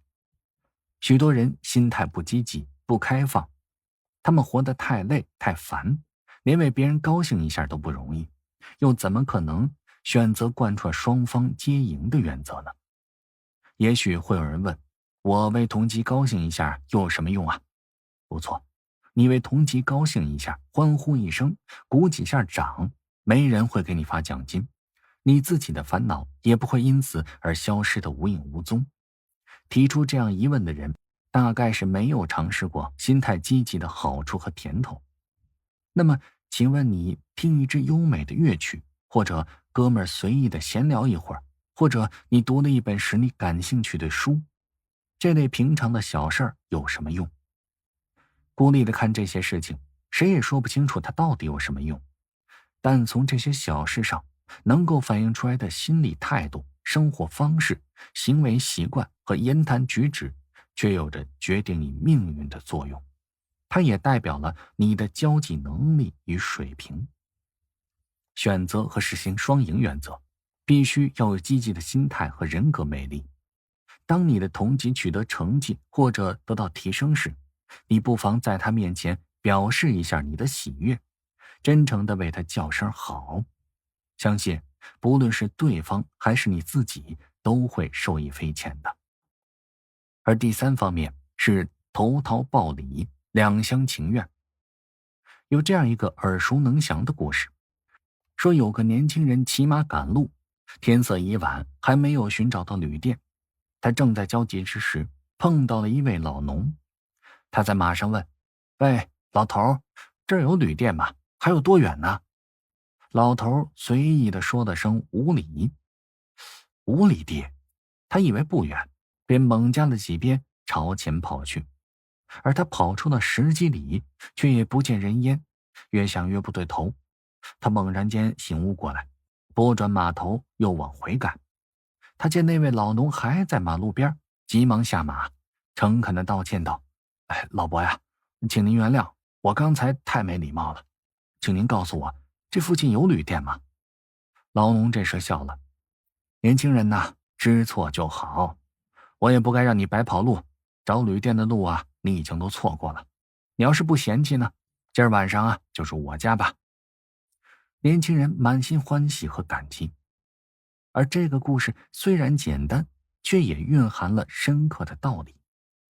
这就是投桃报李，互相友好，达成双赢。由此可见，人与人之间的感情是由人际交流所产生的，它是人际交流的一种效应，因而它也就必然随着人与人的相互刺激与交流的变化而变化。从客观上讲，真正的感情只有在两情相悦、投桃报李的基础之上产生和增进，因为感情是一种双向交流的效应。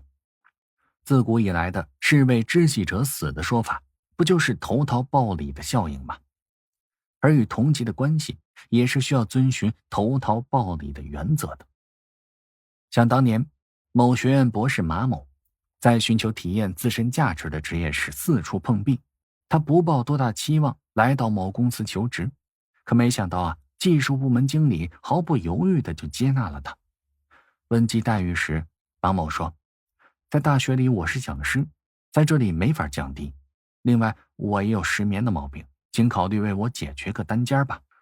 技术部经理全都应允下来，并逐一落实了。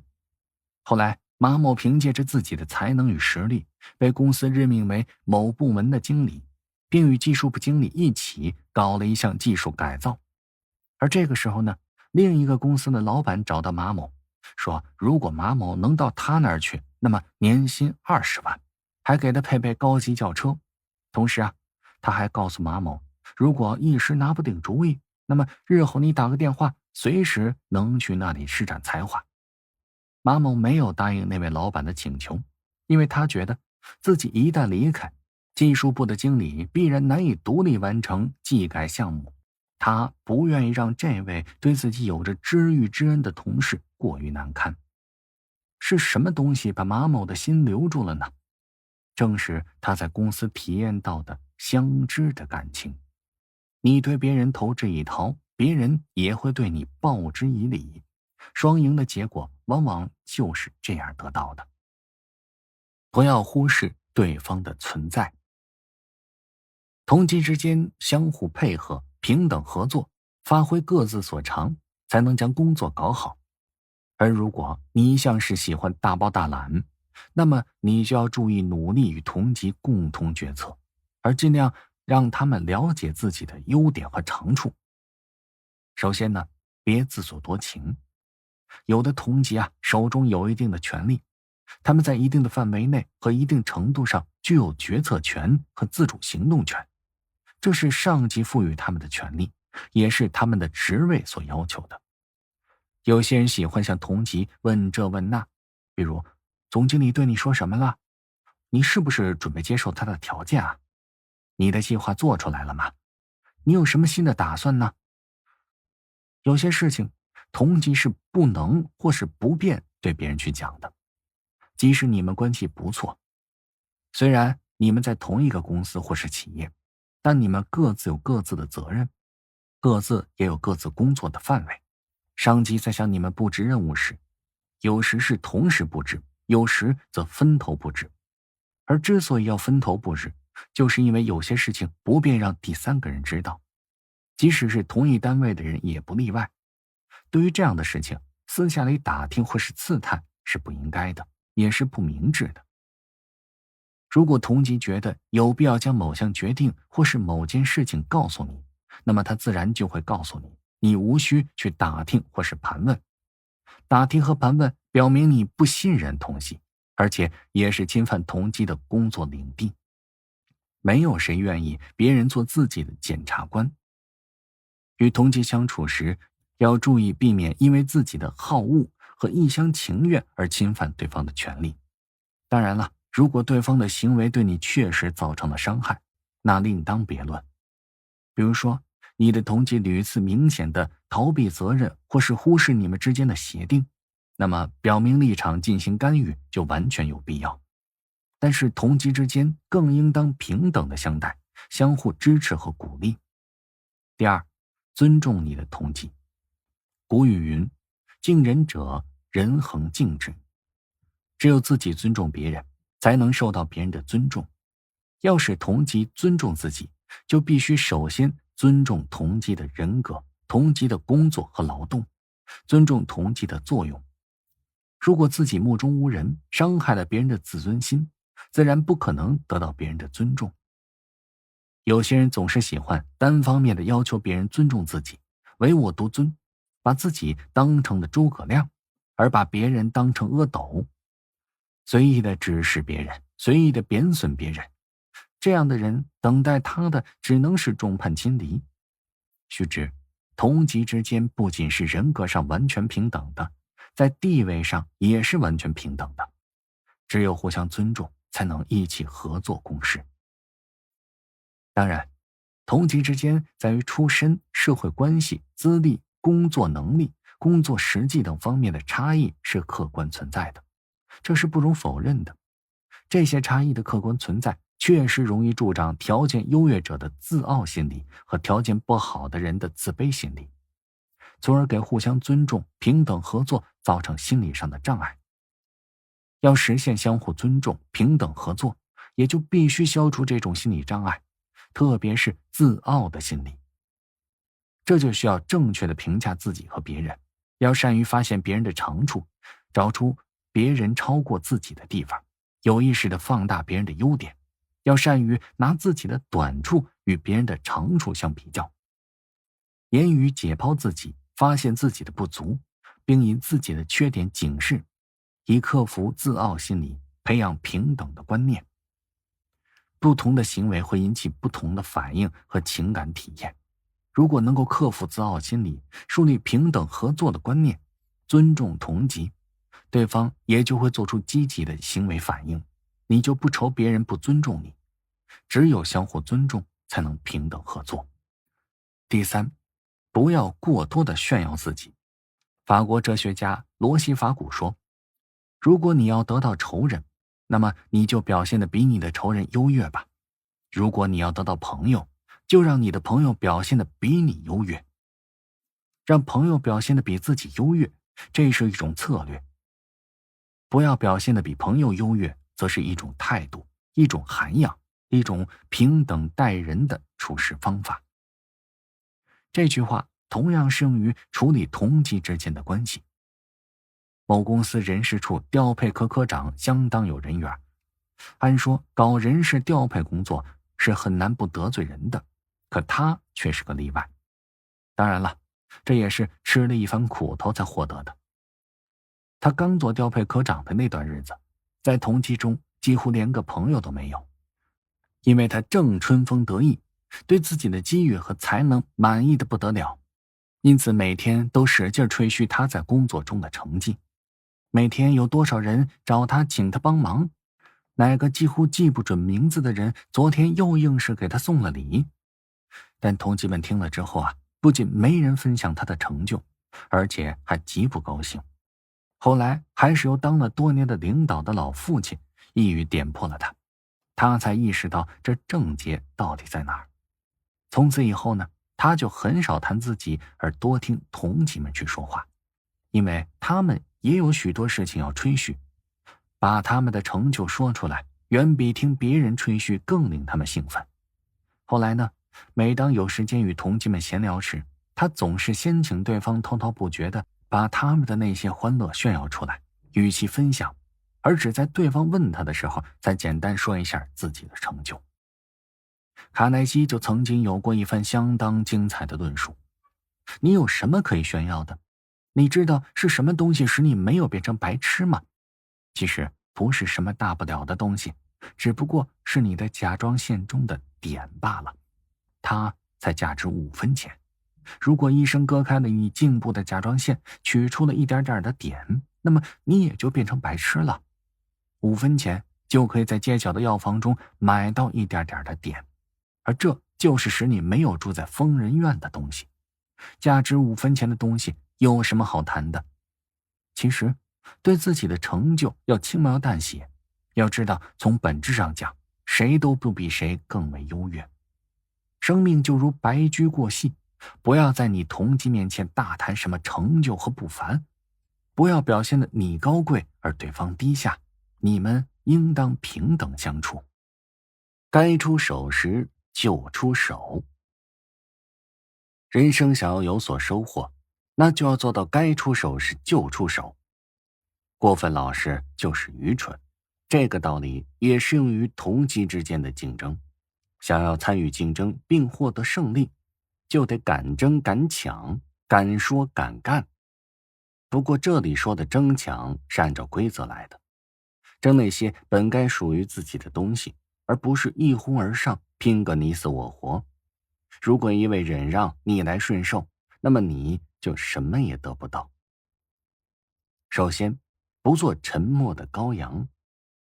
在职场中，如果永远做个沉默者，那你便只能是吃亏的份儿。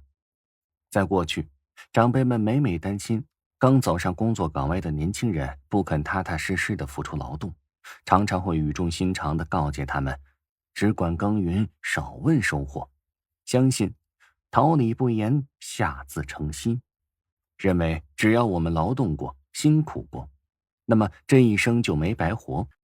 至于收获，那是不应该计较的事情，计较得失反而会受到别人的嘲笑，认为你没有风格。况且人们都相信上天总是公正的，收获一定属于那些辛勤耕耘的人们。但是上天有的时候好像真的是有所偏爱，大家都付出了同样的劳动，而结果却是两样，有的甚至有天壤之别。你可能会有这样的一种经历，自己同某位同事一样的工资，一样的待遇，一样的级别，似乎才能上也是不相上下的。但是突然有一天，你发现你的那位同事平步青云，一下子就把你甩在了身后，你又是惊奇又是羡慕，百思不得其解。为什么他比我升得快呀？是他有什么制胜的法宝吗？法宝倒是有一个，那就是该争的时候必须要争。他不让一次机遇从自己的身边溜走，因而他成功了。而你则是个老好人，总认为工作做了，上级自然心里有数，不会亏待自己。这样的想法往往使你大吃其亏。第二，正确的对待竞争。要处理好与同期间的关系，就必须正确的认识竞争，正确的对待竞争。你要了解每一位同级的特点，以便知己知彼，因人施之，免受伤害。在众多的同资历的同级之中，晋升谁，加谁的薪，或者说谁得到提薪，那就要靠个人的表现，这便出现了竞争。竞争本身既有利于促进每个人的成长，又有利于每个人的抱负实现。而对一个组织而言，竞争则有利于提高它的效率。但是竞争的存在并不是不择手段的方式存在的理由，竞争应当是正当的。同级间的竞争更不应该把对手理解为对头，竞争对手强于自己，要有正确的心态。而有竞争对手，就总会有胜负之分，这是正常的。关键要看你是否正确的对待这胜负的两种结果。有的人在竞争中不择手段，就是无法正视结果。胜负只说明过去，别人胜了，你应该向他表示祝贺，你要从中找出自身所存在的缺陷和不足，以便于以后的发展。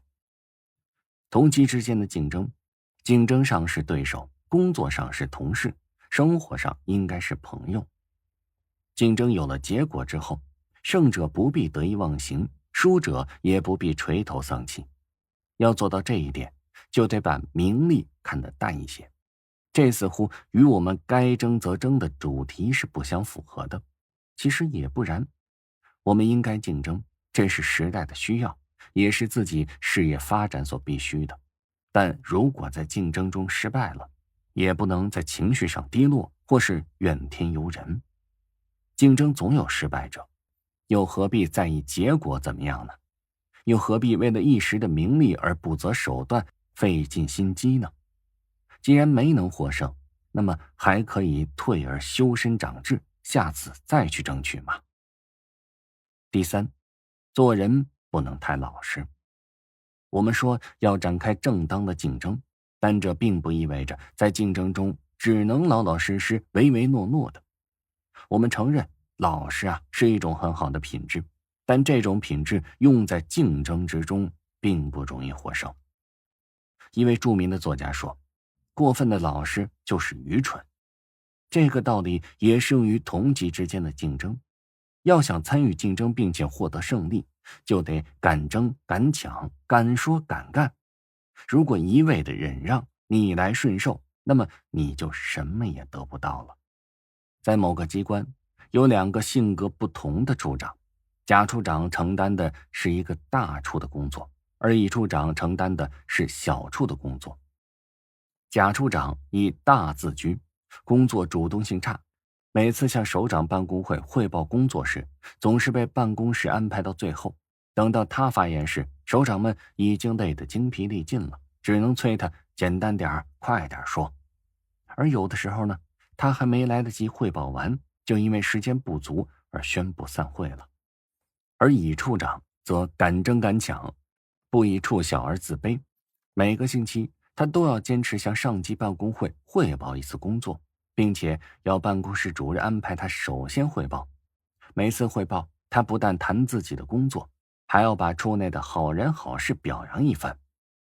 1年之后，首长们在评价2个处长的工作时，都觉得乙处长干了不少的事儿，而对甲处长呢，则有一种不了解、不清楚的感觉。有的领导甚至给他一个干了点事儿，但是不突出的评价。一争一让，做法不一，效果也就截然相反。这个贾处长，他不仅自己1年的工作在评比上被打了折扣，连同处里的同事也都跟着吃了亏。所以不管将来仕途上的考核制度完美到什么程度，不主动的人也不会得到好的评价。汇报工作如此，干工作也是如此的。只要你觉得有干那件事情的才干和本领，那么你就应当尽量去争取。如果不去争，就会在客观上被别人落在后面。最后一点是隐去锋芒，暗中较劲儿。参与竞争的目的就是要战胜对手，取得有利于自己的结果。但是在竞争之中，对手往往是很强大的，他们不仅手握一定的权力，而且经验丰富，有时甚至他们还有很硬的后台。与这样的对手竞争，弄得不好轻者错失良机，重者大伤元气，再难翻身。机会不愿意失去，对手又很强大，那该怎么办？办法只有一个，那就是隐去锋芒，韬光养晦，暗中较劲儿，出其不意，克敌制胜。当你发现一个难得的机遇，这是你期盼了很久的，那么你的对手也在虎视眈眈地想得到它。你又在心中将自己和那位同级放在了天平上称了称，发现你的对手在许多方面都比你更占优势。这个时候，你最好不要声张，更不要在别人面前显露出你在图谋这次机会，尤其是在那位同级和他的亲信面前。你要像平时一样，态度随和，不慌不忙，任凭风吹浪打，胜似闲庭信步。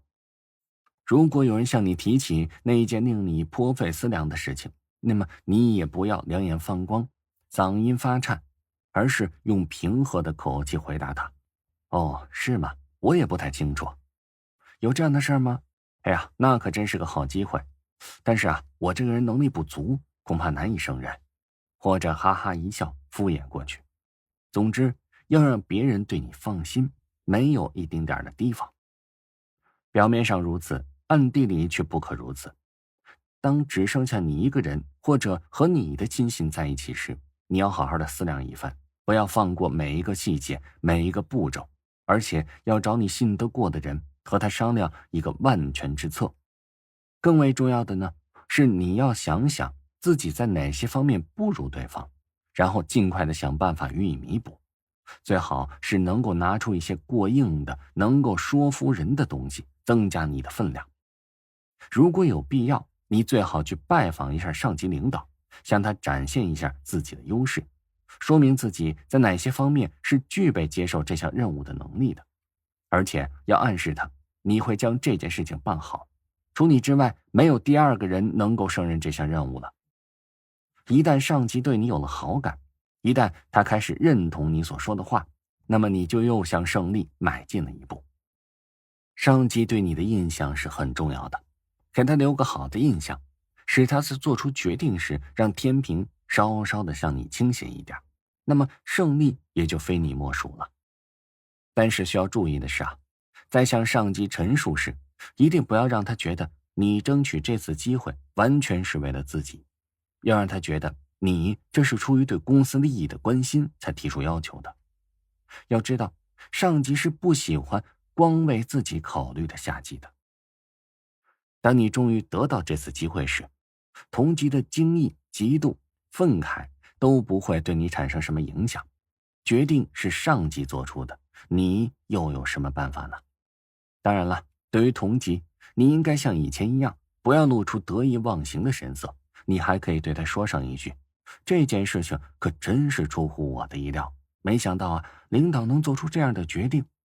如果对方足够聪明的话，那么他此时也会向你表示祝贺，而不会由己生恨的。这是一个策略上的问题，而不是道德上的问题，因为你本来就没有使用什么见不得人的手段。手腕之四，恩威并施，欲下有方，根基牢。下属是你在职场中的根基，失去了他们的支持，那么你就会成为无源之水，无本之木。是否具备驾驭下属的手段，是决定你能否走得更远的关键。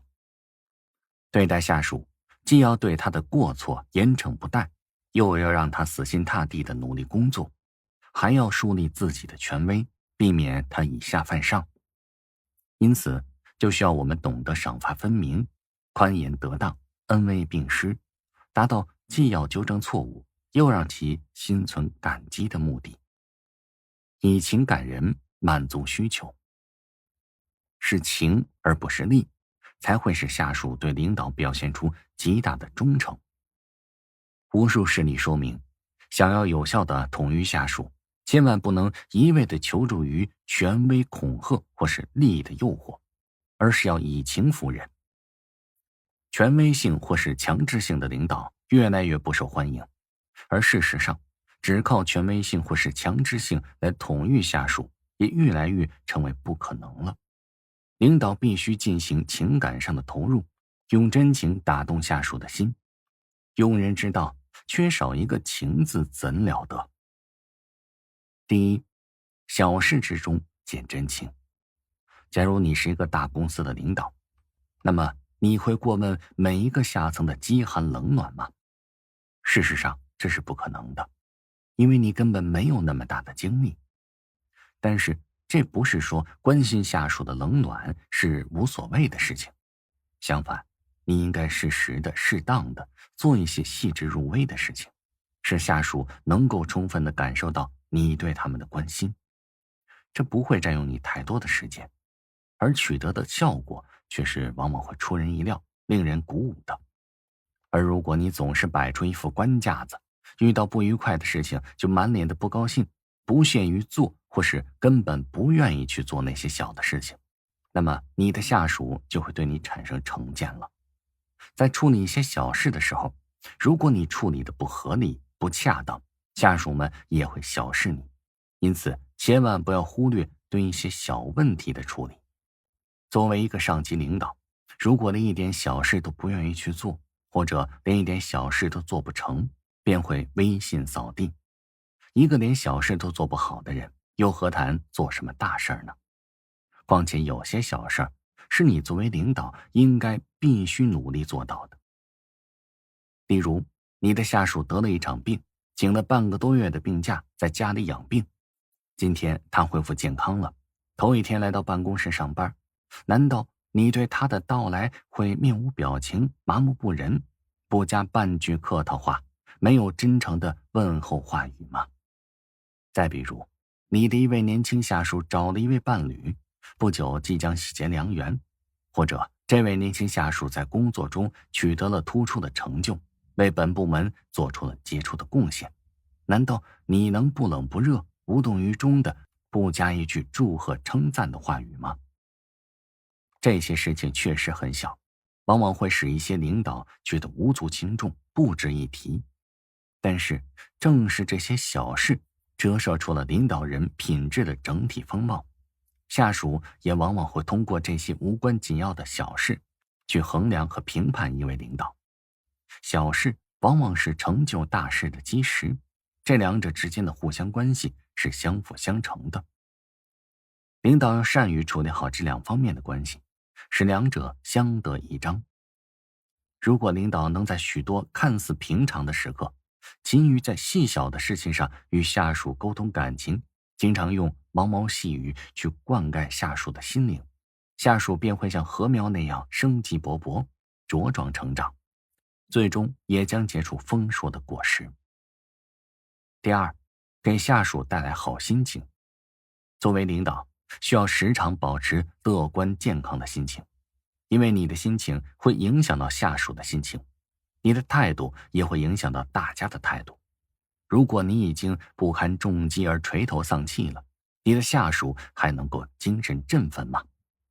作为一名领导，你要是连自己的情绪都无法调节，那么你肯定也不会去关心你的下属，这是必然的。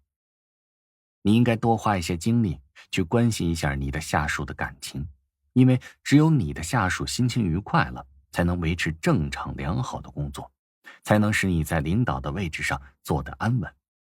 如果每位下属的情绪都不是很好，而你作为领导却视而不见，听之任之，更有甚者，你自己也为下属的情绪所影响，对任何事情都提不起兴趣，拿不出热情，如此一来，正常的工作也难以开展，单位将不可避免地遭受损失。这样的结果岂不是太令人失望了吗？领导不仅要控制自己的感情，还要用自己的好心情去感染下属。要牢记这句话，领导的言行往往具有很大的感召力。在必要的时候，你能够敞开胸怀，乐观豪放，你的下属就能够相互信任，齐心协力，共同去克服困难。第三，管人重在管心。一个团体或是公司汇集了来自五湖四海的人，作为领导，你有没有想过，这些性情各异的人为何会聚在你的周围呢？听你的指挥呢？为你来效劳呢？俗话说，教树要教根，带人要带心。领导必须摸清下属的内心愿望和需求，并予以适当的满足，才可以让众人追随于你。而这些愿望和要求有以下几个方面：干同样的活，拿同样的钱。大多数人都希望他们的工作能够得到公平的回报，即同样的工作得到同样的报酬。下属们不满的是别人干同类或是同样的工作，却拿到更多的钱。他们希望自己的收入符合正常的水平，偏离准则是令人恼火的，很可能引起下属的不满。被看成是一个人物，下属们希望自己在领导和同事们眼里显得是很重要，他们希望自己的出色工作能够得到承认，领导鼓励几句，拍拍肩膀，或是增加他们的工资，都有助于满足这种需要。步步高升的机会，下属都希望在工作中有晋升的机会，向前发展就是至关重要的。没有前途的工作会使下属产生不满，最终可能导致下属辞职。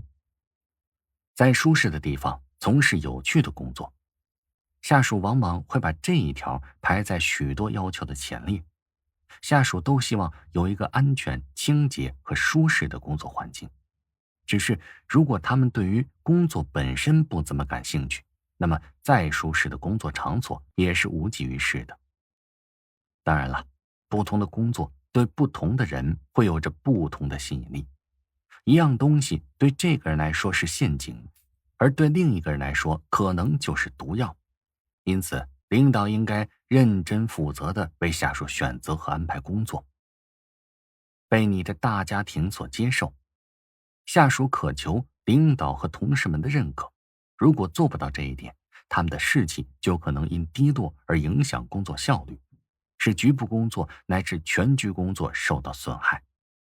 下属们不仅要感到自己归属于公司这个整体，而且还需要感到自己归属于领导群体，是管理者的一份子。下属都希望领导能够赏识他们，同他们一起讨论工作，包括在工作之内是不通过小道消息，而是直接从领导那里得到一些信息。这将有助于领导使下属感到他们是公司整体的一部分，感到领导对他们的信任。了解下属，下属都需要信赖他们的领导，他们愿意为了那些了解他们的职责，能做出正确决策和行为公正无私的人工作。不同的下属对这些需要和渴望的侧重有所不同。作为领导，应该认识到这些个人需要，认识到下属对这类需要是有不同的侧重的。对这位下属来说，晋升的机会或许是最重要的，而对另一位来说，工作环境和条件可能就是第一重要的。鉴别个人的需要并非是易事，因此领导要深入了解，这一点也非常重要。下属嘴上说想要什么，与他们实际想要什么可能是两回事儿。例如，他们可能声称对工资不满意，但他们真正需要的却是要得到其他同事的承认。为了搞好人际关系，你应该了解这些需要，并且尽可能的去满足下属的需要。为此而努力的领导会与他的下属相处得很好，从而上下一心，有效的调节一致的进行工作。勇担责任，分享成功。人人都渴望着安全。按照马斯洛的需求理论，安全需要是仅次于生理需要的一种本质的需要。如果你成为下属的依靠，带给他安全感，他一定对你忠心耿耿。当然，光有好心眼儿是不够的，你需要通过某些手段证明自己确有保护下属的能力。例如，下属出现失误，上司也有连带责任，但是你不帮他承担，他也没有什么办法，只好是认打认罚。如果你主动承担责任，保全他的安全，他将会视同你为恩人，从而真诚的效命。李某是某国营厂电机科的保管员。有一次，一位机修工来找他领零件，说是要修一台进口电机，而当时呢，正好进口零件用光了。李某便临时去市场给他买了一种同型号的国产零件，可没想到这种零件是劣质品，引起了电源的短路，将那台价值好几万的进口电机给烧毁了。领导追究起责任，电机科长说是他让李某购买的那种零件，这事儿要搁在李某的身上，非被开除了不可。可是搁在这科长的身上呢，就不算太大的事儿，后来呢，也就不了了之了。而从此，在工作中，李某就处处维护科长。当科长竞选厂长时，他还拉拢一大批哥们儿为他助选。还有一个例子，说是某副总经理由于动辄指责下属，深受下属的鄙视。某天呢，总经理怒气冲冲地走进了办公室，无视副总经理的存在，指着制定工作计划的一个部门经理说：“你写的这是什么计划呀？乱七八糟的。”这时啊，那位经常指责下属的副总经理却适时地站了出来：“这个计划是经过我同意的，责任由我来负。”从此以后呢，气氛就完全变了过来。副总经理虽然仍如同过去那样动辄破口大骂下属，但下属们对他的态度却已经与从前大不为同，因为他们意识到副总经理是真的在为他们着想。令人惊异的是啊，经过此事之后，总经理更加信任这位副总了，并对他说：“你早该这么做了。”你看，通过这么一件小事，总经理不仅得到了下属的心，同时也赢得了顶头领导的心，可谓是一举两得。本来看似是件祸事，却意外地带来了惊喜。作为下属，当意外发生时，他最期望得到的就是上级的支持和庇护。上级的一丝垂顾，一句安慰，都会使下属感到无比的满足，使他愿意向上级敞开心扉，表露心迹。这种对上级的无限信任，是上级领导做好工作所必须的。不过，为下属承担责任需要冒一定的风险，你必须要衡量一下自己能不能扛得住。当然了，当下属犯原则性错误时，最好不要为他顶罪。管理下属无疑要具备极大的耐心，这是一件吃力但是不一定讨好的工作。一个人的地位愈高，往往愈无法了解下属们对你的看法。由于下面的人总是小心谨慎地观察领导的一言一行，虽然是在训话，下属也可能敏感地猜疑，领导到底是为了保护自己，还是仅仅为了训人呢？有的领导在工作上不甚顺利时，难免会发牢骚，并将责任推给了下属。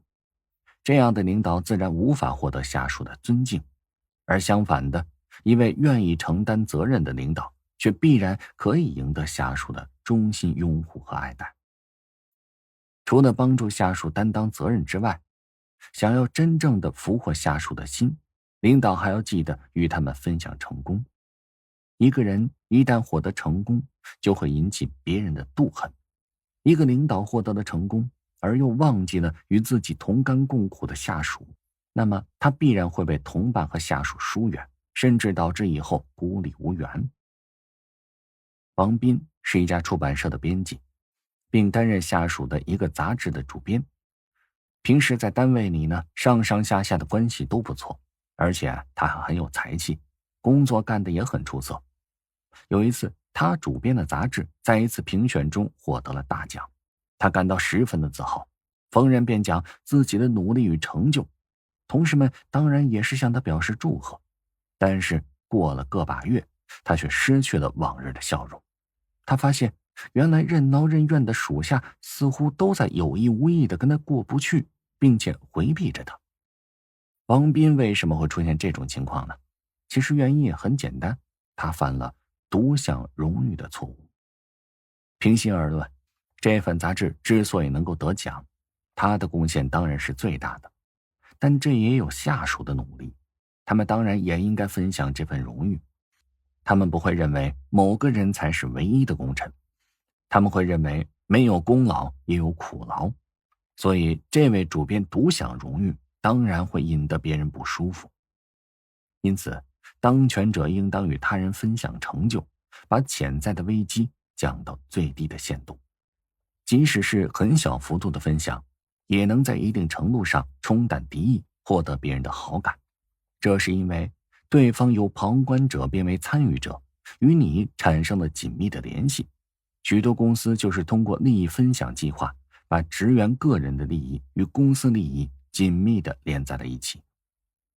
就个人而言，假如你工作的颇有成效，赢得了一份奖励，不要只为自己接受，将光环紧紧安在自己的头上，还要代表整个团队来接受。要让你的所有下属与你一起拍照，接受祝贺的同时，也要强调其他同事和下属所做的贡献，并且表示衷心的感谢。当你变得更有权势，也要让下属感到他们在上升，让他们加入你的成功，并且分享一些胜利的果实。例如，强调他们在企业中的地位，要让他们确信自己比别的部门中那些同等地位的人掌握更多的信息。但要注意，权力分享策略虽然可以笼络人心，但只能在一定的范围内有效。更为重要的是，不要让下属因为成功而招摇过市，而抢了你领导的风头。面对错误，灵活处理。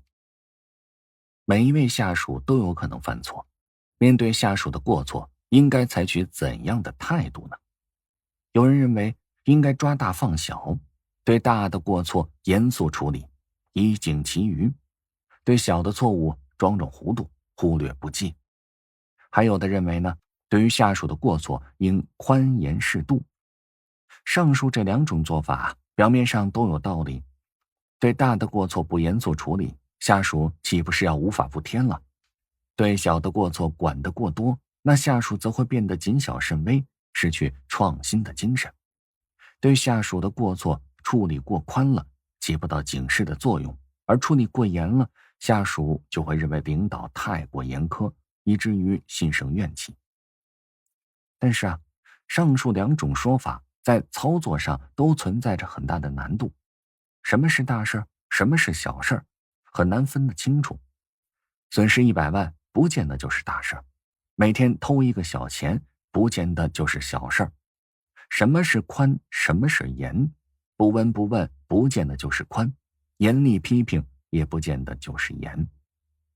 处理下属的错误，按大小宽严来衡量，很难把握准确。作为领导者，应该有这样的认识：处理过错的目的是为了组织正当的运行和事业的发展，因此应当根据当时的情理，评估下属的过错对事业以及他人所造成的影响，然后决定是否处理和如何处理。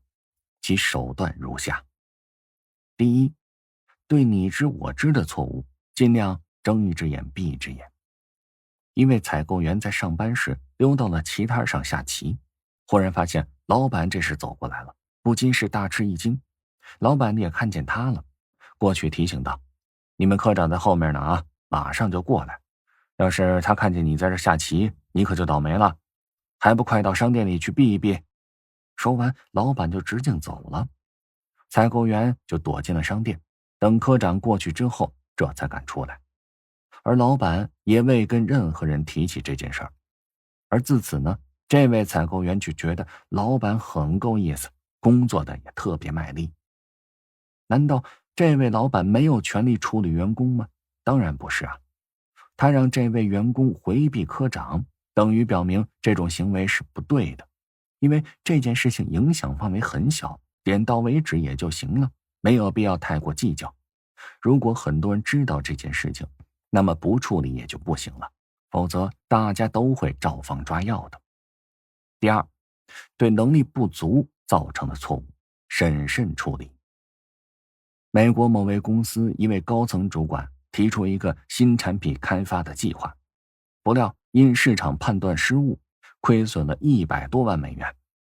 这位主管十分内疚，提出了辞职。老板说：“如果你辞职，我们为你交的100万学费不就是白丢了吗？好好干吧。”这位主管感恩戴德，经过精心酝酿，再次提出了一个新的产品开发计划，为公司赚了1000多万美元。下属的能力不足出现重大失误，领导者也有用人不当的职责，如何处理应该视情况而定。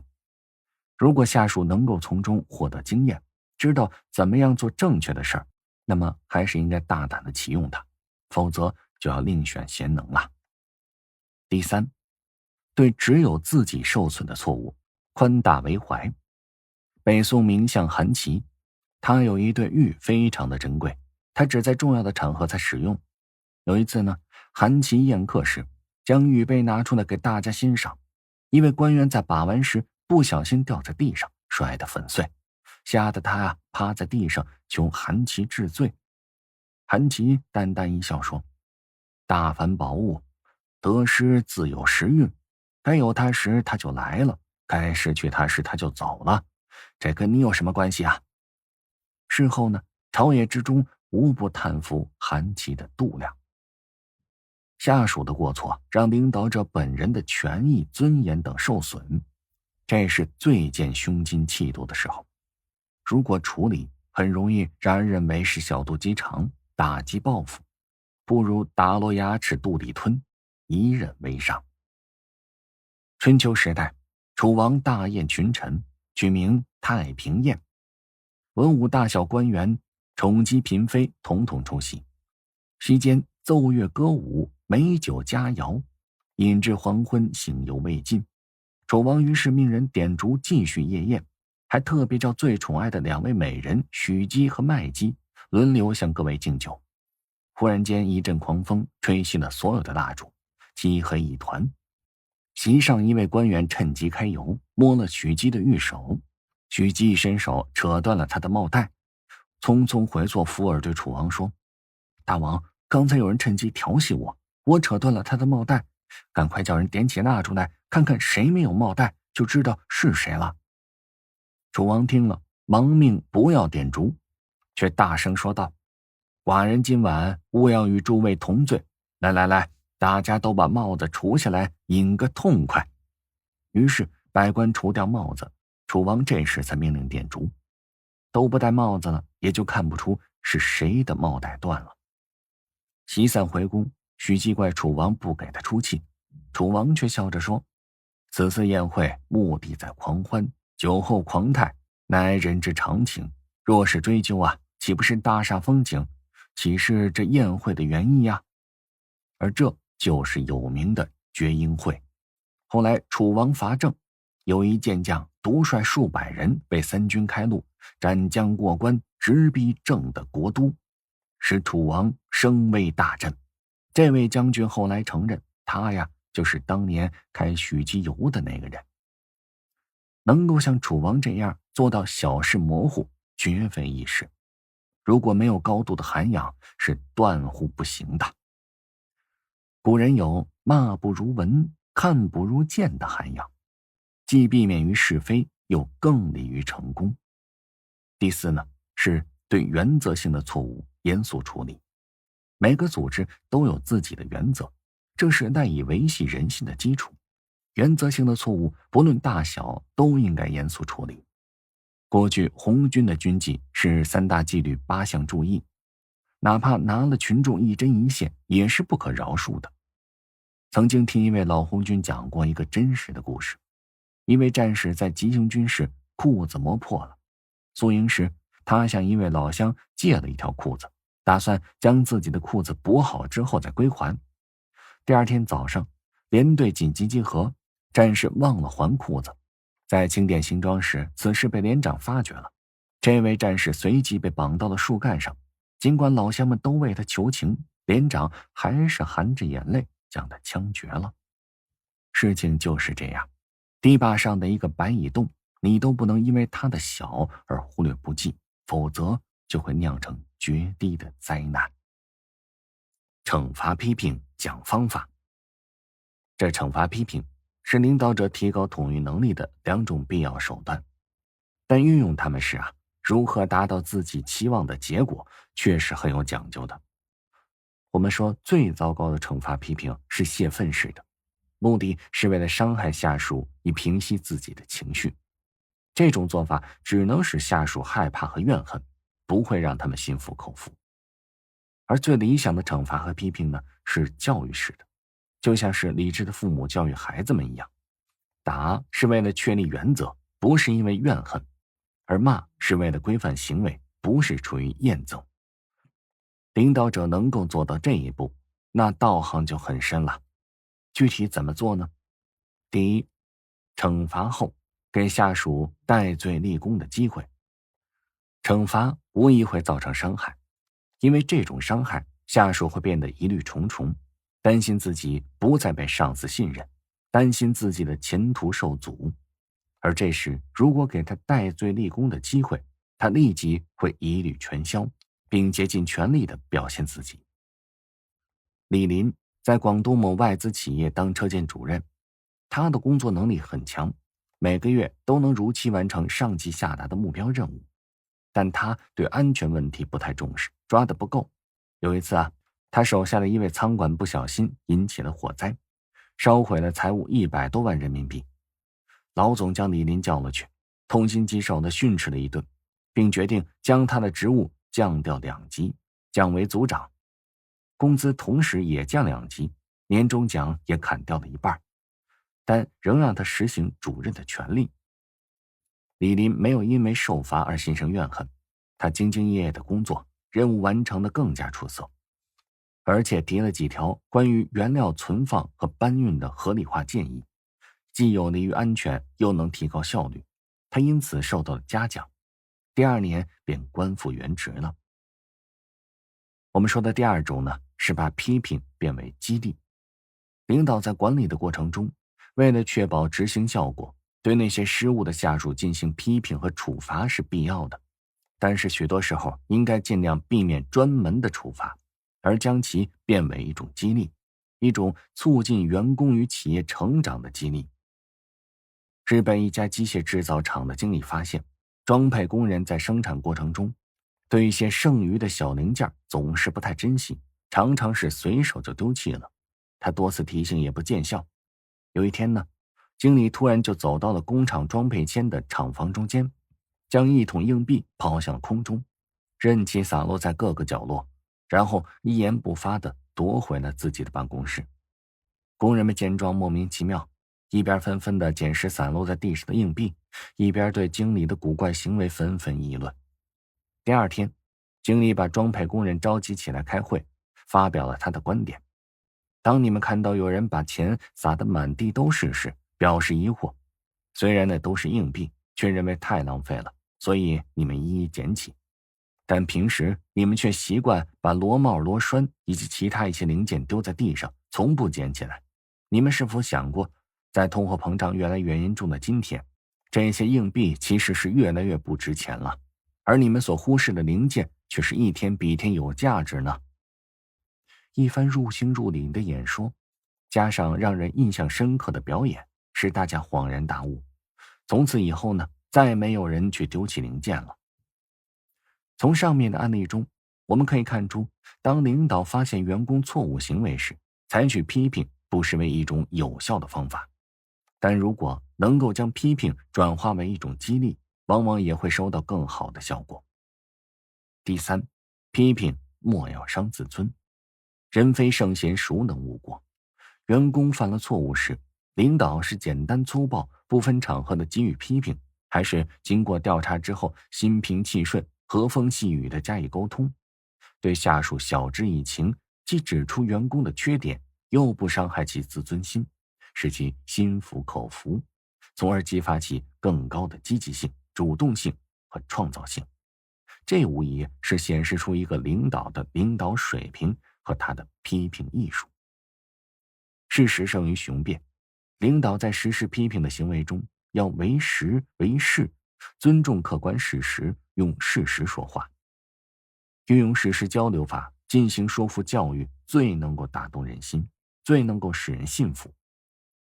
从心理学的角度来看，人们的心理趋向是求真求实，而只有真实的东西才是可信赖的。因此，领导在批评员工时，一定要注意批评的方式，要确保批评正确，不可乱批评，更不可为了批评而批评。在批评之后，一定要提出解决的方法，使员工能够尽快的改正，恢复自尊心和重建信心。批评员工要以理服人、以理待人相结合，这理和理是紧密相连的，缺一不可。有道理而无礼节，哪怕你的理由再充分，对方也难以接受。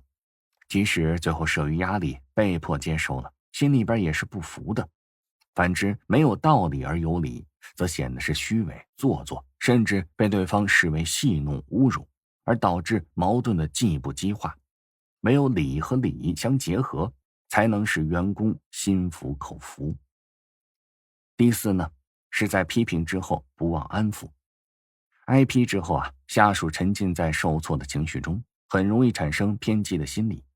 这个时候有必要说上几句宽慰的话，让他感觉到你是对事不对人，以打消他的疑虑，激发他的向上之心。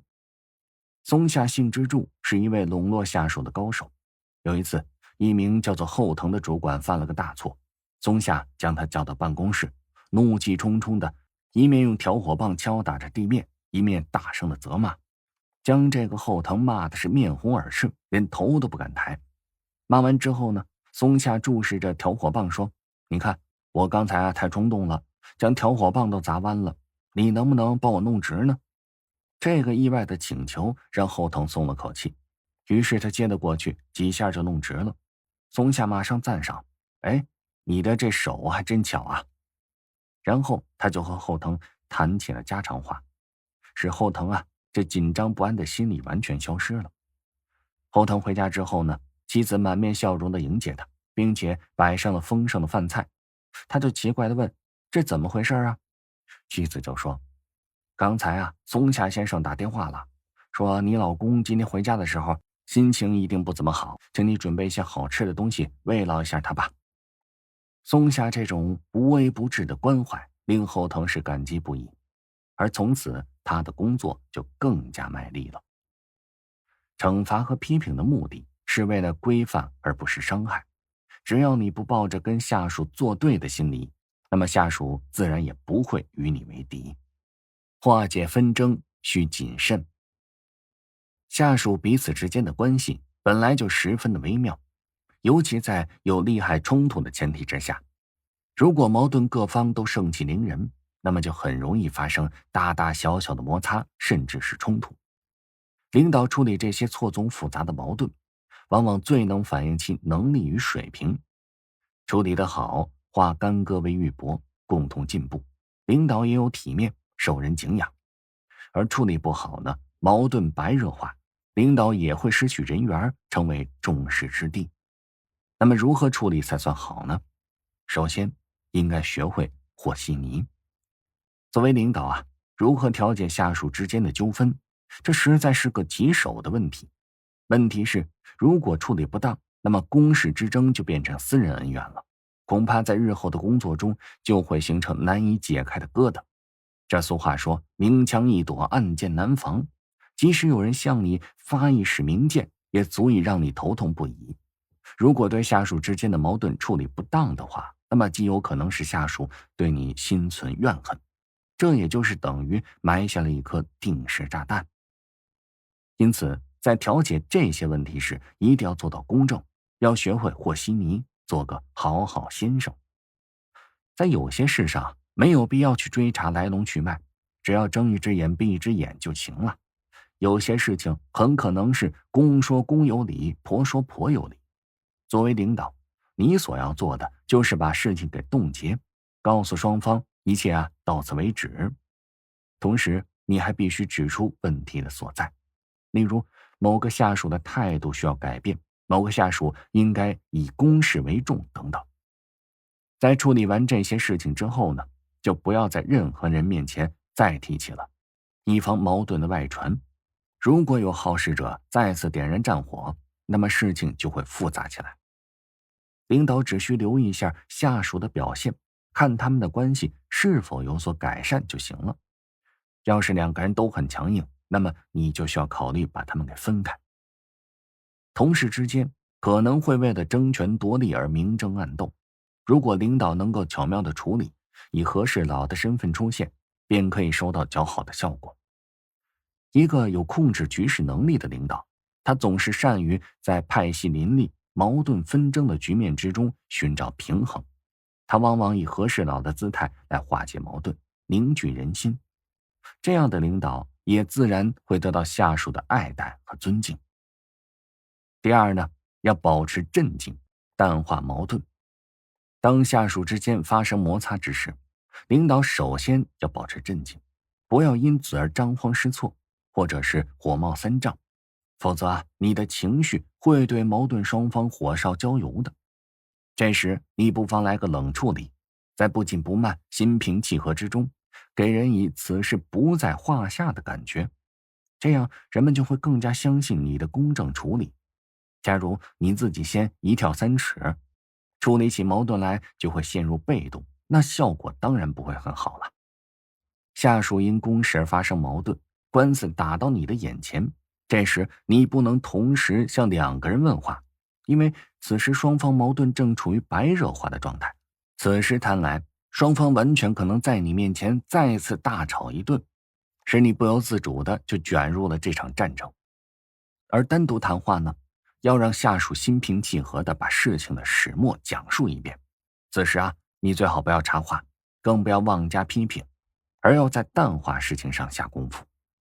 是非虽由你来决断，但当你做到心中有数时，尽管黑白已明，也不要公开说谁是谁非，以免进一步影响两人的感情。假如你公开站在某一边，那么这边就会觉得有了支持而气焰大盛，而另一方呢，就觉得你这是偏听偏信。你可以这么说，事情我已经清楚了，二位完全没必要吵得这么凶，事情过去了就不要再提了，你们应该从大局出发，不计前嫌，精诚合作。相信经过几天的冷静，双方都会有所收敛。而你这样一说呢，双方也就有了台阶下，相互道个歉，也就万事大吉了。如果纯属是私事，你也不可袖手旁观，因为私事上的矛盾也会影响到工作。当然了，处理这样的矛盾与处理公事是不同的。对于下属间的私事，你没有必要刨根问底，明察秋毫，判定谁是谁非。有许多私事是十分微妙的，它看似是简单的，实则是越处理吧，事情越复杂。有时呢，还可能牵扯到许多其他的人。这样一来就会影响到公司的整体工作。你可以说，我并不想知道你们之间的那件事儿，但是我希望你们能够通力合作，不允许工作受到私事的影响，希望你们能够清楚这一点。这第3点是避开下属间的是非缠绕。有些下属对同事不满，对单位不满，这也是常有的事儿。遇到有下属来向你诉苦，指责某人有意刁难他，或是单位在某些方面对他不公平，你应该做到既关心下属的利益，又能够置身事外。如果下属与某人有仇，指出对方凡事都针对他，与他过不去，那么你可以拿出耐心，听他一吐为快，使他淤积在胸中的愤懑能够得以宣泄。但是你千万不要过问，更不能给他出谋划策，尤其不要查问事情的前因后果，因为一旦你成了知情人，就会被认定是当然的叛官了，而这对你是大大不利的。你可以心平气和地开导他，告诉他你对某人的看法，比如，我看某人心地不差，凡事要往好处想，做起事来才会更开心些嘛。要是你的下属对单位不满，你的处境会更加的复杂。站在单位的立场是应该的，但站在下属的一边则有害而无益。可是呢，下属既然来找你，就是把你当成了可以信赖的朋友，或是值得尊敬的师长。如果你保持沉默，那就辜负了他一片心意，而且也是不礼貌的呀。这时呢，你可以告诉他，有关制度正在不断改进，你觉得不公平、不满意，或许这是由于处在新政策的过渡期，这也是暂时的，过段时间就会有所改观了嘛。你这样既维护了单位的利益，又安抚了下属的心，实为上策。一位向来忠心耿耿、为单位服务多年的下属突然提出了辞职，惹的是众说纷纭，有不少人互相打听，大有不查出真相誓不罢休的架势。那么这时作为领导，你最好不要介入，知道了真相，这对你没什么好处，你会无端地卷入这是非漩涡，晓得一些以前不知道的人事秘密，对你的工作态度多少也会产生些影响。过去的就让它过去吧，不必过于追究。如果这位下属向来与你较为默契，主动向你倾诉心曲，你也只有静心聆听，万万不要做别人的传声筒。你只需将自己的工作做好也就够了。也许你可以赠送辞职的下属一种纪念品，以此来纪念你们之间的情谊，或者你可以请对方吃顿饭，当作鉴别。至于其他下属无聊的摸底行动，你不必理会，也无需评价，这叫远离是非，独善其身。而第4呢，是别在下属之间当裁判。在公事应酬繁忙的圈子里，会发生一些令人不愉快的事情，比如在一些商务晚餐或是晚宴上，可能就会发生这样的事情。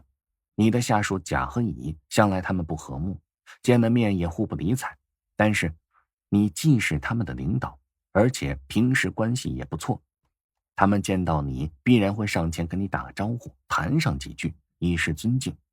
而如果两人恰巧在同一时刻向你走来，那该如何是好呢？你不能同时向他们两人打招呼，因为这会使他们感到尴尬，而你也会不知所措的。你也不能向其中一人打招呼，因为这会使另一位下属认为你这是偏袒对方，或是瞧不起他，对他有看法。而这时比较理想的做法是假装没有看到他们，低头去拿杯饮料，或者假装整理整理衣衫，看谁先走到面前就跟谁说你好，很高兴见到你。既然两位下属不和，乙若见到甲正在跟你打招呼，他自然就会望而却步，这样也就避免了二人与你在一起的尴尬情形。当你与甲寒暄完毕，说过再见之后，要尽快的主动找乙，忘记刚才跟甲在一起的情景，只与乙尽情的闲聊。如果你遇上比这更糟糕的事情，比如在一次聚会上，你发现你的座位刚好夹在了甲与乙的中间，遇到这种情形你怎么办呢？你最好要及时行动，去找主办人，随便说个理由，请他替你调换一个位置，这样你就可以避免与两位下属坐在一处的尴尬了。总之啊，作为领导，你要做到置身于事外，两方拒不得罪。有时你会发现自己的处境是相当微妙的，两个下属关系挺紧张的，他们互不理睬，而你呢，则成了两人相争依靠的对象。这时你应该来者不拒，对投靠者好言相加。作为领导，争取与下属建立良好的工作关系也是理所应当的。你应当做到一视同仁，不偏不倚。对于闹矛盾的下属，保持相等的距离，而且在与他们交往时，要避免向一方提起另一方。在履行公务时，你可能会想，这两人合不来，还是另做安排吧。也许你找了其他下属去完成一项任务，而这个下属对这项任务又不在行，往往是事倍功半的。事情本来应该由谁负责，就该让谁去做，不管责任人之间可能存在着什么样的矛盾，否则这工作没做好，责任就得由你这个领导负了，因为你用人不当啊，白白惹火上身，这是不值得的。即使有下属不愿意，也不能由着他来，你要提醒他，这任务一向是你的工作范围，仍该由你去处理，效果会更好些。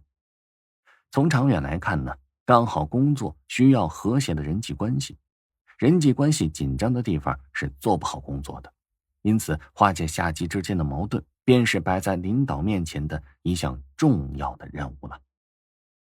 权力要能收能放。有些领导啊，喜欢在工作上大包大揽，他们希望每件事情都能经过努力获得圆满的成功，从而得到上级、同事和下属的认可。这种实事求全的愿望虽然是好的，但常常收不到好的效果。领导应该做到的是将能而君不欲，即分配下属任务之后啊，就必须同时给他们相应的权利。在授权之后，就不要牵制他们，使他们各司其职，充分发挥他们的聪明才智。同时还要注意不能使权力失控，要做到能放能收。首先呢，授权要彻底。领导在授权时必须是彻底的，但对于授权之后下属所做的一切事情，仍然要承担起责任，这才是授权的真正意义。在单位组织结构中，授权常被人误用。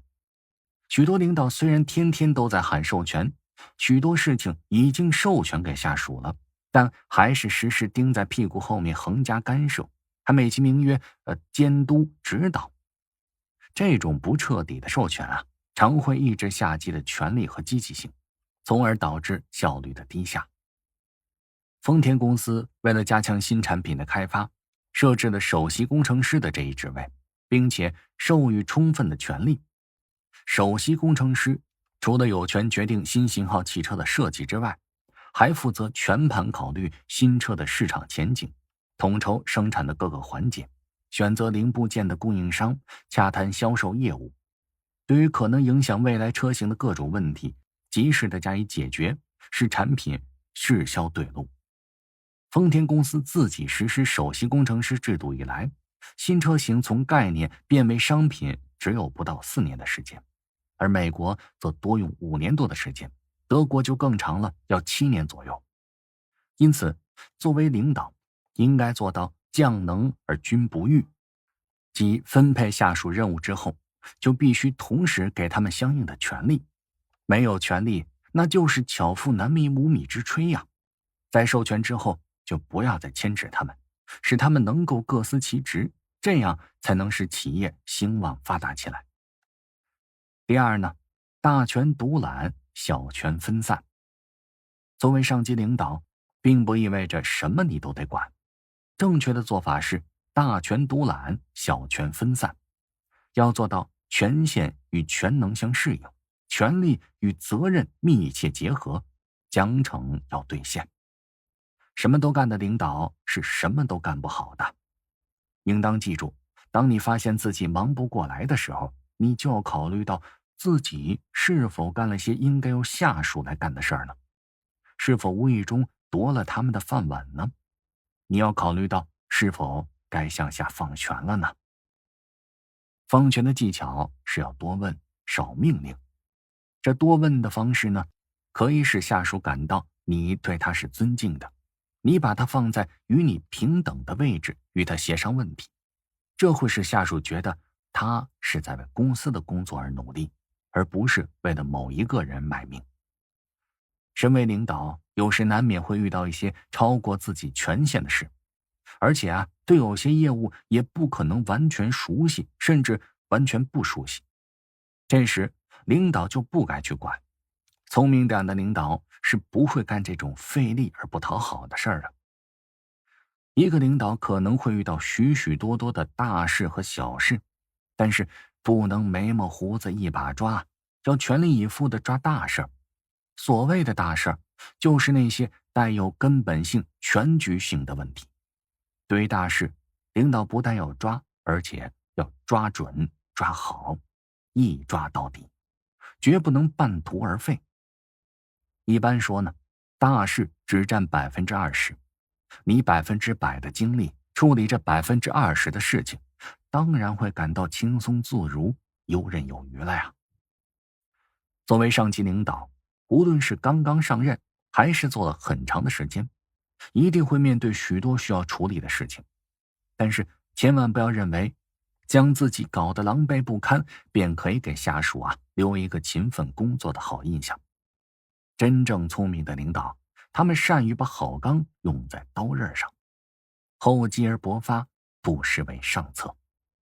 第三，不要让权力失控。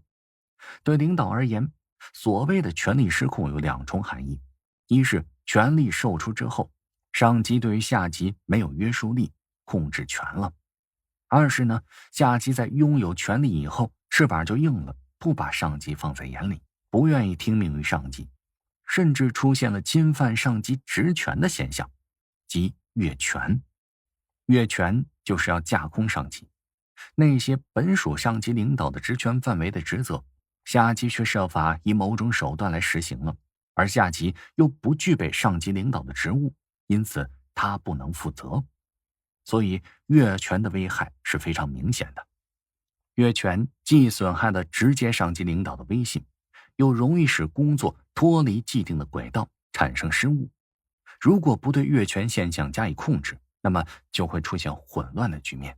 那么成功的领导又是如何防止授权的失控、失衡的呢？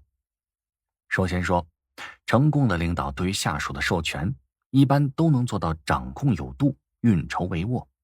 他们会认为，把握控制权，首先要对下属选得准，选人得得当，才能委托权力。而其次呢，是要把握调整权。当发现下级素质差，经常越权，或是发现下属已经有背离工作的目标、原则，给工作带来了损失时，虽然不能做到立刻免职，也要做到立即指出、严肃批评，并且削弱他们的权利，调整其授权，做到放权能收权。再次呢，要做到严格控制权限的范围，除了特殊情况之外，一般不准越权，不准先斩后奏，更不允许有斩也不奏的行为。第二，成功的领导十分注重把握监督的环节。防止权力失控的关键就在于监督。监督可以防止被下属牵着鼻子走。权力授出之后，领导的具体事务减少了，但是指导、检查、督促的使命却相对的增加了。领导应该密切关注下属的工作动向、状态以及信息，及时的发现问题和解决问题，克服情况不明等官僚主义的倾向，但是不能到处的指手画脚。第三呢，成功的领导授权是不能失衡的，也就是说，在自己领导的组织系统之内，对多个下属授权，权力要分布的合理，不能以轻以重。如果对某个下属授权较多，则必须要考虑他的威望以及能力是否能为其他下属所接受。无根据的偏重授权，以个人情感搞亲疏授权，都是不可取的。总之，授权应该是单向的，即由上至下，应该防止出现逆向，即下级越权的现象。树立领导的权威。领导与下级在一起，要适当的表现自己的身价，树立自己的领导权威，要让别人一眼就能看出谁是上司，谁是下属。如果你不能表现出这一点，甚至给人的印象正好相反，那么你这个领导就是失败的。第一，与下属保持一定的距离。这也就是说呢，领导不要和下级过分的亲近，要与他们保持一定的距离，给下属一个庄严的面孔，这样才能获得他们的尊敬。同时作为一名上级领导，要善于把握与下级之间的亲疏远近。即使说你跟每个下级都有800之交，亲如兄弟，但是你有没有想过你是一个部门的领导那么你与下级之间除去兄弟般的关系之外，还有一层上下级的关系在里面呢。一旦这部门利益与你们这亲如兄弟的下属利益发生冲突时，你又将如何收场呢？所以与下属建立过于亲近的关系，不但不利于你的工作，反而会带来许多不易解决的难题。如果你做出了某项决定，并且要通过你的下级去贯彻执行，而这个下级又恰恰与你颇有交情，不分彼此，那如果这位下级是个通情达理的人，他为了支持你的工作，为了部门的利益，会放弃自己暂时的利益去执行你的决定，那这自然是再好不过的了。但是如果你的下级不晓事理，不知轻重，那么你的麻烦可就来了呀。他可能会倚仗与你这个上级的特殊关系，有恃无恐，视你的决定为儿戏，不去认真的执行，甚至置之不理。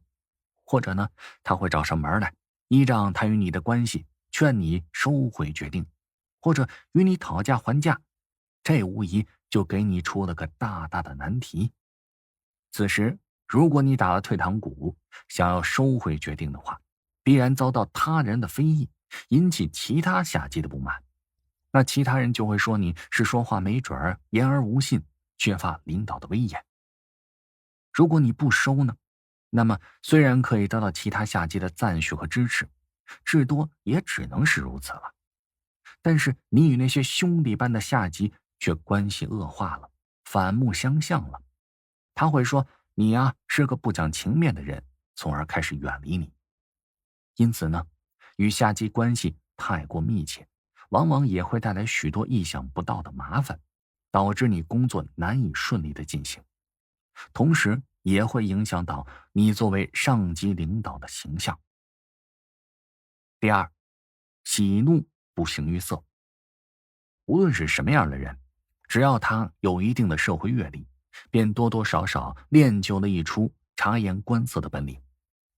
你的下级与你同在一个单位，抬头不见低头见，时间长了，自然是对各自的脾气习性有深入的了解。下级在跟你打交道时，也会根据你的喜怒哀乐来调整和你的相处方式，进而顺着你的喜怒哀乐来为自己谋取利益。就这样，你会在不知不觉中跟着下级的指挥棒走，而意志呢，也会逐渐受到他人的控制，成为实实在在的傀儡。这自然是很不幸的。如果你的喜怒哀乐表达失当，有时还会招致无端之祸。因此说，作为一个上级领导，如果不想受人愚弄，被人指挥，如果想做得高明一些，那就不能随便将自己的情绪表现出来。只有这样，才能避免被手下窥破弱点，给人以可乘之机。事实上喜怒哀乐是人的基本情绪的表现。心如止水，没有喜怒哀乐的人，在这个世界上是根本不存在的。如果有的话，那也只能是个植物人。没有喜怒哀乐的人，这种人是非常可怕的，因为你根本不知道他在想什么，他对某件事情的反应是什么，对某个人的看法又是什么。面对这种人时，我们也会手足无措，心慌意乱，不知该怎么去应对。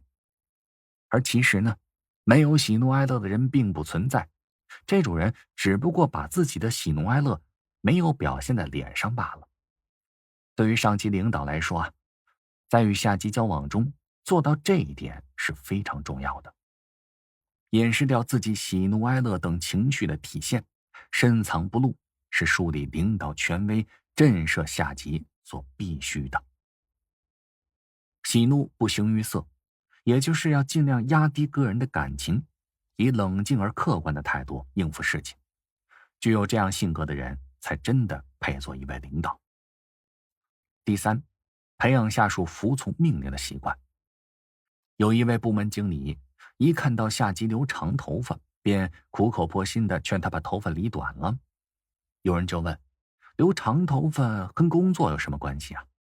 这位领导的回答是，工作做得好坏与头发并没什么关系，问题啊，并不在于他的头发长短，而在于下级是否服从，是否对上级的话表现出应有的重视。可见，下级纵然不明白上级的领导意图，但却找不到借口予以拒绝和否定，而是无条件的服从，这才是上级所期望的好部下。而这种驾驭方式呢，颇有点像洗脑教育，就好像只教一条规则，并且要求受教育者无条件的服从，甚至要持续训练几个小时。当然了，这种方式多半也会引起反感，遭到反对。然而呢，这种训练方式一旦坚持下去，便可能收到意想不到的效果。它可以使受训者在一定程度上丧失独立思考的能力，对他人的命令来者不拒，照单全收。这种方法与军事人员的训练方法有点类似。军队在训练新兵时，往往就会采取斯巴达式的训练方法，而这种做法的特点就在于，下级的身体已经相当疲惫了，再也没有提出反对意见的余地，这样便形成了无条件服从上级的基础。这种行为如果积累下来，便可以使绝对服从上级的规则维持下来。日后即使下级有再好再充分的理由，也无法对这个约定俗成的规则提出异议。当然了，我们这么说呢，并不是要将下级以军队的方式进行训练。下级它本身也是个独立的个体啊，有独立的思想和意志，而且他们有时自身就是领导。上司过于严格，会使他们觉得大题小做，过于难堪，在下属面前有失尊严，从而对上司的教导产生了反感和疑问。为了防止这种现象出现，同时又能确保上级令出如山，不妨让他们遭受一些不成文的规定，比如各部门经理要在每周一的上午向总经理汇报工作，部门主管要提前20分钟开始办公等等。如此一来，便可使下级形成接受上级命令的习惯，整个企业也会产生强大的凝聚力。软硬兼施，赏罚分明。一般人的本性都是喜欢奖赏，害怕惩罚。领导可以运用软硬两手驾驭下属，使之按照自己的意图行事。但是不公正与不适当的奖赏与惩罚，不论是过高还是过低，都会打击下属的士气，降低领导的信誉。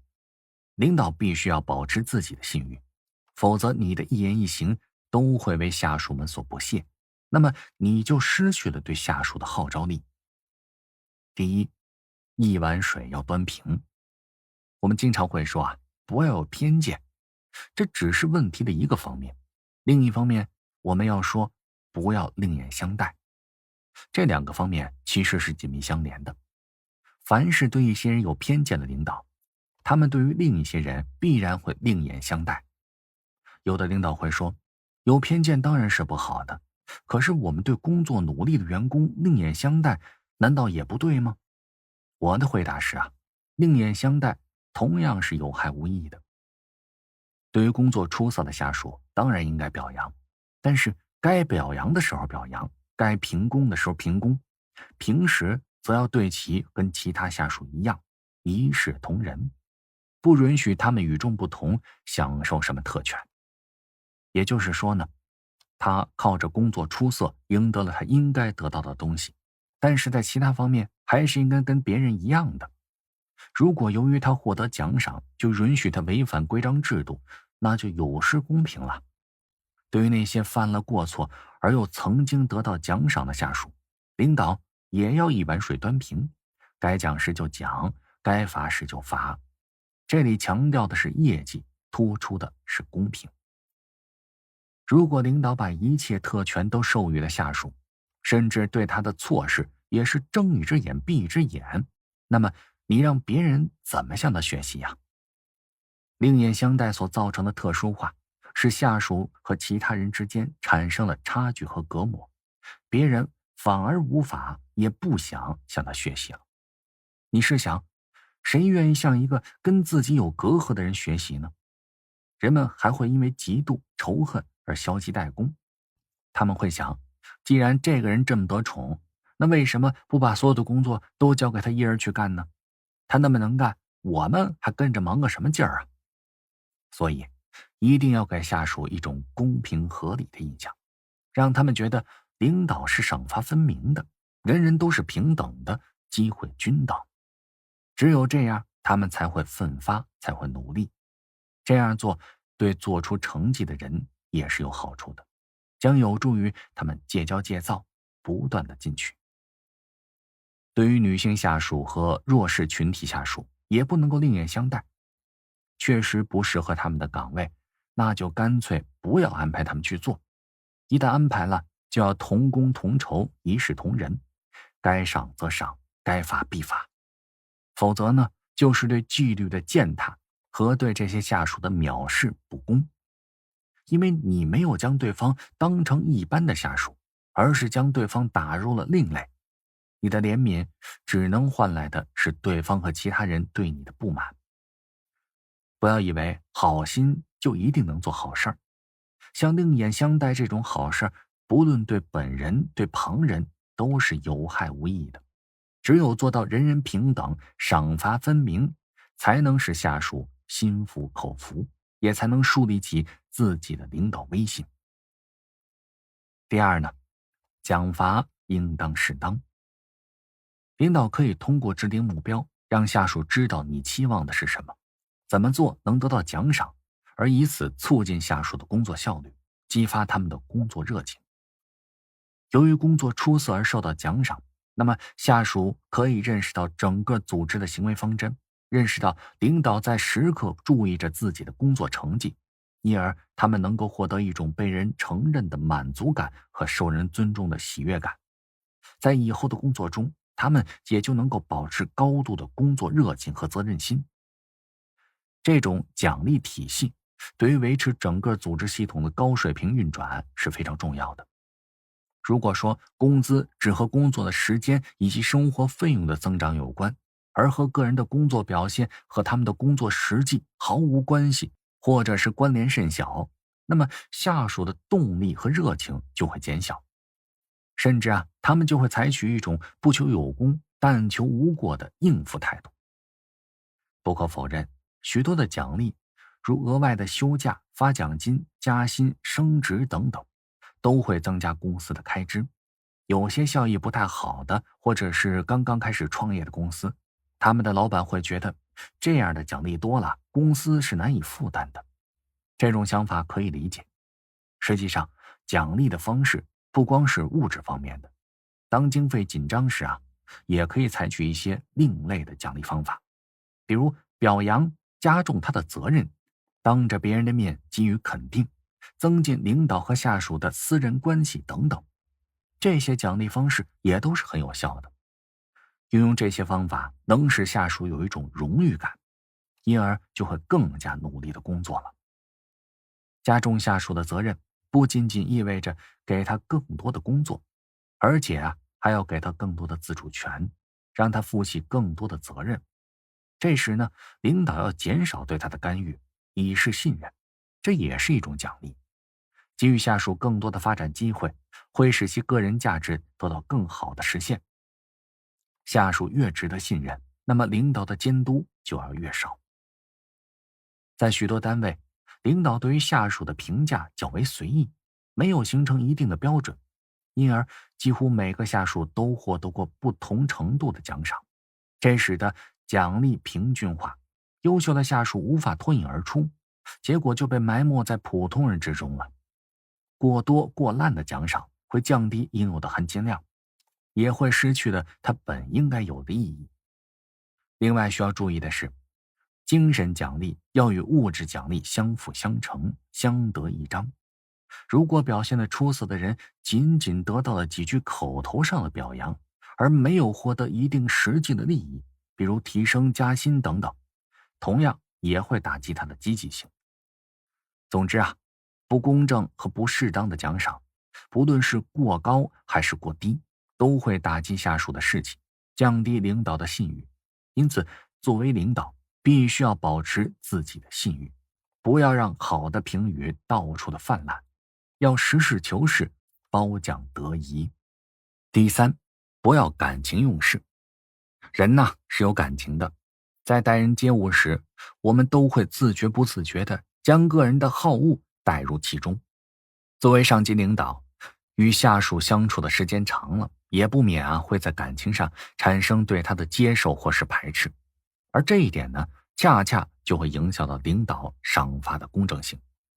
因此，要做到赏罚分明，领导首先得避免感情用事。那么，什么是感情用事呢？当你和喜欢的人在一块儿时，你会觉得特别良好，心情舒畅，谈笑风生。这是什么原因呢？连自己其实也说不上来，这只能归结于人性吧。你在评论所喜欢的人时，总会是赞赏有加的，你对你不太喜欢的人，往往会吹毛求疵。领导坐下来与下属的行为评定时，动笔之前应该注意自己对下属的感情问题。在你的心中不停地应该问自己，我对这人看法如何呀？我是不是喜欢他？为什么？如果你不能找到足够的原因加以证明，那么你很有可能受到了潜意识的影响。这些潜意识形成于一些和工作无关的事儿。咱们上面所说的其实是心理移情的问题，即根据他人所引起的我们的联想来做出对他的感情判断。你和你的下属在处理相互关系时，可能就会有这种现象。例如你可能有个下属，他就非常依赖你，他总是问你许多的问题，不断征求你的意见，力图让你开心。未经你的允许他从不敢擅自下决定。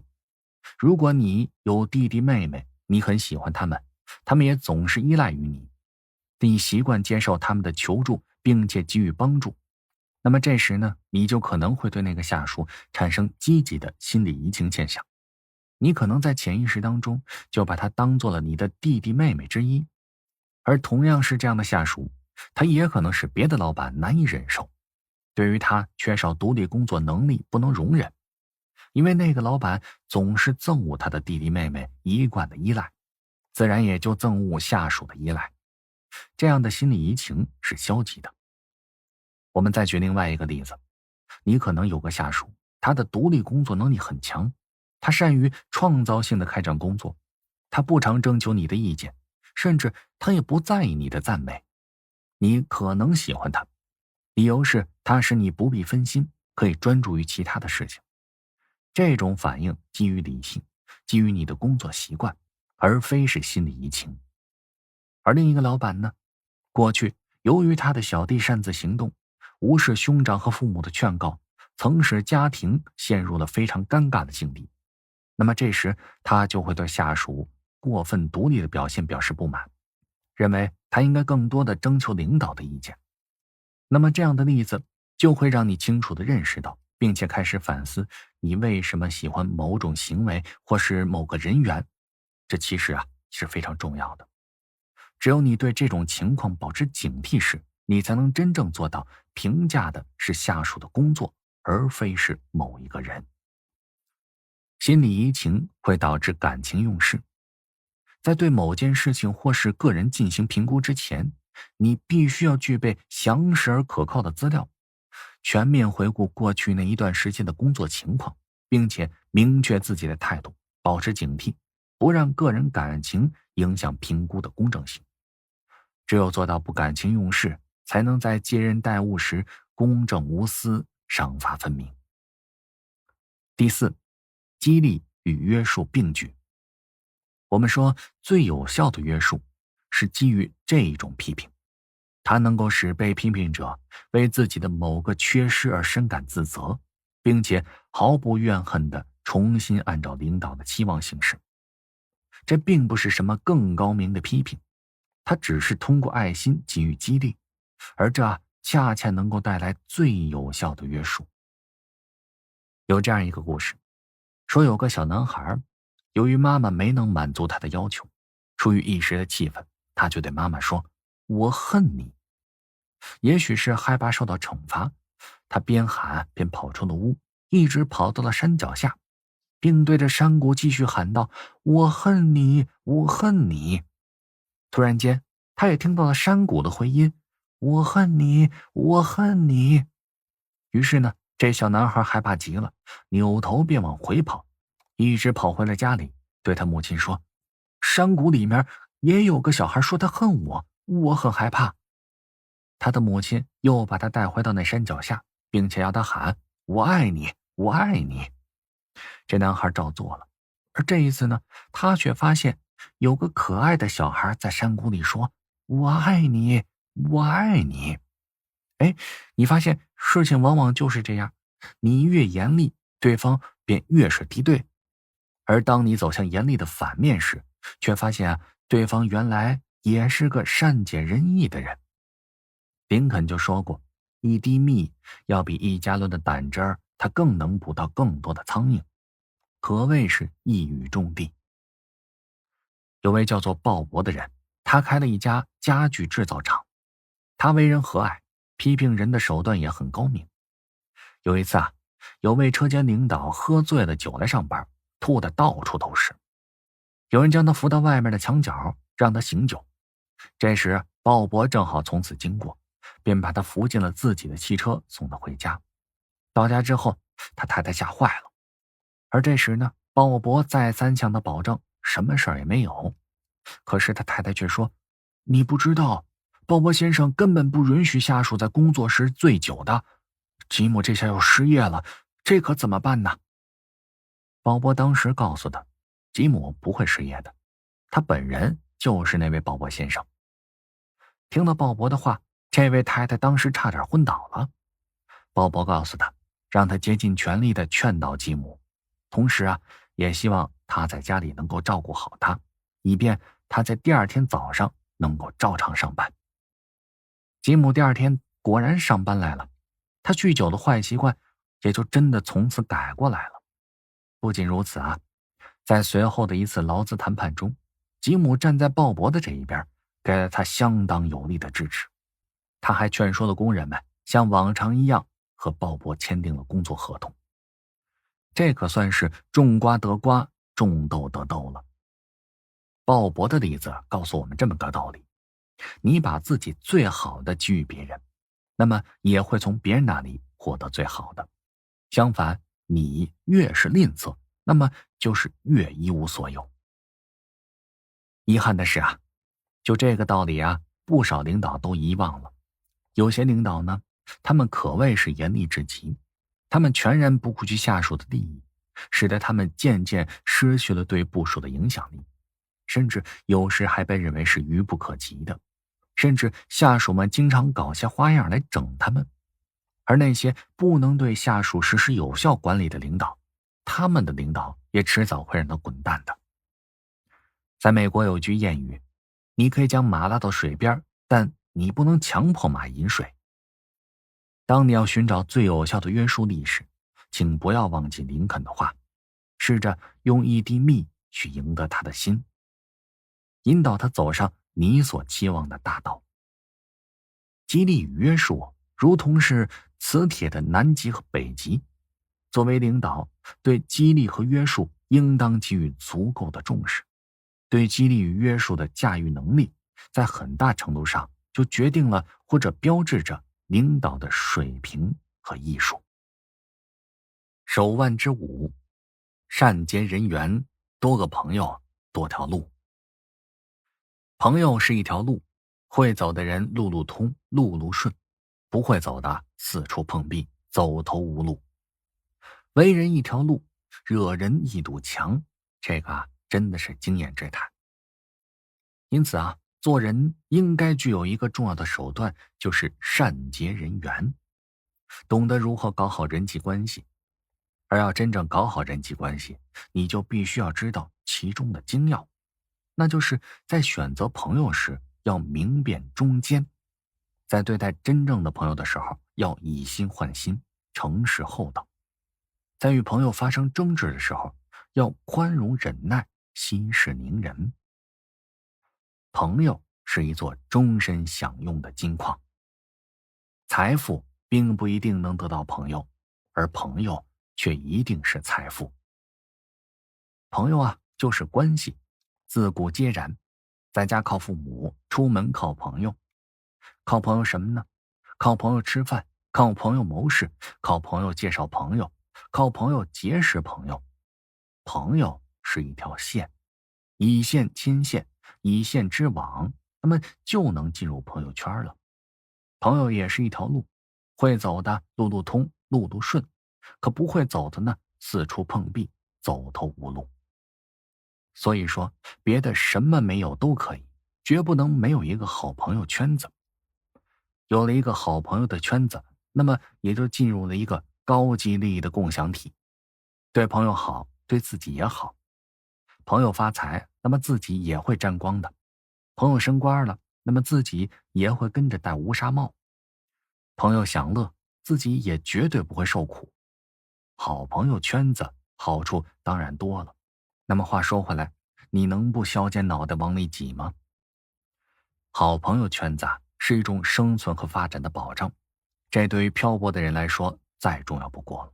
有圈子的依托，既有安全感，又能分享意想不到的好处，你说谁不乐意呀？好朋友圈子是社会中最为活跃的细胞，它能够粘连上其他的圈子，使每个人都与圈子链接相连，从而以朋友的名义走遍天下。好朋友圈子具有极强的吸引力和扩张性，圈子以外的人要想方设法的进来，那些圈子里面的人无论怎么样也不愿意出去，大有生为圈子人，死为圈子鬼的气概。人们热泪盈眶认老乡，还不是认个老乡圈子吗？人们千方百计的找好工作，还不是为了进入一个好的圈子吗？人们争先恐后的想挤进好的单位，还不是想分享单位圈子的好处吗？好朋友圈子是一种开发不尽的资源，你没看好多人都在争抢的吗？好朋友圈子是一笔无价的财富，那么多人他一生都享用不完呢。有了财富并不算什么，财富失去了，那就什么也没有了。有了权位，也并不能算是尊贵，一旦权位失去了，那也就一无所有了。但是如果你有了个好朋友圈子，那就会应有尽有。即使你一时失去了一些东西，好朋友圈子也会帮你尽快的得到它。即使跌倒了，好朋友圈子也会尽力的把你给扶起来。这就是好朋友圈子的好处，更是它的护群的特异功能。有了这种特异功能，好朋友圈子才能有凝聚力，而如果丧失了这个功能，那么它也就没有任何的魅力可言了。好朋友圈子也是一种难得的身份证明，进入者既得到好处，更显尊贵，表现欲、成就感也得到了最大的满足，自己的能力也仿佛因为这个圈子而提高了。受益的可不只是有形的好处，还有无形的心态。在社会上能够找到自己理想的地位，这该是多么惬意啊！若能在历史上留下自己的大名，那就不仅仅是辉煌了，而是不朽了。这一切的一切，离开了好朋友圈子，能行吗？那么你都说这么多了，怎么才能拥有用朋友这条线编织的关系网呢？这最关键之处就是你要建立一个朋友的档案。朋友档案的建立其实也挺简单的。首先呢，我们就把在学校时的同学资料整理出来，并且做成记录。在毕业数年之后，你的同学会分散在各种不同的行业之中，有的甚至已经成为了其中的佼佼者。当你有需要时，凭着同学的关系，相信他们也都会给你某种程度的帮助。这种同学关系啊，还可以从大学向下延伸到高中、初中、小学。如果能够加以掌握，那么这将是一笔相当大的资源啊。当然了，要建立起这种同学关系，你非得是时常参加同学会，并且随时注意同学的动态不可。而其次呢，把你周围的朋友资料建立起来，对他们的专长也应该做详细的记录。他们的住所、工作有变动时候，你也应该在资料上加以修正，以免必要时你找不到人。而要有这种变动的情形，则有赖于你平时和他们的联系。同学和朋友的资料是你最不应该忽略的。你还可以记下他们的生日，如果你不嫌麻烦，在他们生日时写上一张生日卡，或者你请个便饭，保证你们的关系能够突飞猛进。这些关系若能妥善的维持，就算他们一时帮不上你的忙，也会介绍他们的朋友来助你一臂之力的。另外呢，有一种朋友也是你不能忽略的，那就是在应酬场合认识，只交换名片，谈不上交情的那些人。这种朋友是各个行业各个阶层都有的，你不应该把这些名片给丢了，应该在名片之中尽量记下这个人的特征，以备再见面时能够一眼认出。但最重要的呢，是名片带回家要依姓氏或是专长、行业来分类保存下来。你不必刻意的去结交他们，但是可以借故在电话里向他们请教一两个专业的问题。这话里呀，自然要提一下你们碰面的场合，或是你们共同的朋友，以唤起他对你的印象。有过请教之后，他对你的印象也会比较深刻一些。当然了，这种朋友不可能帮你什么太大的忙，因为你们没有进一步的交情。但是一些小忙，为你解决一些小的问题，应该不会有太大问题。有人就用电脑建立了朋友档案，有人用笔记本，有人则用名片簿，这些方法各有长处。而不管用什么方法，有几点你是必须记住的：每个朋友对你都是有用处的，每个朋友你都不能放弃，每个朋友也都要保持一定的联系。所以说呢，朋友是一条线，以线之网就能形成朋友圈，而朋友圈就是一种挖掘不尽的资源，是一笔无价的财富，你的这一生一世都享用不完。交友带友，有方法。我们说，一个人可以没有财产，但是他绝对不能没有朋友。拥有许多朋友的人，具有比别人更大的优势和别人无法比拟的更多的机会。当一个人的事业处于低潮或是上升的阶段时，朋友在这时候就显得更为重要了。许多人以为自己交际很广，似乎他们拥有很多的朋友，但是当他真正需要朋友时，却发现并非如此，因为他们根本就不懂得交友处事的方法。首先呢，应该让朋友胜过你。在朋友之间当有人高谈自己的光荣历史之时，我们会脱口而出：那有什么了不起的？我过去可比你更值得吹嘘呢。而就是因为这样，我们失去了许多的朋友。法国哲学家罗修夫曾说，若想树立一个敌人，只需要打败你的朋友就可以了。若要结交一位挚友，就要让对方胜过你。德国有一句俗话，也有着相同的意义。没有任何一件事比看到别人失败更能让自己感到高兴的了。的确在我们的朋友之中，就真的有这种人，他们兴高采烈地看着我们失败。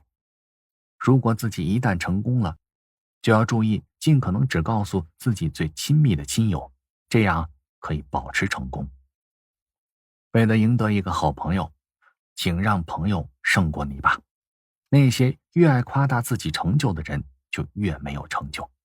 我们应该尽量存谦虚之情，切勿自我标榜。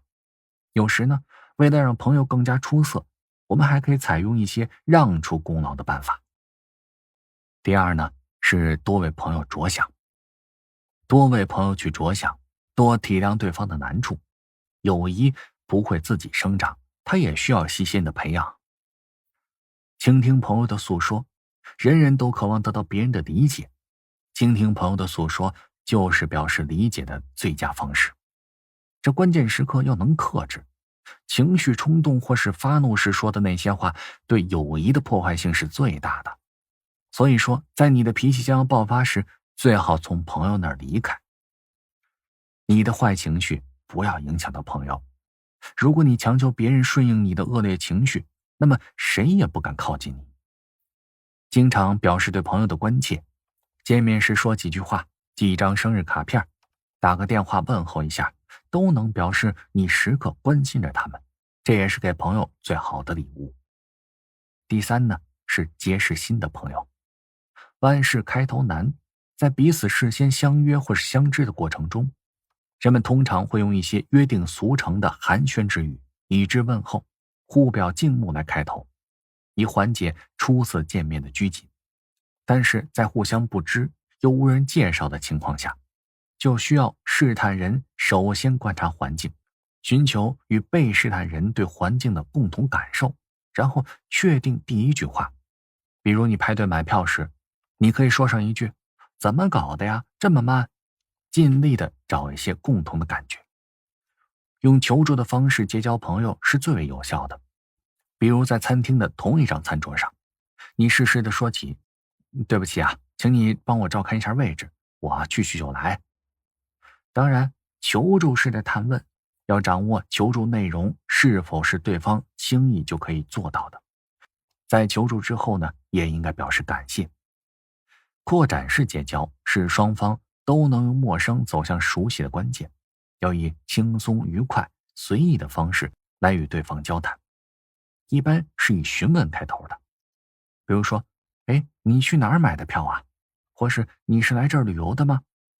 这询问的目的就是为了发现与对方的共同点，这样你就可以继续带出一些双方都感兴趣的话题。比如，你要去的地儿我已经去过多次了，非常熟悉。或者说，我可真羡慕你，你说我要是也能到处转转该多好啊。当与新的结识者握手告别时，你可以打开你的备忘录，请对方写下自己的联系方式。你也可以把自己的电话告诉对方。可以确信，当你找上门去的时候，对方一定会非常热情的欢迎你，因为你们早就已经不是陌生人了呀。第四，不忘老朋友。有句名言说得好啊，结新知不如堆旧好。在日常生活中，与其施恩于人而获得他人的好感，不如依正道而行，以获得舆论的推崇。与其另外结交新的朋友，不如珍惜你原有的友谊。结交新朋友并不是不好，只是你不能喜新厌旧啊。更何况，轻易背叛朋友的人，也难免有被抛弃的一天。第五呢，是不要居高临下的结交朋友。与自尊心很强的人交朋友时不要让对方觉得你比他有所作为。第六呢，不计较朋友之间的差距。再富有的人，他也会有伤心的时候。不是有句话叫有钱亦有失意时吗？如果说比别人赚得多，那就不该在穷人面前抱怨什么，至少你拥有比较多的财富啊。朋友之间的相处，如果收入相差的悬殊，那么应该让这种收入不同的影响减轻到最低。你必须诚实的面对自己的腰包，衡量什么是自己负担得起的，什么是不该参与的。你不必掩饰自己手头拮据的情形，参加朋友间的活动需量力而为。即使这个活动本身具有相当的吸引力，你也别借贷参加，否则只会让友谊变质。与朋友相处，如果听到别人不断的炫耀财富，不免会心生反感。同样的，朋友也不希望常常听到你哭穷，所以无需跟别人讨论你的钱财多少，因为友谊是相濡以沫的，它并不会因为你的财富多寡而有等级之别。第七，好朋友要多关照。手到、脚到、口到是建立人际关系的基本。这手到呢，是说写信、寄卡片；脚到是指拜访以及出席聚会；口到则是指打电话问候之类的。那么这三道在人际关系的建立上是不可或缺的。划分层次，区别对待。这朋友的来源和友情的产生的基础不同，有的呢是自然天成的，有的是主动结交而成的。在长期的交往中，与朋友情谊的深浅也是有所不同的。有的是知心朋友，有的就是泛泛之交，有的呢只能是个特定时期的朋友。因此我们说，对于不同层次的朋友，交往的方式也应该是各有侧重，投入的程度也要有个轻重之分。第一，朋友的层次划分。根据亲疏远近的不同，我们可以把朋友划分为以下的几个层次。命里注定的，这是你生活工作之中自然产生的，比如亲友、乡友、学友，这是因为血缘、地缘和机缘为共同点而很容易出现的。它并不是你想摆脱就能摆脱得了的，也不是你想求能够求得到的。战友式的，这是共同工作中相互支持、相互鼓励、携手共进中出现的，比如工作上配合默契的搭档，这也是在一定条件下通过双方的共同努力得以形成的，它的基础比较牢固。患难之交的，这就是在共同患难、同甘共苦中结下的友情。比如在对方处于极为低落的地位时，在精神和物质上给过无私的帮助，或是因为沦落之时相互的勉励，齐心协力度过难关，这是经得起世事沧桑变化考验的友情。临时性的，出于某种利益上的需要而共同携手精诚合作，但是双方在人格性情上呢又有较大的差别，利益结束，双方的友情也就随之消散了。比如在单位之中对付一些共同的敌人，而临时结成了联盟，那么一旦这个敌人不存在了，双方交往的基础也就失去了，甚至还会反目成仇。特定式的，说的是在某一方面有特定的吸引力而走到一起，比如棋友、牌友、玩友。除此之外呢，不会在其他方面有过多的交往，甚至毫无交往。这只是满足某一方面需要的朋友，目的性明确，不会有利益上的损害。他们相互比较轻松，而且带有很强的临时性的特点。还有就是普普通通的，这些是来往较为密切，但并不深入，谈不上什么彼此的相互帮助、相互支持，但是也不会互相拆台、互相攻击。那么你有需要时可以请求支援，被请求时也会尽力而为，但不会无所不谈，也不会舍己为友。朋友之名较浓，朋友之实较弱。第二呢，我们要分清轻重，区别态度。对于不同的朋友，你应该学会分清轻重，区别对待。先说这亲友吧，那么对你来说就应该礼数周到，这是一种人情味比较浓的人际关系，只有建立在经常联系的基础上，才能加深彼此的情谊。联系的方式可以比较的亲切自然，注意周到细致的礼数。比如多日不见，走动又无时间，最简单的方法就是通过电话相互问候，询问有无需要帮忙的事情。记住亲友的生日，并且及时的祝贺，更能体现出亲近间的亲近和关切。还可以搞家族式的聚会，相互邀请，以庆祝工作中的突出成绩，给老人祝寿等等。这种聚会既能使大家感到亲切愉悦、其乐融融，又可以交流思想、交换信息。对于长辈亲友，你最适于在节日和他们的生日时去探望、问候和祝贺，在礼节上做到无可挑剔。乡友，能帮则帮。我们每个人都有或轻或重的乡土观念，特别是在现在人员流动性较强的情况下，同时在外地工作或是打工的老乡，更容易因为地域的特点而结成朋友。乡友之间的特点是容易接近，共同的话题较多，特别是人在外地，人生地不熟，其他圈子的朋友还比较少时，同乡变成了最有力的靠山。因此，对乡友请求帮助的要求，一般不要拒绝，能帮咱们则帮，尽力而为。你帮了他，那么他也会寻机报答呢。学友，时时相聚。作为学友友情缔结在纯真没有利害冲突的阶段，基础是比较牢固的，用不着特别的表现出加深友谊的行动。学友之间的友情突出特点是彼此都认为双方是纯洁的友谊，那么需要帮忙时直言相告就可，不要因为有事情相求就预先以讨好作为铺垫，这样反而会被对方认为是亵渎了同学之情。但是对待学友也不能只是有事相求时你才能想起他，没事你就忘得一干二净。因此对待学友特别要注意平时要相聚，在一起轻松的坐一坐，聊聊天，彼此通报一下近况。对身在外地的学友，相聚的机会比较少，但是也要时不时的打个电话问候一声。挚友，视若亲人。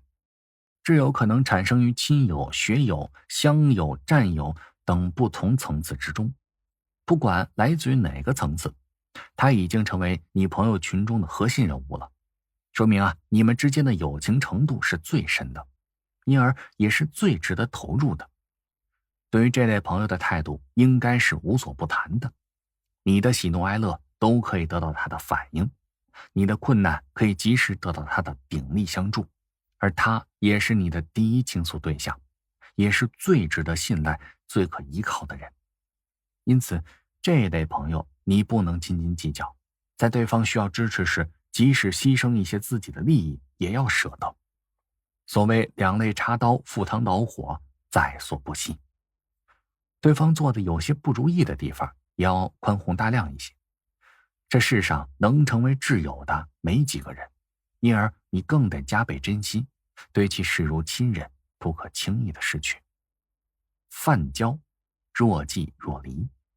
这只是普通朋友，不用特别投入，只要能维持双方的既有关系即可。可偶尔邀请聚会，以免中断来往。有需要帮忙时也可以婉言相求，但别做过多的指望。被邀请时应当尽量的赴约，被请求支持时应当尽量的帮助，不要勉强。如果发现值得深交的人，那么就应该提升他的档次，以相应的投入来加深感情。而如果发现他非善良之辈，则完全可以将既有关系斩断，不再跟他来往，不可顾及太多的情面。那么这第三呢，我们来说说怎么拥有知心朋友。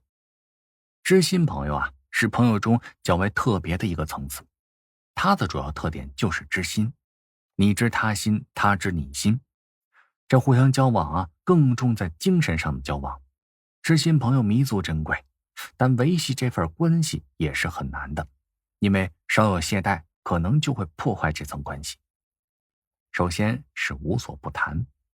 知心朋友的友谊不是一颗心的奉献，而是两颗心的相互奉献。因此敞开你的心扉，毫无保留地向对方坦诚一切，包括隐私。互相平等。知心朋友之间没有主宾之分，在友谊的水平线上，朋友之间都是平等的。不要为使朋友满意而去干你不愿意干也不应该干的事儿，不然他会认为你把他当做了势利之人了。不要在他面前炫耀权势、财富，说话也不要居高临下。尊重对方。不懂得尊重朋友的人，肯定不会拥有什么知心朋友的。不要无故的去伤害你的朋友，不要批评他的生活方式、兴趣爱好，甚至是某些古怪的行为。耐心忠实。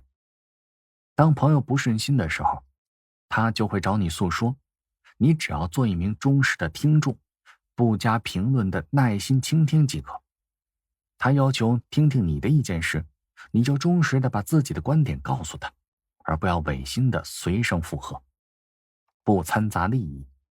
你有困难时，可以让知心朋友为你出谋划策，提出些解决办法，但是千万不要让他帮你具体的做些什么，让双方的交往一直保持在纯洁的精神交往上，这样才能避免因利益的问题而造成的侵害。广泛结交，审慎选择。在这纷繁的大千世界，人呢是形形色色的，选择朋友可并不是件容易的事儿啊。老话说，万两黄金容易得，知心一个也难求，这是旧社会人们说交友之难的。那么是不是因此就要少交些朋友了呢？或者说强调交友的谨慎，就认为这也不可靠，那也信不过了呢？当然不是啊。人既然是社会人，他处在各种社会关系之中，交友是必然的。不但有生死与共、患难不移的朋友，也要善于有和这样那样的缺点错误，甚至是反对自己的人交朋友。他山之石可以攻玉，广泛的结交那些不同职业、不同爱好、不同身份的朋友，有时呢也是能够相得益彰。常言道，兼听则明，偏听则暗。结交各式各样的朋友，对于取长补短、开阔视野、活跃思维，那都是有益的。毛泽东同志的经历就很发人深思。他胸怀博大，善于结交各种各样的朋友。在他青少年时期，他就和蔡和森、陈潭秋等人组织了新民学会，结交了一大批的有志之友。而同时呢，毛泽东同志也有许多的平民朋友，民主党派的朋友，如李书一、张世钊、柳亚子等，和他都结下了深厚的友谊。通过这些朋友，他广泛的了解社会各阶层党派的情况，为他日后制定党的方针政策，为发展统一战线做出了巨大贡献。那么说，既要广泛的交友，又要审慎选择，如何才能做到这一点呢？正如鲁迅先生曾经说的，我还有不少几十年的老朋友，要点就在于彼此略小节而取其大。略小节取其大，就是不斤斤计较不足，而要从大处着眼。看人应该首重大节，而不是专盯住对方的缺点或是错误不放，而是应该用发展的、变化的观点来看人。如果不是略其小取其大，那么你也就没办法与人为善，就不能全面而客观地评价一个人，有可能就一叶障目，不识泰山，也有可能就得不到真正的友谊。那么说，如何来看待一个朋友，他是否可靠，是否可交呢？首先建议你从这几个方面入手。第一，用时间来看人。所谓的用时间来看人就是说我们看朋友可靠与否，需要长期的观察，而不应该在见面之初就对一个人的好坏下个结论，因为太快下结论，会因为你的个人好恶而发生偏差，影响你们的交往。另外说，人们为了生存和利益，大部分人都会戴着面具，和你见面时便把这假面具戴上了，这也是一种有意识的行为，而这些假面具很有可能只是为你而戴的，而演的呢，正是你喜欢的角色。如果你据此判断一个人的好坏，并且进而决定和他交往的程度，那么也就可能吃亏上当，或是被气个半死。用时间来看人，他就是在初次见面之后，不管你跟他是一见如故还是话不投机，都要保留一些空间，而不是掺杂主观好恶的感情因素，然后你去冷静地观察对方的作为。一般来说，人再怎么隐藏本性，他终究要露出真面目，因为戴面具是有意识的行为，久而久之呢，自己也会觉得累，于是在不知不觉中就将面具给拿下来了。就像是前台的演员一到了后台就把面具取下来一样。面具一拿下来，那么真性情就出现了。可是他绝对不会想到你这时还在一旁观察呢。用时间来看人，那么你的朋友一个个的也都会现出原形。你不必去揭下他的假面具，他自然也会接下来向你呈现真面目。所谓的路遥知马力，日久见人心，就是指用时间来看人，那么对方真的就无所遁形了。用时间来看人呢，也很容易能够看出那些不诚恳的、说谎的和言行不一的人。第二呢，向各方打听。了解朋友，另一个比较可靠的办法就是向各方打听打听。人总是要和其他人交往，同时他的本性也会暴露在不相干的第三者面前。也就是说呢，他不一定认识这个第三者，可是这个第三者却知道他的存在，并且观察到了他的思想和行为。人再怎么戴面具，在没有舞台和对方的时候，那么这个假面他总是要拿下来的，所以很多人也就看到了他的真面目。而当他和别人交往合作时，别人也会对他留下各种不同的印象。因此说，你可以向不同的人打听他的为人，了解他做事的思想。这时你会发现每个人的答案都会有所出入，这是因为每个人的好恶有所不同。你可以把这些打听来的资讯汇聚在一起，找出他们交集最多的地方，那么这大概就可以了解他的真实性情。而交集最多的地方呢，差不多也就是这个人的性格的主要特色。如果说10个人中有9个人说他坏，那么你这时得小心了。如果说10个人中有9个人说他好，那么和他来往应该不会有什么太大问题。不过说打听啊，也要得看对象。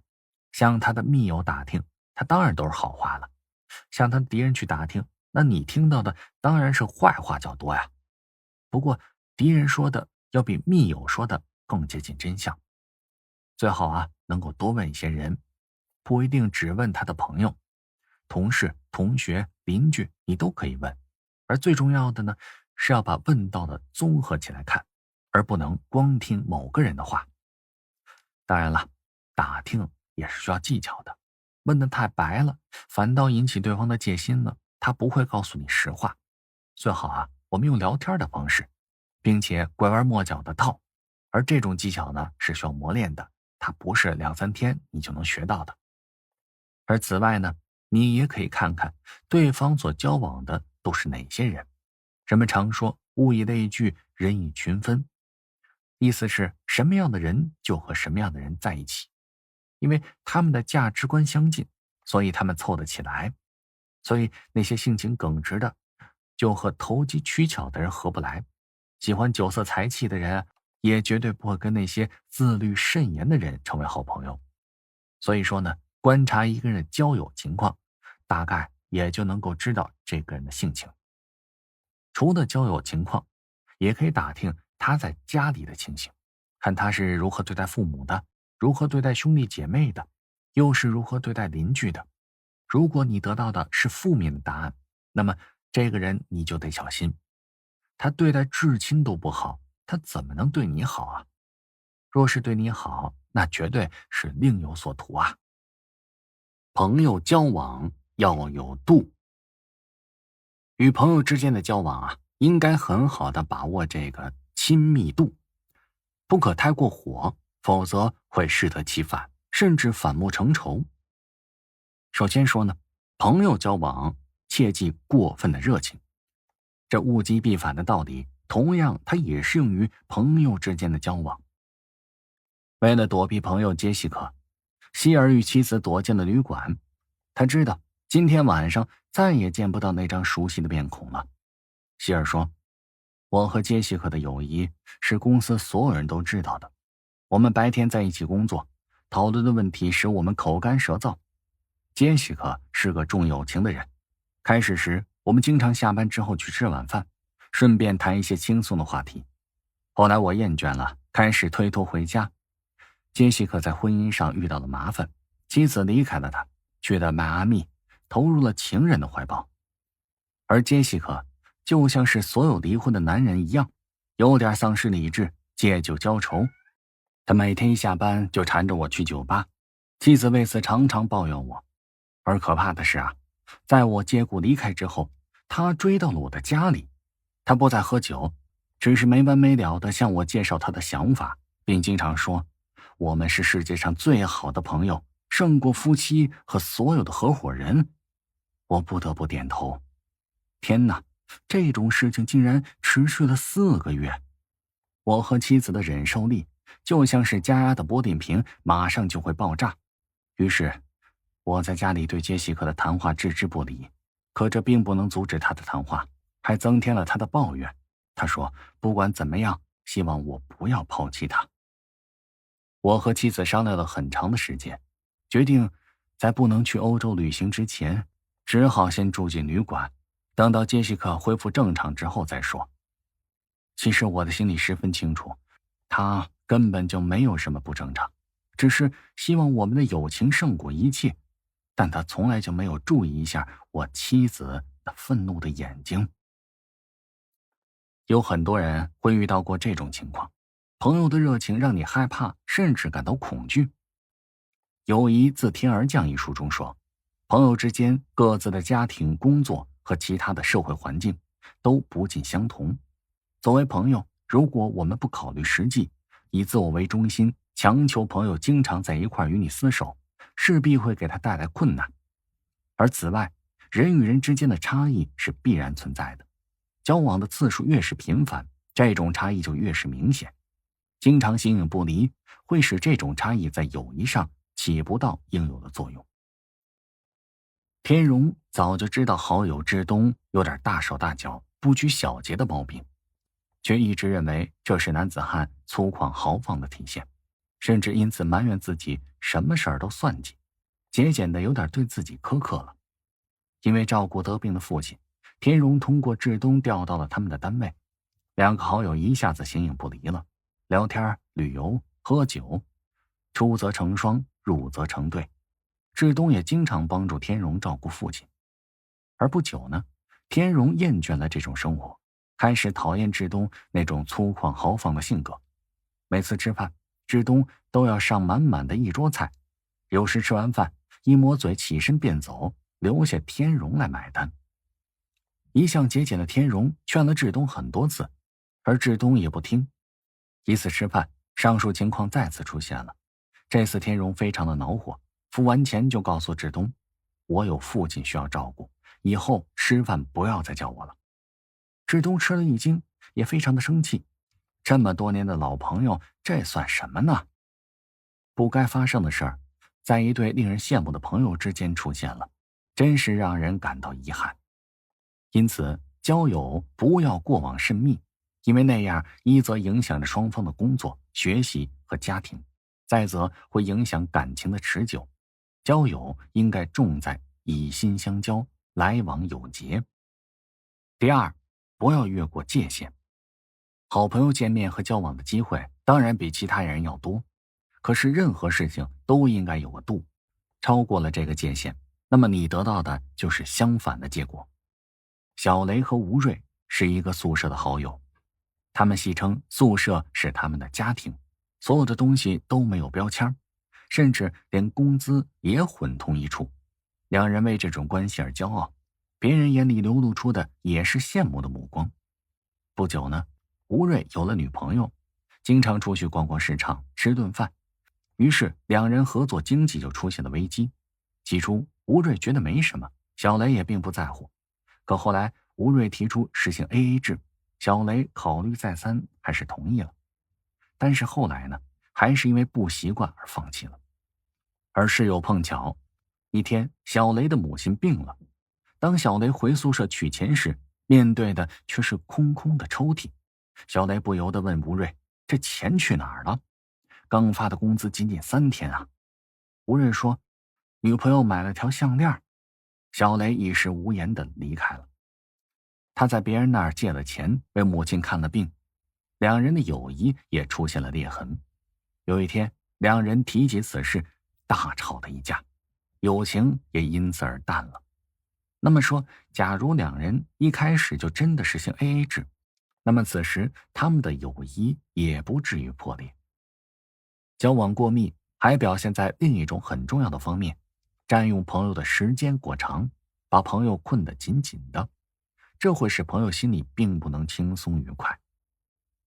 林颖把王姨看成了比一日三餐还要重要的朋友，两人同在一个合资公司做公关小姐，虽然劳动纪律非常严格，交流机会很少，但他们总能找到空闲时间聊上几句。下班时回到家，林颖的第一个任务就是给王姨打个电话，一聊起来就能达到饭不吃觉不睡的地步，而两家父母都表示反对。星期天，林颖总有理由把王姨叫出来，陪她去买菜、购物、逛公园，而王姨呢，每次也能勉强同意。林颖可不在乎这些，她每次都兴高采烈的，不玩个一整天是不会回家的。王姨呢，也是个有心计的姑娘，她想在事业上有所发展，就偷偷的利用业余时间学习电脑。星期天，王姨背起书包刚要出门，林颖这时打来电话，要她陪自己去裁缝店那里做衣服。王姨解释了半天，林颖这才同意她去上电脑班。可是啊，王姨赶到了培训班，已经迟到15分钟了，这使得她心里很不舒服。在第二个星期天，林颖说有人给她介绍了一个男朋友，非逼着王姨一起去参考参考。王姨说不行啊，我得去学习啊。林颖怕王姨偷偷溜走，一大早就赶到她家死缠烂磨。就这样，王姨没能上成电脑班，而林颖的男朋友最终也吹了。王姨郑重声明，以后星期天要学习，不再参加林颖的各种活动。对待朋友还要注意，不要窥探他的隐私。也许有一天，你兴冲冲地闯进了朋友的家里，一面甩着自己头发上的雨珠，一面高声喊叫，而你的朋友却慌慌张张地藏着什么东西。这时，请你不要追问，因为这是他独有的秘密。你更不要因此而认为他有意疏远你，并不相信你。心中藏着属于自己秘密的人，会觉得这是他们的权利。劳伦斯认为，如果一个人没有一点属于自己的秘密，那他也是个不可靠的人。林宇轩至今还在为3年前的行为懊悔。那时他有一个分不开的好友吕健，两人性格迥异。宇轩开朗好动，无拘无束，而吕健呢，细心沉稳，而正是两人的不同个性才吸引了对方。在生活中呢，他们犹如球场上一对默契配合的双打选手，互相弥补着对方的不足。在公司里，两人业绩显著，令人羡慕不已。一个烟雨蒙蒙的日子，林宇轩带着女朋友逛商场购物，路过了吕健的住所，顺便就去看看朋友的生活。打开吕健的房门，里面整洁有序，而人却并不在。他和女朋友一起坐下来等，而手脚却有点不老实的他，在家里也不闲着。为了显示和朋友的关系比铁还铁，他乱翻了一通。女友这时一再的劝阻，而他却毫不介意。突然，他从抽屉里摸出了一个精致的笔记本，翻开了一看，里面是一片空白。第2页夹着一张剪下的报纸，上面记录了一个女青年不幸被歹徒强奸致死。那女青年的名字被2块血迹掩盖了。报纸的最底下是吕健的一行笔记：我的爱情随着你死了，你要加倍的惩罚我。于轩大吃一惊，难道这个女青年是吕健的女朋友吗？而此时吕健正抱着一摞书推门而入。当吕健看到林宇轩手中那未及放下的笔记本时，立刻扔下了手中的书，劈手就将笔记本夺了过来。他愤怒地大喊：滚，离开这儿！宇轩觉得当着女友的面，吕健做得过分了，一气之下离开了。走出很远，还能听见吕健在大声地喊叫。那天之后，吕健再也没有到公司上班。林宇轩认为吕健的气量太窄了，很长时间林宇轩才登门去道歉，但遇到的只是吕健的一房亲戚。吕健这时已经去了南方。宇轩非常难过，他知道那张报纸那2块血迹那一字一字所包含的是一个令人心痛的故事。他在好友吕健的心中已经沉淀为一个秘密，只有吕健才能占有的秘密。半年以后，林宇轩收到了吕健的信，信中只写了一句话：你看了不该看的。朋友要保守秘密，并不是对你不信任，而是对自己负责。你同样也需要保守自己的秘密。这一切并不能证明你和好友之间的疏远，相反的，明智的人会认为如此双方的友谊才能更加可靠。斤斤计较，你会失去好友。同样的，在你朋友觉得难为情或是不愿意公开某些私人秘密时，你也不应该强行的追问，更不能私自的以你们的关系好而去偷看或是悄悄打听朋友的秘密。因为保守秘密是他的权利。一般情况下，凡属朋友的一些敏感性、刺激性大的事情，其公开权就应该留给他自己。擅自偷听或是公开他的秘密，是交友的大忌。相互理解，宽以待人。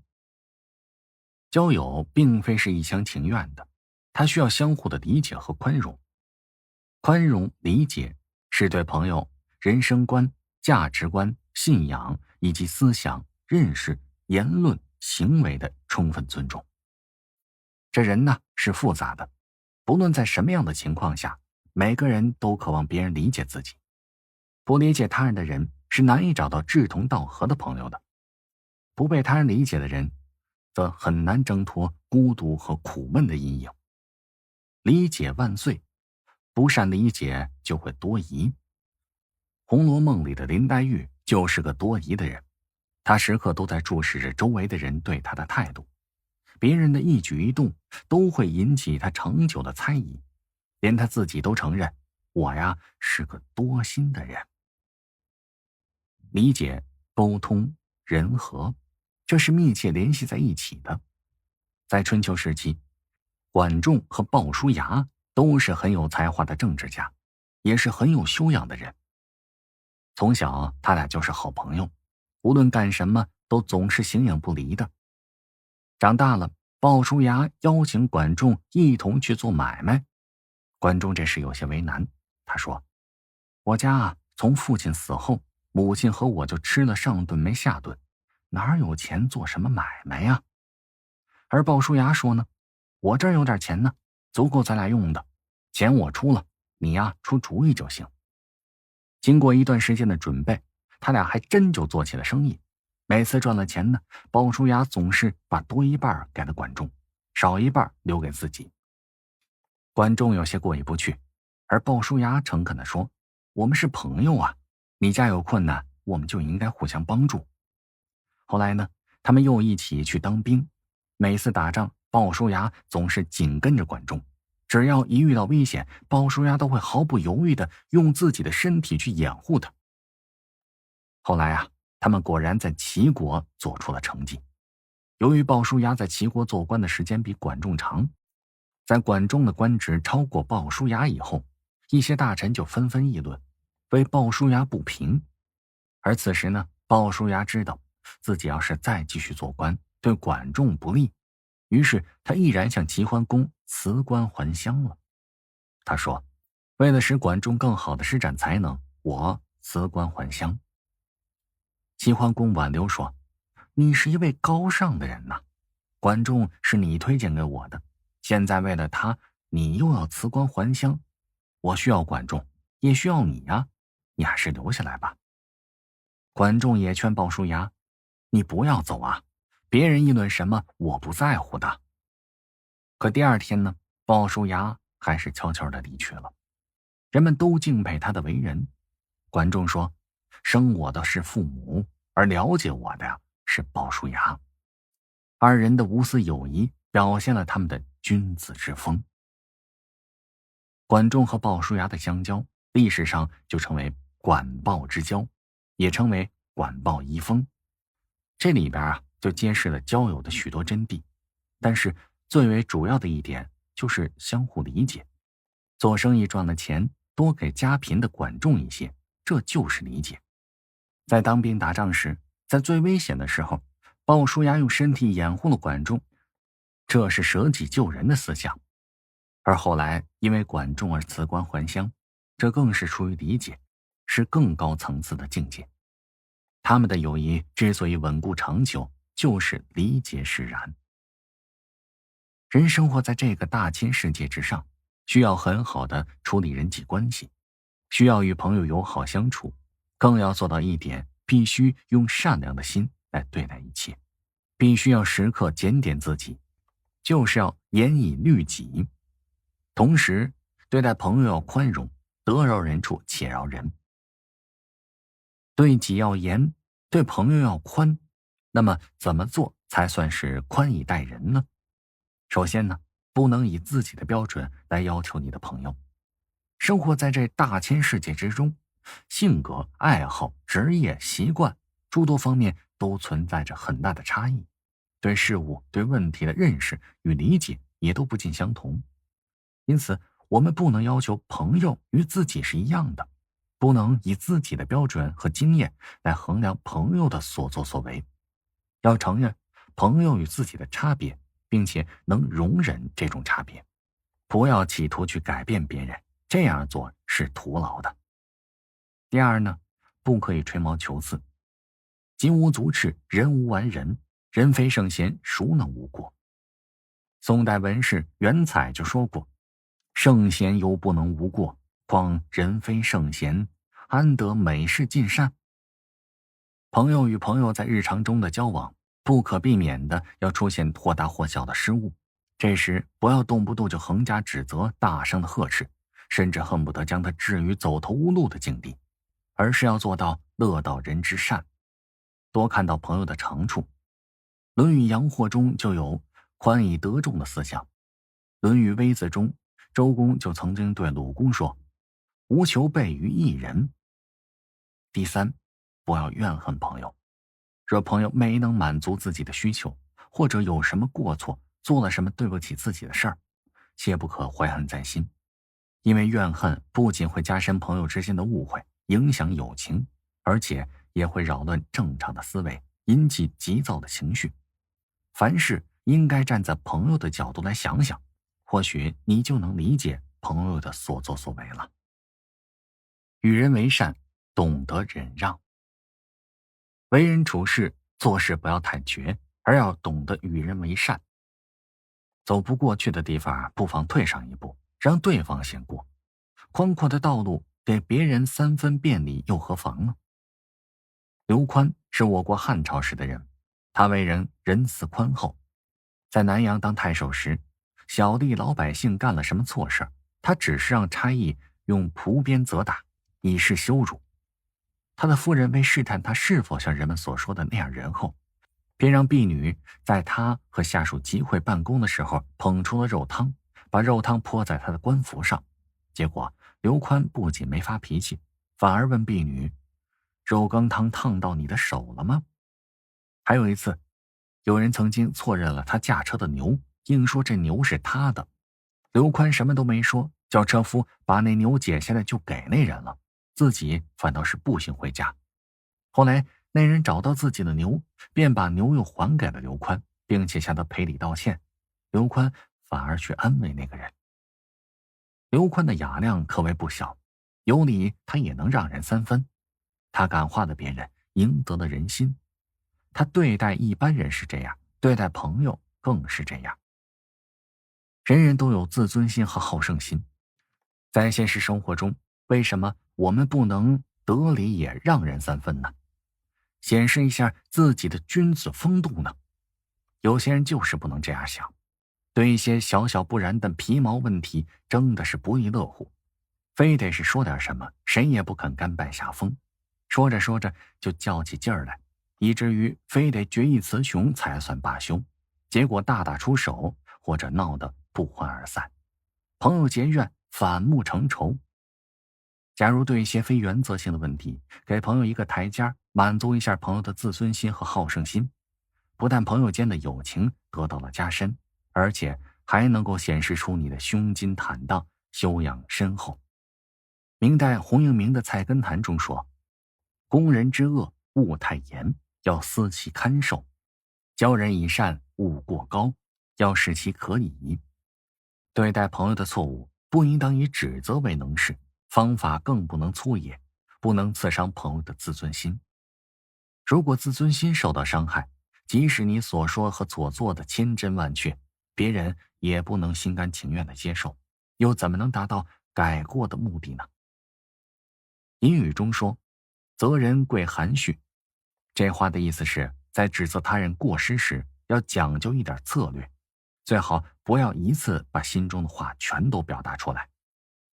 指责他人之过，需要稍微保留，不要直接的攻击，最好采取委婉暗示的比喻，使对方自然的能够领悟，切勿露骨之激。即使是父子关系，有时挨了父亲的骂，也会无法忍受而顶嘴，更何况是别人呢？父子是有血缘关系的，无论如何不能分割，但朋友就不一样啊，过激的言辞很可能会断送友谊。因此，你这话就说的不太对了，你做的事儿还不如3岁小孩子呢。就这类的话，最好就不要说，要说的话必须要改变语气。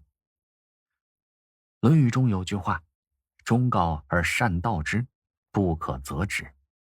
这是交友的学问，意思是对朋友犯错以诚意提供忠告，如果对方不听，就要终止劝告而暂时观察情况，如果过于啰嗦，那就只能惹对方厌烦，毫无效果。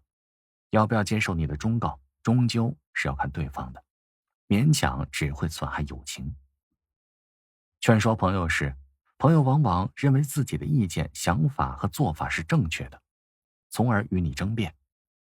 你以严密的辩论将对方驳倒固然令人高兴，但未必需要把对方驳得一无是处，因为这样不但对自己毫无好处，甚至有时会适得其反，得不到对方的认可，而终究有一天会自食恶果的。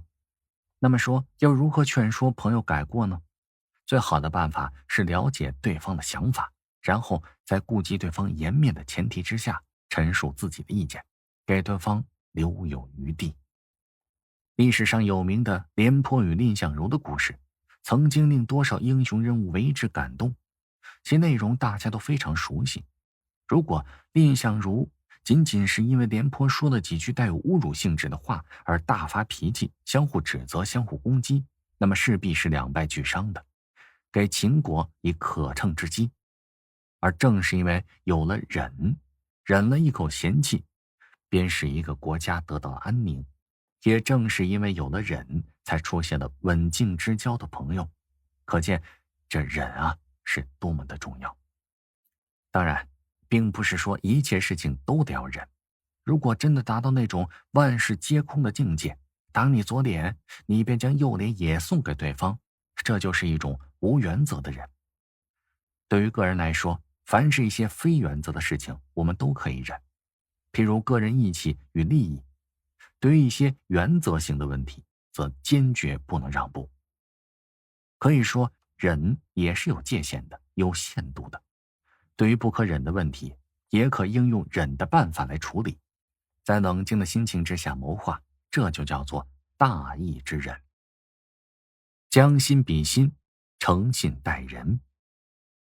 真正的朋友讲究的是心灵的沟通，无论是经常在一起，还是相隔天涯，在交往中都需要将心比心，诚信待人。要得到朋友，首先必须使自己成为一个比较容易为人欣赏的人。这种欣赏包括的内容有很多，最重要的就是诚实和守信用。韩非子说，巧诈不如拙诚。巧诈可能是一时得逞，但时间一久也就露馅了。相反，拙诚是指诚心诚意的做事，诚心的交朋友，尽可能在言行中表现出愚直，而时间长了，反而会赢得大多数人的爱戴。韩非子的意思是，与其运用巧妙的方法来欺瞒他人，不如诚心诚意的来对待别人。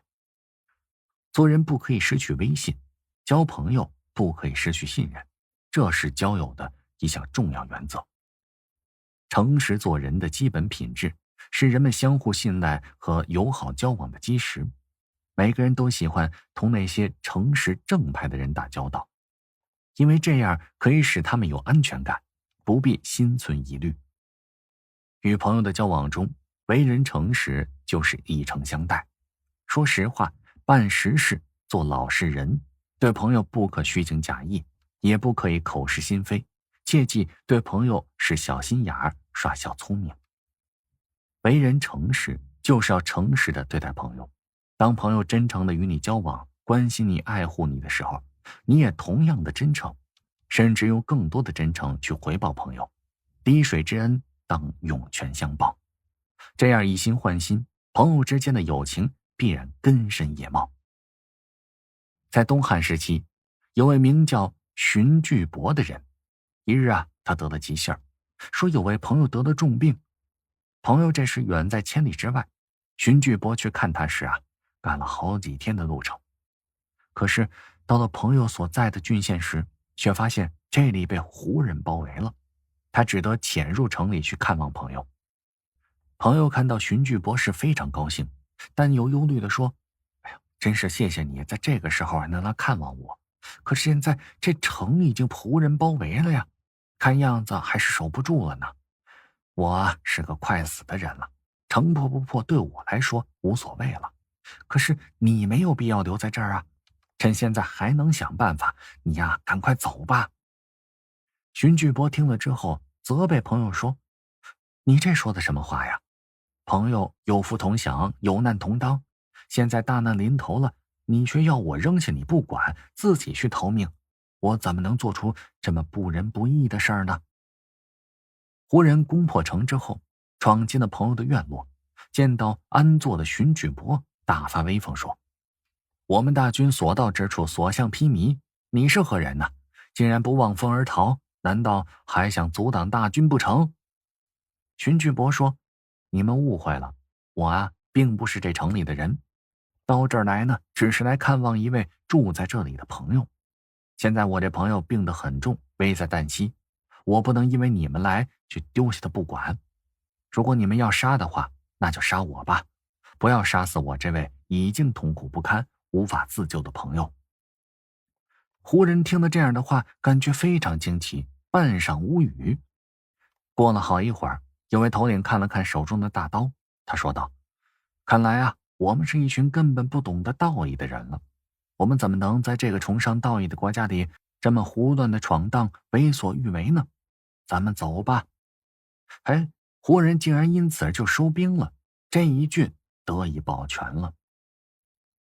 且不说这荀巨伯对待朋友的义气感化了胡人，保全了朋友所在的郡县安危，就单说荀巨伯对待朋友的真诚本身而言，就足以令人感动了。以这么真诚的言行对待朋友的人，天下谁不愿意与他结交呢？朋友之间的友情怎么能不深呢？在汉代，还有一位叫做朱辉的人，在读书的时候结识了一位大官，名叫张堪，俩人恰好是同乡，而这张堪呢又很器重他。但朱辉认为自己只是一名学生，不敢与这张堪交往过密。有一次，张堪对朱辉说：你可真是个自持的人，值得信赖，我愿意把身家子妻都托付给你。因为张堪是一位德高望重的前辈，朱辉对此言不知如何反应，只是恭敬的拱手相应。后来呢，张堪死了，因为他为官清廉，死后也没留下什么丰厚的遗产。而这时的朱辉其实与张堪已经不通音讯了，但他知道张堪去世的消息之后，敢于张堪的知遇之恩，千方百计的给予钱粮，并且经常的去问寒问暖。朱辉的儿子这时不解地问：爸爸，我们以前可没听说过你与这张堪有什么后交你为什么如此厚待他的家人呢？朱辉说：张堪生前曾经对我有知己相托之言，我当时已经答应了。做人不能欺骗别人，更不能自己欺骗自己。朱辉还有个朋友叫陈一，两人也是十分投机。陈一过早的谢世了，留下了个遗父子陈友。朱辉在陈一去世之后，尽一切力量帮助他尽负责。有一次，南阳太守招朱辉的儿子去当幕僚，朱辉却换下了自己的儿子，而推荐了陈一的儿子陈友。朱辉忠诚于朋友，可谓达到了极致。他为人正直诚恳，言行一致，表里如一，堪称典范。手腕之六，软硬兼施，制服小人，除障碍。小人如魅，小人如萤。在这世上，有多少正人君子被那如魅如萤的小人困扰着，事业被掣肘，家庭被破坏，前途被设障，甚至连闭门家中坐都会有小人的阴影干扰你的安宁。那么说，怎么能制服这可恶的小人呢？行军打仗讲究的就是战略战术，我们制服小人也要讲究手段方法，辨识、预防、智取、硬攻。无论怎么做，都要根据双方的实力对比和当时的情形灵活的应对。看清小人的嘴脸。谁都知道，这小人啊是最难防的，而之所以如此，并不是因为小人从实力上比正人君子强上多少，而是由于小人从不在自己的脸上刻字，他们的小人勾当也多是在阴暗角落里干出来的。到了人前，他们也许装得比正人君子还像君子，这就给我们出了一个大大的难题：究竟什么才是小人呢？又该怎样去识别这形形色色的小人呢？第一，寻找蛛丝马迹。识别小人，古圣先贤有古圣先贤的理论，而更有其实践的经验，有其可供操作的方法。这些方法体现了社会的复杂和人生的智慧。有道是魔高一尺，道高一丈。小人再聪明再狡猾，他总有让人可变之计。那西汉的御史大夫张汤，为人狡黠多诈，滥施刑法，办事专门迎合皇帝的心意。对于皇帝不喜欢的人，他就妄加污蔑，任意的诽谤；对于皇帝喜欢的人呢，就胡乱的吹捧，极力的美化。他利用这御史大夫的权职，经常随意的罗织罪名，弹劾大臣，残害同僚。这张汤对他的副手御史中李文怀有夙愿。张汤最宠信的小吏鲁业居，为了替主子铲除政敌，邀功献媚，就悄悄地派人上书皇帝，用罗织来的罪名检举李文。于是皇帝命令张汤来审理这个案件。那张汤就借机滥引法律条文，施以酷刑，诛杀了宿敌李文。后来皇帝偶尔问起案发原因，张汤假装自己并不知情，故作吃惊地说，可能是李文的仇家干的。其实啊，张汤这是做贼心虚。退出之后，他又急忙赶往鲁业居的家中密商对策。此时正赶上鲁业居卧病在床，当张汤看到鲁业居的两脚红肿时，就亲自给他按摩双脚。这事儿恰好被赵王刘彭祖看见了，他心想，就没听说过一个大衙门的主管竟然就如此服侍一个小吏的，就判断其中必有隐情。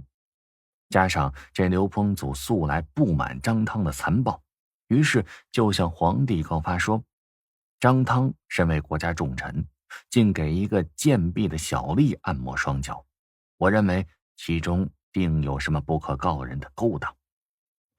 皇帝将此事呢就交给司法部调查。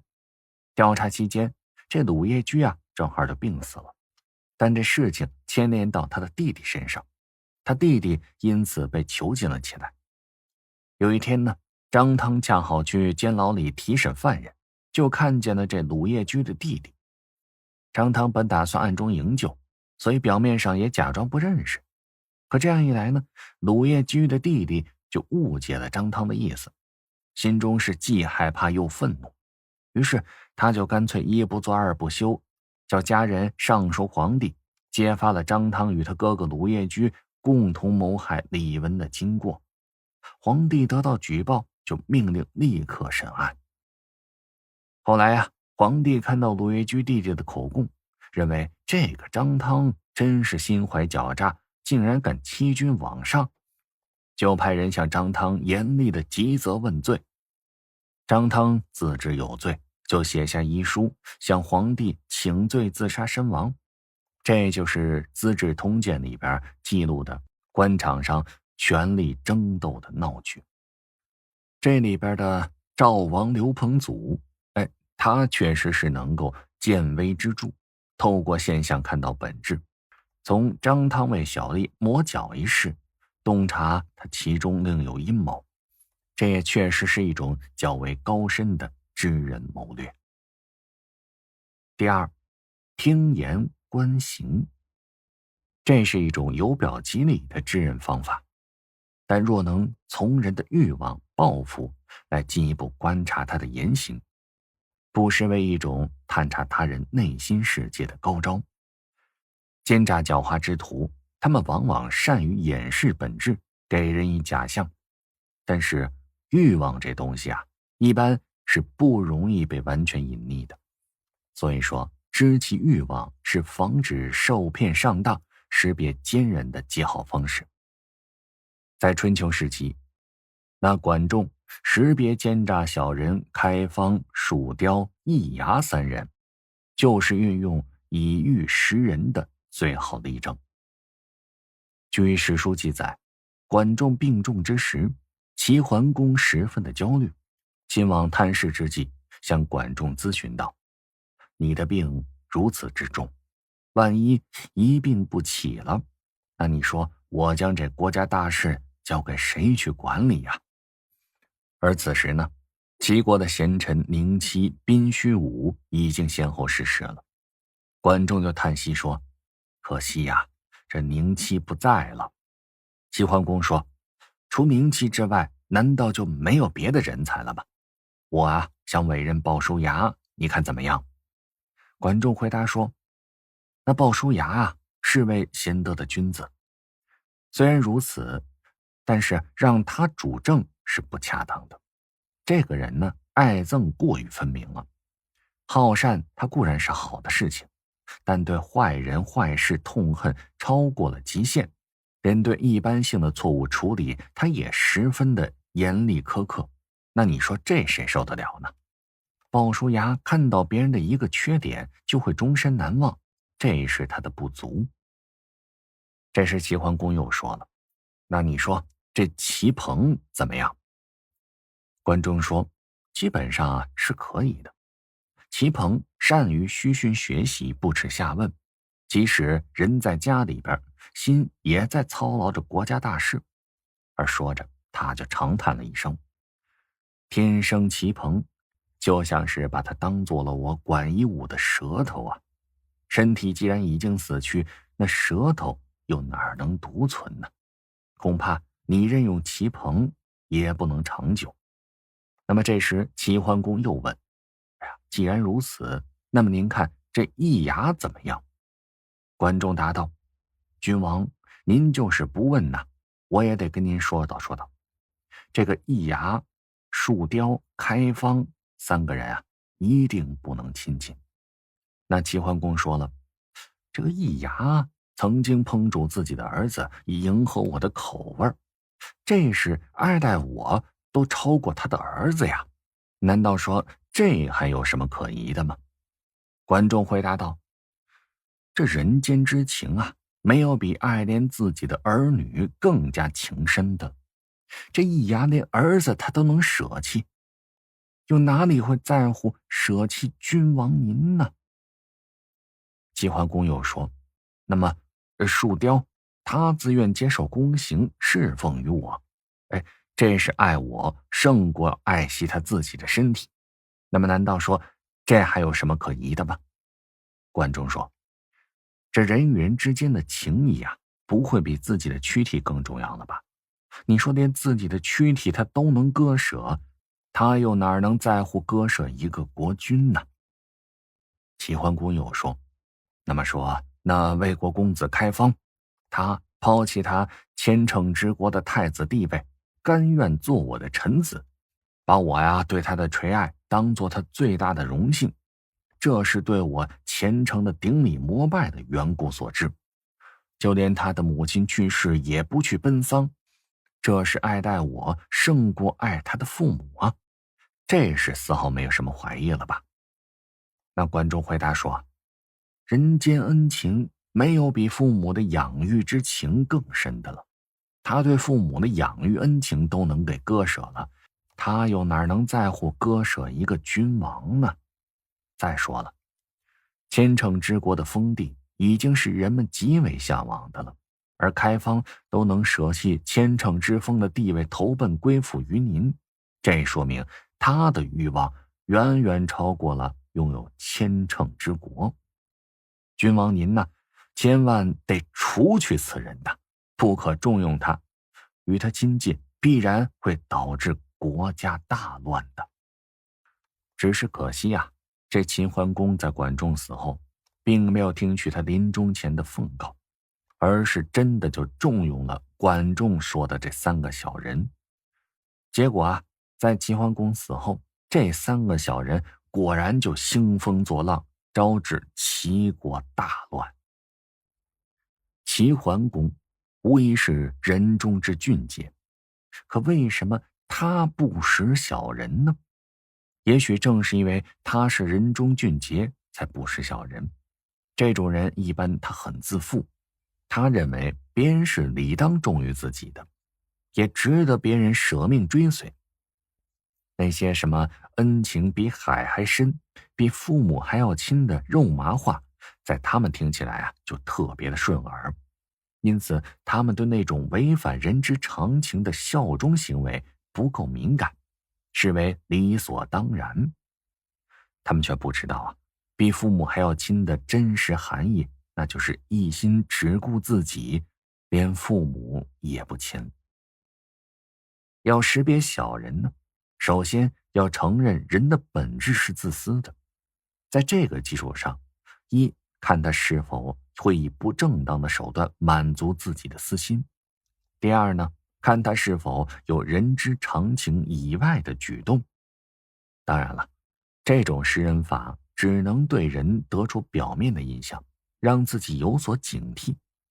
如果你想决定是否重用此人，还应该更加深入的了解。古代兵家奇书六韬之中的识人八法就值得我们借鉴。世家质问，以观察其对事物的了解程度。有些人一知半解，却仗着好口才夸夸其谈，此时就需要深入探究，方能了解其底蕴。世家追问，以观察其即时的反应，这时他没办法从容编织谎言，就容易暴露破绽。派遣奸细，诱之私通，以观察他的忠诚度。告知秘密，以观察他的品德。小人他是不能守密的，即使只是为满足一时虚荣，也会泄密。使之接触钱财，以观察其诚实度。小人是抵挡不住利诱，不由自主的就会伸出爪子。以女色诱之，以观察其自制力。这种方法主要不是识别什么君子小人，而是考验其有无能力承担重任。交给困难的工作，以观察他的勇气。小人在面对困难工作时，会认为上司这是在为他设置障碍，因此就会心怀不平，口有怨言。醉之以酒，以观察其最后的态度。运用这8种方法考察一番，是小人是君子，也就能够区分的一清二楚了。驳斥小人的歪道理。黄钟毁弃，瓦釜雷鸣。这句古语就十分形象地说明，小人呢，往往是舌辩的专家。他们总是能鼓唇弄舌，刁难敏于行而纳于言的君子。虽说这义正方能言辞，可小人们也有他们的一套歪道理，并不是那么容易就能够理屈而词穷的。所以下面我们就总结了一些古今明哲君子舌战小人的精彩实例，以告诉大家怎么样去驳斥小人。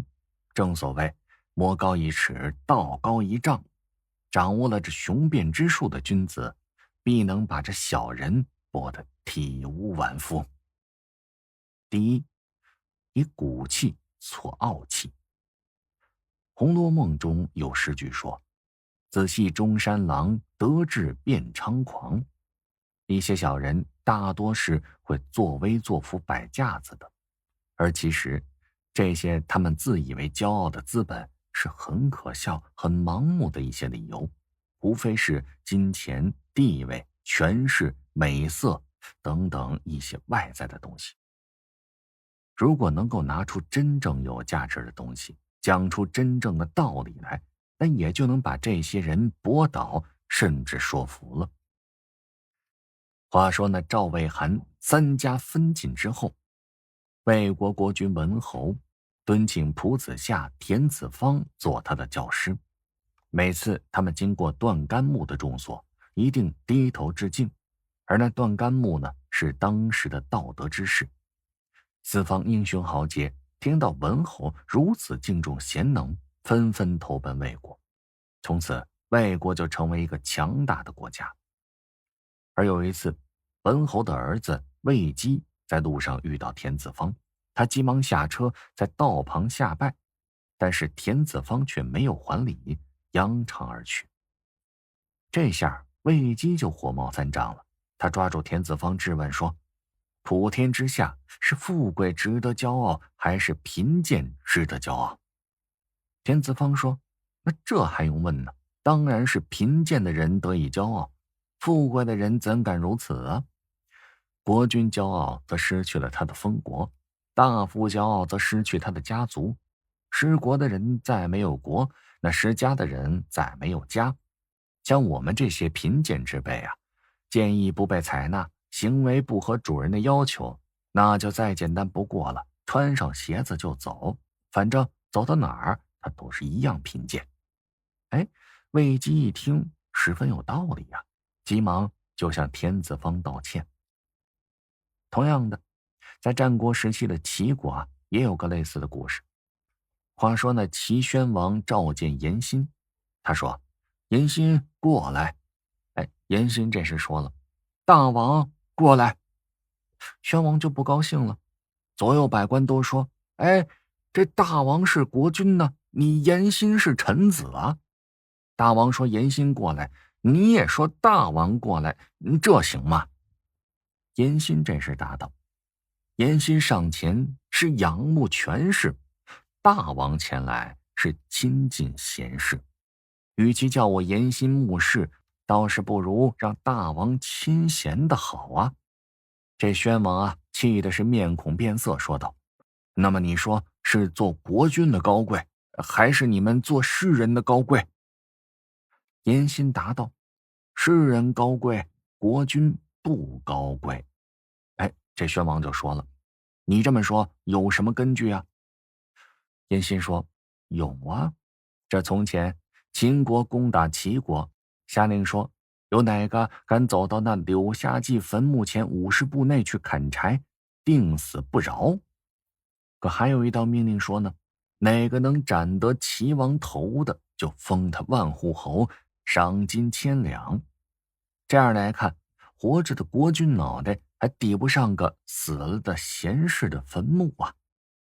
宣王听了之后一声不响，闷闷不乐。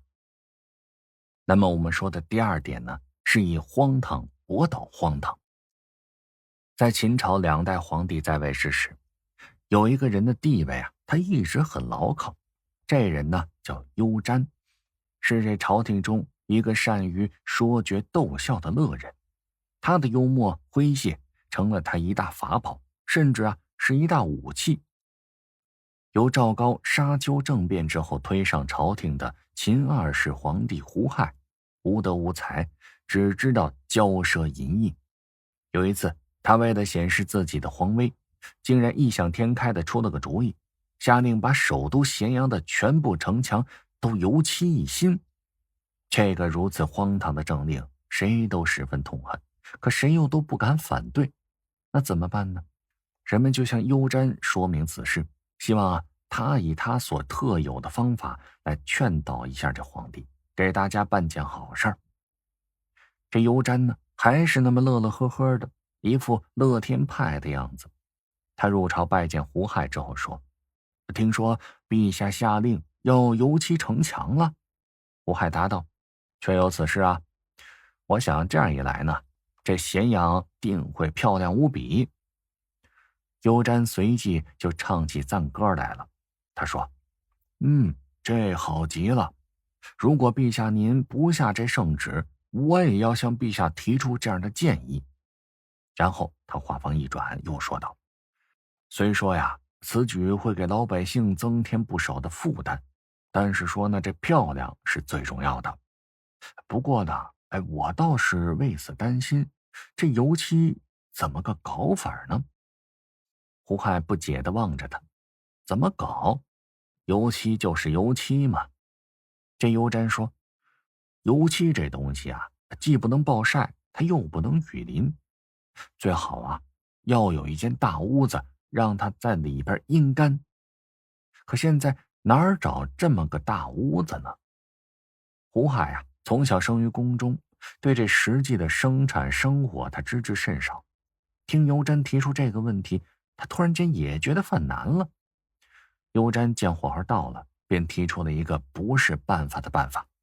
他说：“这样吧，陛下，还是先建一个大房子，把这整个咸阳城啊都给罩起来。那时候咱们再搞这油漆，陛下您以为如何呢？”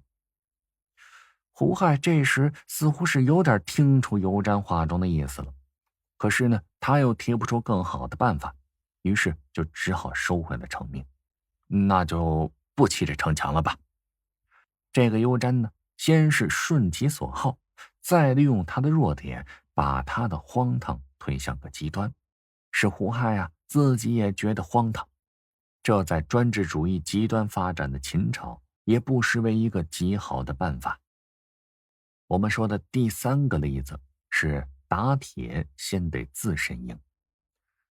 圣人孔子有云：“其身正，不令而行；其身不正，虽令不从。”这就说明，对人的说服和教育，既要言教，又要身教，而且身教重于言教。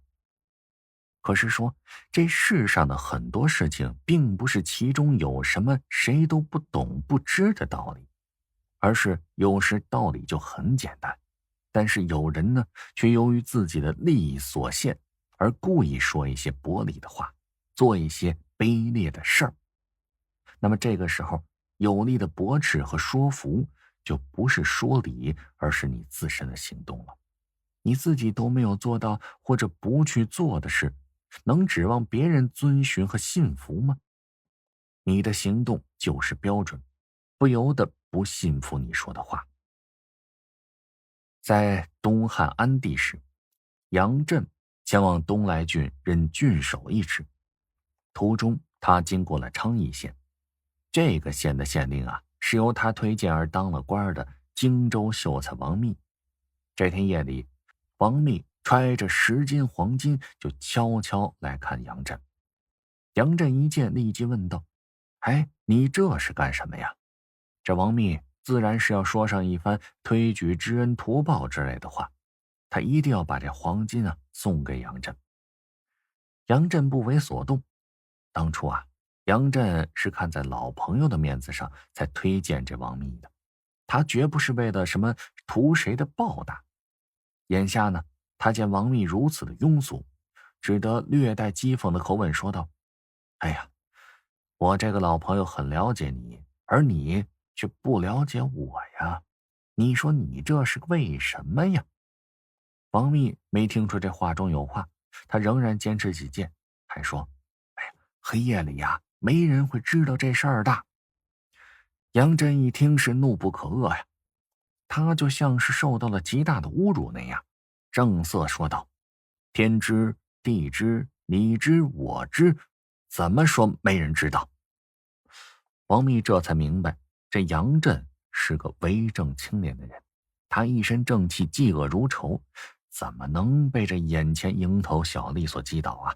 于是他只能是羞愧地退了出去。后来呢，杨震又改任了涿郡太守，仍然坚持初衷，保持正直廉洁的品质，不接受私人的拜会请托。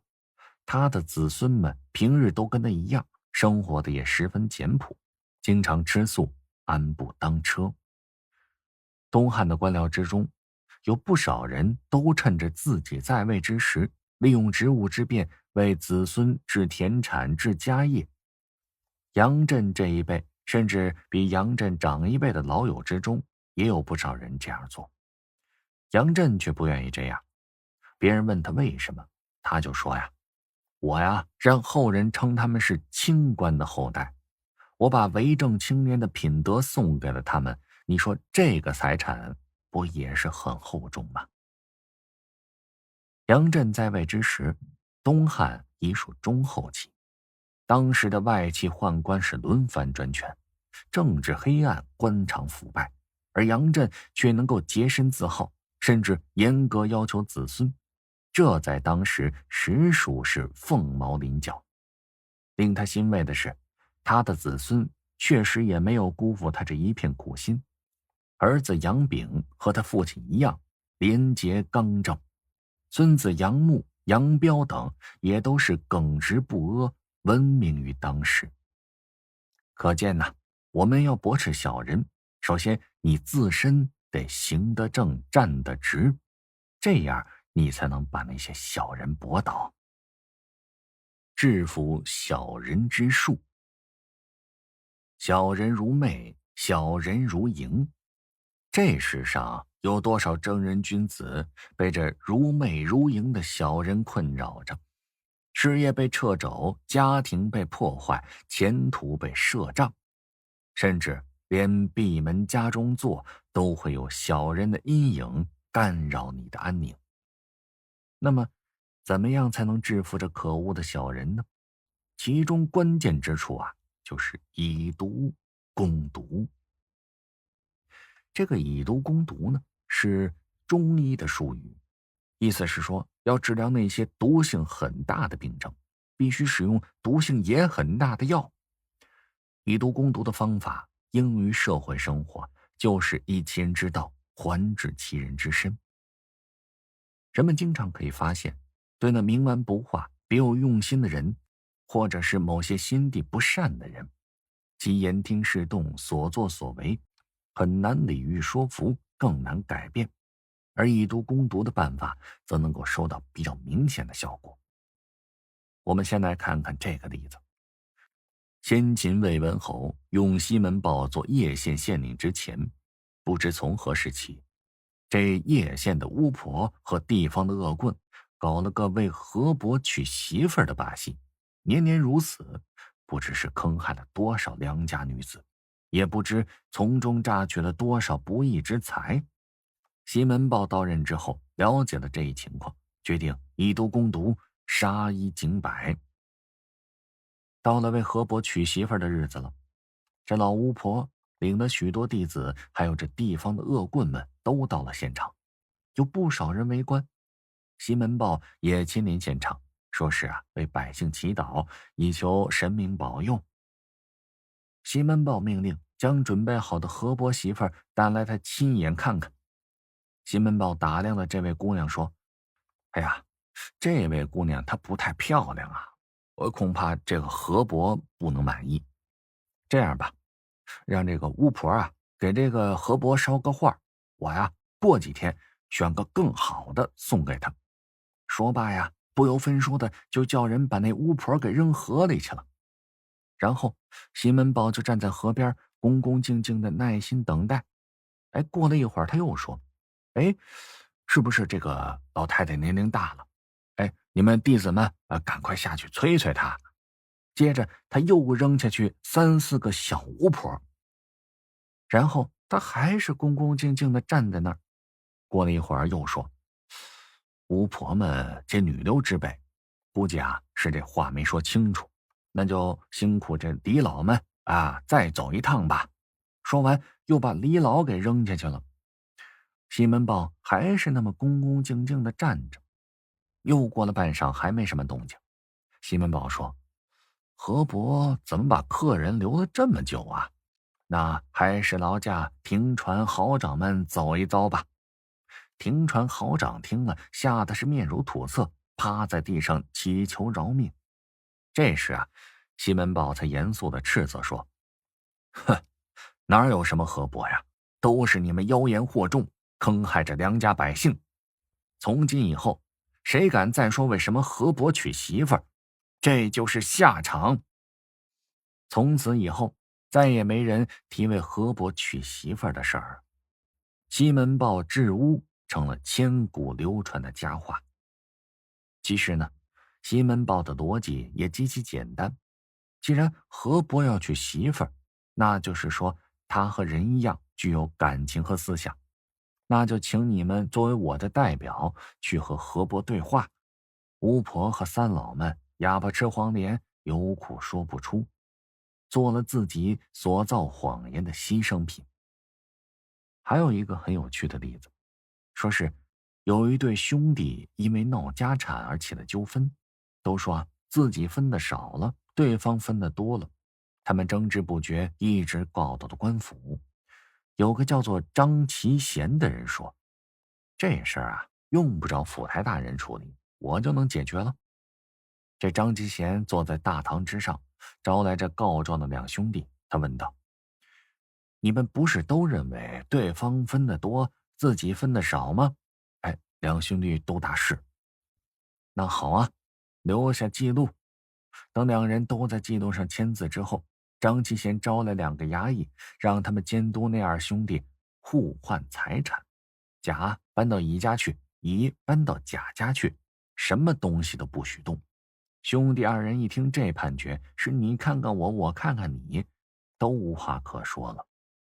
张其贤的逻辑也是再简单不过，既然你们都认为对方比自己的多，那我就满足你们这要求，把你们认为多的那份财产给你，看你怎么办。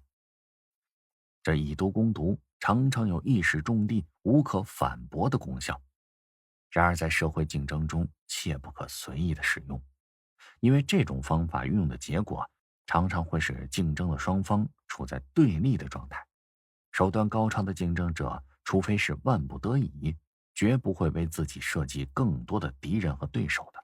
所以以毒攻毒应该谨慎用之。力敌不如智取。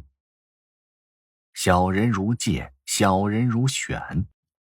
制服小人要靠大义凛然的正气，要有着百折不回的毅力，更要凭借智慧。对于那些选戒顽疾、硬抓硬挠，只会落个自家遍体鳞伤而选戒如故的结果。只有对症下药，该内服的内服，该外敷的外敷，才能从根本上去除它。下面我们所讲的2个君子智斗的故事，正是消灭小人的灵丹妙药。第一，借他的题目做文章。李毅是最早与刘秀一起谋士反抗王莽的，但是他们与新氏平林合伙之后不久，李铁不仅背离了刘秀，还反过来与那更始皇帝刘玄站在了一起，参与谋害了刘秀的哥哥。刘秀到达河北之后不久，发展了自己的势力，便与这刘玄分道扬镳了。他派手下大将邓禹率2万精兵密切注视着刘玄，不让其北上。刘玄得知消息之后，也派朱伟、李毅进兵洛阳，以牵制刘秀主力。刘秀为了在河北进一步扩大战果，特派遣冯异驻守孟津，以抵制朱伟、李毅以防后顾之忧。李毅心里明白，他得罪了刘秀，刘秀不会放过他的。但此时他见刘玄大势将去，随他混也混不出什么名堂。思前想后，正在矛盾之时，他收到了冯异从孟津给他写来的信。这信呢，写的是委婉感人，希望他伺机再次倒向刘秀这一边。而李毅呢，也写了封信给冯异，信中的言辞也十分动人，意思是如果你我能够同心同德，那我也没什么后顾之忧，请转告刘秀，我愿意为其效犬马之劳。如果贵军攻打刘玄，我绝不救他。冯异明白了李毅的意思之后，就放大胆子向刘玄进攻，先拿下了天并关和上党，又攻下了10多座城池。李毅果然是袖手旁观的，他看着刘秀被动挨打。这些情况冯异很快就报告了刘秀。刘秀反复斟酌，觉得这个李毅呢是个势利小人，他反复无常啊。如果接纳了他，那么将来定是后患无穷。可是呢，这个时候人家也做出了那种姿态，如果拒之门外，又会被人感到他刘秀不能容人，这对日后招降其他势力也不利。想来想去，最后他想出一条办法，那就是借刘玄之手除掉李毅。于是刘秀一面写信给冯异，让他坚守阵地，不要为李毅的姿态所迷惑了，一面又把李毅写来的密信公开给自己手下的将领们看，要大家来评说一下，李毅写这信究竟什么意思呀？将领们纷纷议论，但也有点纳闷，这么重要的信怎么拿出来给我们传看呢？世上就没有不透风的墙。李毅写信给冯异的这件事很快就被李毅的直接顶头上司朱伟知晓了。他对李毅私通刘秀，对刘玄有离心离德之举十分的恼火，当即就把李毅给斩杀了。刘玄此举可说是十分的高明，他既除掉了那反复无常的小人，为自己的兄长报了仇，又没有背上杀降的恶名。这种计谋既是反间，又是借刀杀人。而到这时呢，刘秀手下的将领们才如梦初醒，原来他把这密信公开，目的正是借题发挥，以解决他此时的难题。第二，巧用偷梁换柱之计。北宋大将狄青在瓦伦关一战之中，趁敌不备，突然偷袭关口，摆好阵势，终于战胜了敌人。众将都认为狄青是个有勇有谋的将领，而其实早在他年轻时狄青就善用计谋。狄青从小就失去双亲，一直与哥哥狄素相依为命。狄素呢是个贫穷正直的庄稼汉，他对弟弟狄青十分关心。有一天，狄青去给在田里干活的哥哥送饭，半路之上，一个女人匆匆地跑来告诉他，他哥哥同铁罗汉在河边打起来了。这个铁罗汉呢是个游手好闲之徒，这天他正好喝醉了，就跑到田里找茬打架。他从一个老实农民手中抢东西，这农民想夺回来，于是两人便厮打起来。个头矮小的农民被铁罗汉摔倒在地上，一直坐在旁边的狄素此时是按耐不住了，他冲上前去就给了这铁罗汉一拳。于是狄素就和这铁罗汉又打了起来，而那女子正好来送饭，见此情景便马上过来喊人。当狄青赶到那儿时，争斗已然结束了。狄素正眉头紧锁地坐在一块石头上喘气儿呢，只见不识水性的铁罗汉正在河中挣扎，他是被狄素一脚给蹬到河里的。狄青心想，若是这家伙淹死了，那么哥哥此时不就大祸临头了吗？按照宋朝法律，杀人得偿命啊。于是狄青就立刻跳下去救那个铁罗汉。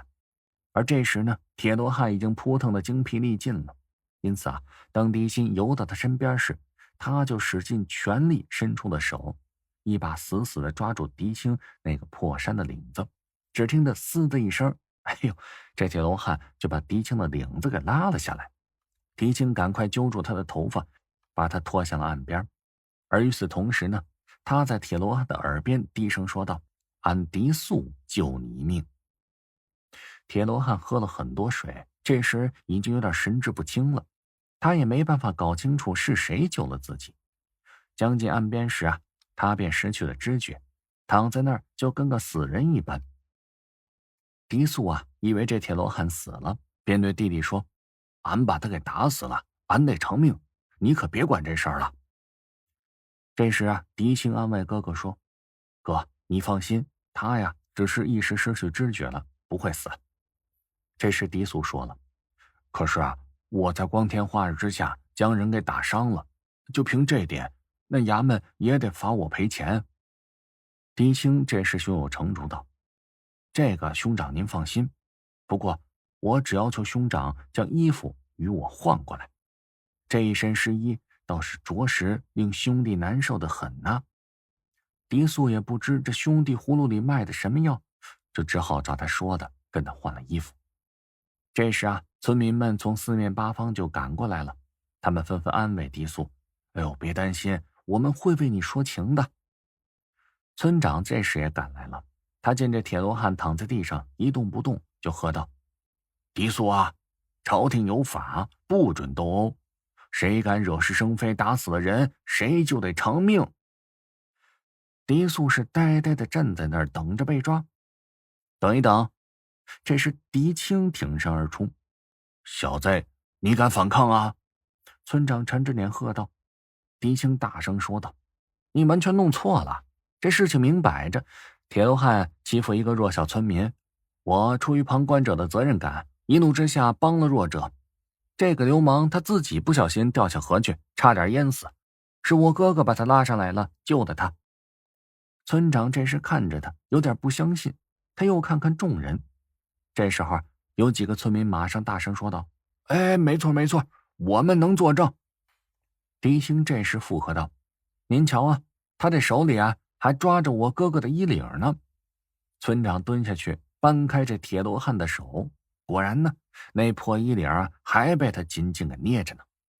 村长想让人把狄素绑起来，可是这时狄素又叫了起来：“还不知这个铁罗汉是死是活呢。”“好吧，那现在就搞清楚，如果他没事了，那这事儿就算了；一旦他死了，那你呀就等着偿命吧。”村长说道。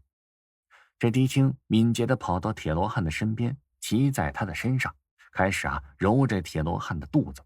很快的，铁罗汉张开了嘴，大口大口地吐着黄水。又过了一会儿，他就醒了过来。狄青趁机在他耳边低语了几句。铁罗汉摇摇晃晃地爬了起来，步履蹒跚地走向了狄素。他双膝跪倒，作揖道：“多谢你的救命之恩。”就这样一连说了几遍。狄素觉得非常意外呀，一场暴风雨本来已经降临到自己的头上了，怎么现在却一下子这云开雾散了呀？看热闹的人见没事了，也就各自散去了。村长这时见铁罗汉没什么事儿，也就不再多说了。在回家的路上，狄素就问他弟弟：“哎，你说这铁罗汉为什么要感谢我救了他的命啊？”狄青答道：“嗨，那个铁罗汉抢人财物，他又跟你打架，他是喝醉了，这些事儿他根本记不清楚。后来我救他时呢，位置是在他的身后，我那时对他说：‘我狄素救你。’他当时从昏迷中醒来，我又轻声地告诉他，你应该去谢谢狄素。反正他一直也搞不清楚，因此也就这么做了。”狄青在铁罗汉神志不清，无法辨认出他和兄长之时，采取了偷梁换柱的办法，用自己代替了兄长，骗过了这个铁罗汉，给小人设一个骗局。小人得志，往往是愈发猖狂，令那正人君子们更加头疼。其实啊，事物都是有两个方面的。小人得志，头脑发热，他们遇事反倒不那么清醒了，常常会丧失小人所特有的狡猾。这时啊，不妨就施展一些计谋，引他上当入圈套。某年，我国一家大型造船厂参加了一艘万吨巨轮制造工程的国际投标活动。我方的主要竞争对手是一家日本的船舶机械制造公司。投标资格经过了严格的审查，进入最后一轮竞标的公司都是具有制造该艘轮船能力的。那么中标的关键就在于这工程造价高低，而投标的原则就是低价者得。我方船厂自是有备而来，组成了一个10人代表团到香港的投标地点参加竞标。船厂的总工程师老吴是代表团的核心成员之一。老吴刚一下榻，就有一位张先生上门找来。老吴一眼就认出来了，这个是自己大学的同学，异地相逢，自然是喜出望外，少不了把盏叙旧。张先生自称是6年前来的香港，现在呢在某公司供职，职位低微，及不上老吴。老吴只得是好言开解一番。酒过3巡，张先生就问起老吴来香港的目的。老吴是实言相告，说是为了投标而来的。张先生立刻就显示出极大的兴趣，3番5次故作无意的试探详情。老吴因为身负重任，临行前领导再三嘱咐注意保密，所以他也是顾左右而言其他。张先生见状也就没再多问。送走这位张先生之后，老吴越想越觉得蹊跷，这个姓张的怎么知道我来呢？他的出现这么突兀，这其中会不会有诈呀？他马上就找来了代表团的团长商议这事儿。两人密谈了很久，确认了老吴的怀疑，这个张某人可能就是竞争对手派来刺探我方标底的。于是二人就商议了应对之策。第2天，这张先生又来拜访了，而且还带了一大堆的礼物，从黄金首饰到家电的国内提货单应有尽有。老吴着实是客气了一番，最后盛情难却。老吴还特地跑去请来团长，当着张先生的面请示可不可以接受赠礼啊？团长说这个是你的私事，组织上并不干涉。顿了一顿，团长好像是记起什么似的，对老吴说对了，待会儿开会讨论，您把我们的资料也拿出来吧。说完就走了。老吴这才答应收下了张先生的礼物，并请他稍等，自己回卧室拿个文件夹，还笑着说哎呀，又没机会跟你长谈了，你说你这么客气，可不知该怎么谢你啊。正说着呢，有人就进来喊老吴，吴公总厂的长途。老吴对张先生连声道歉，然后就走出了房间。张先生暗道一声天助我也，迅速跳起来翻看老吴的文件夹，并且用微型摄影机拍了照。等老吴回来，文件好像并没有动过。张先生跟老吴打声招呼就走了。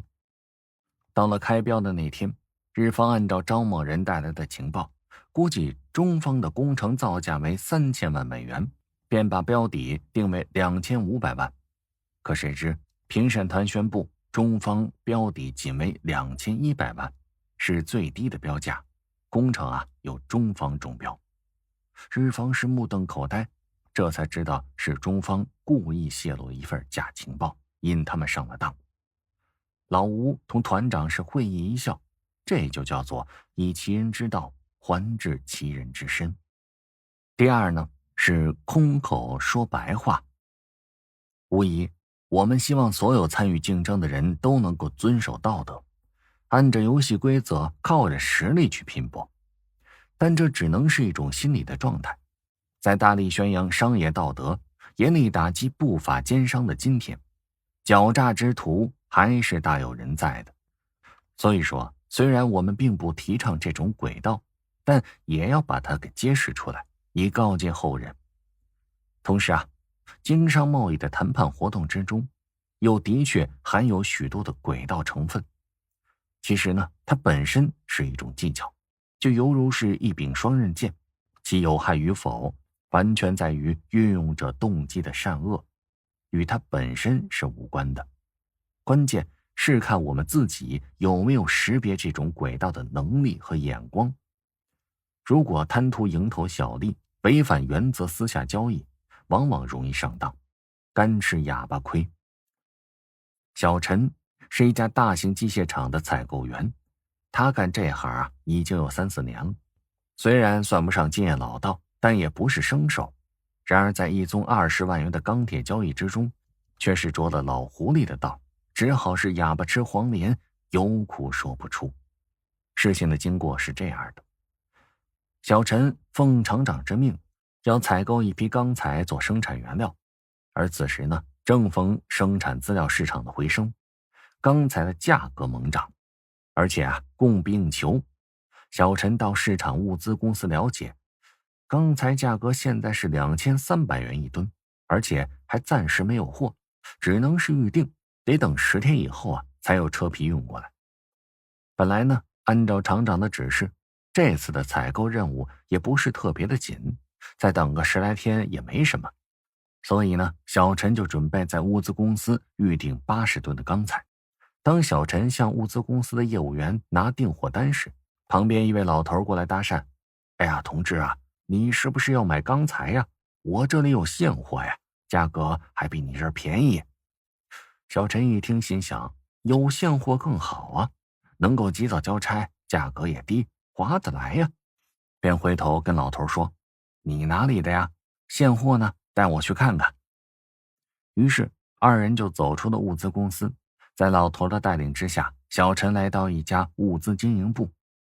这位老头自称是这个经营部的经理，姓龚，他还出示了营业执照和公章，以示可靠。小陈仔细看了执照公章，这才坐下来谈生意。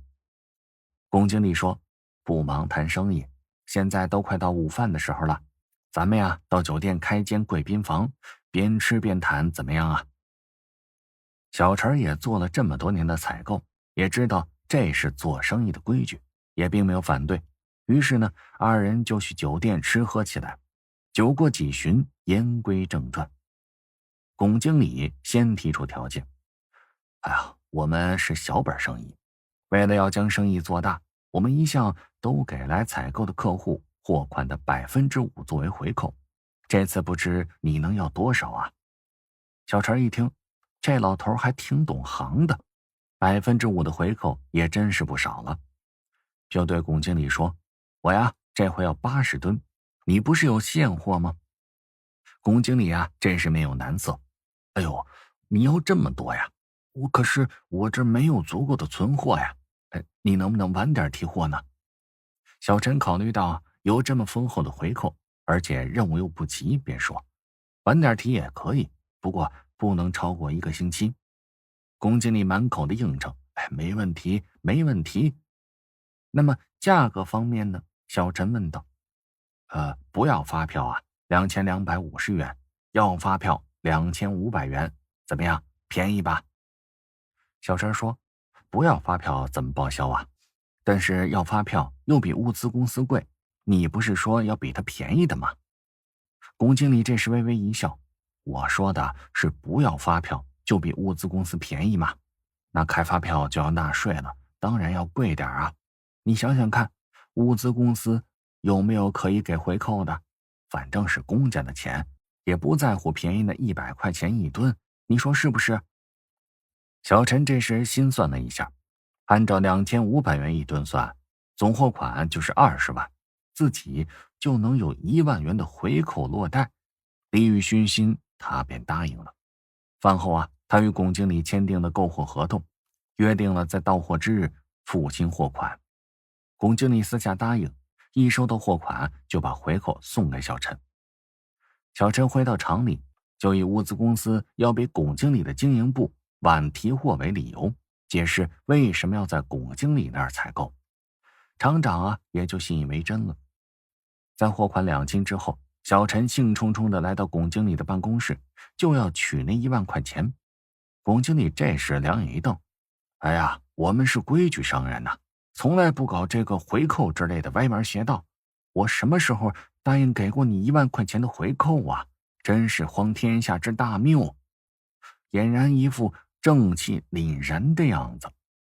小陈这时呆了，他没想到这龚老头出尔反尔啊，这回自己不但1分钱没捞到，反而是让厂里损失了16000元呢，可真是后悔莫及。可这都是小陈的私心贪欲在作祟，那能怪得了谁呢？惹不起就先躲躲。当小人风头正劲之时，是不可以与之正面对垒的。这时呢，不妨学学那刘备的韬晦之计，学学韩信的胯下忍辱，学学勾践的卧薪尝胆，学学那徐达的激流勇退。忍让不是目的，退避也并非是耻辱。有道是30年河东，30年河西。这里提醒你，对于小人斗争要讲究策略，保存自己才能最终消灭敌人。第一，不到火候不接锅。据载啊，明嘉靖年间，严嵩与其子严世蕃专权，大学士徐阶知道严氏父子将对国家不利，欲图谋除掉他们，但深感力量不足，也就委屈服侍严嵩，日渐得到了信任。有个都御史叫邹应龙的，上书弹劾严世蕃，隶属其贪财受贿、行为不法的罪状，并严及严嵩结党营私，排除贤能，溺爱恶子。皇上看了奏书，甚觉动心，就令严嵩辞职回家。而这时呢，徐阶前往严嵩处拜谒，百般的慰藉。严嵩大喜，顿首拜谢。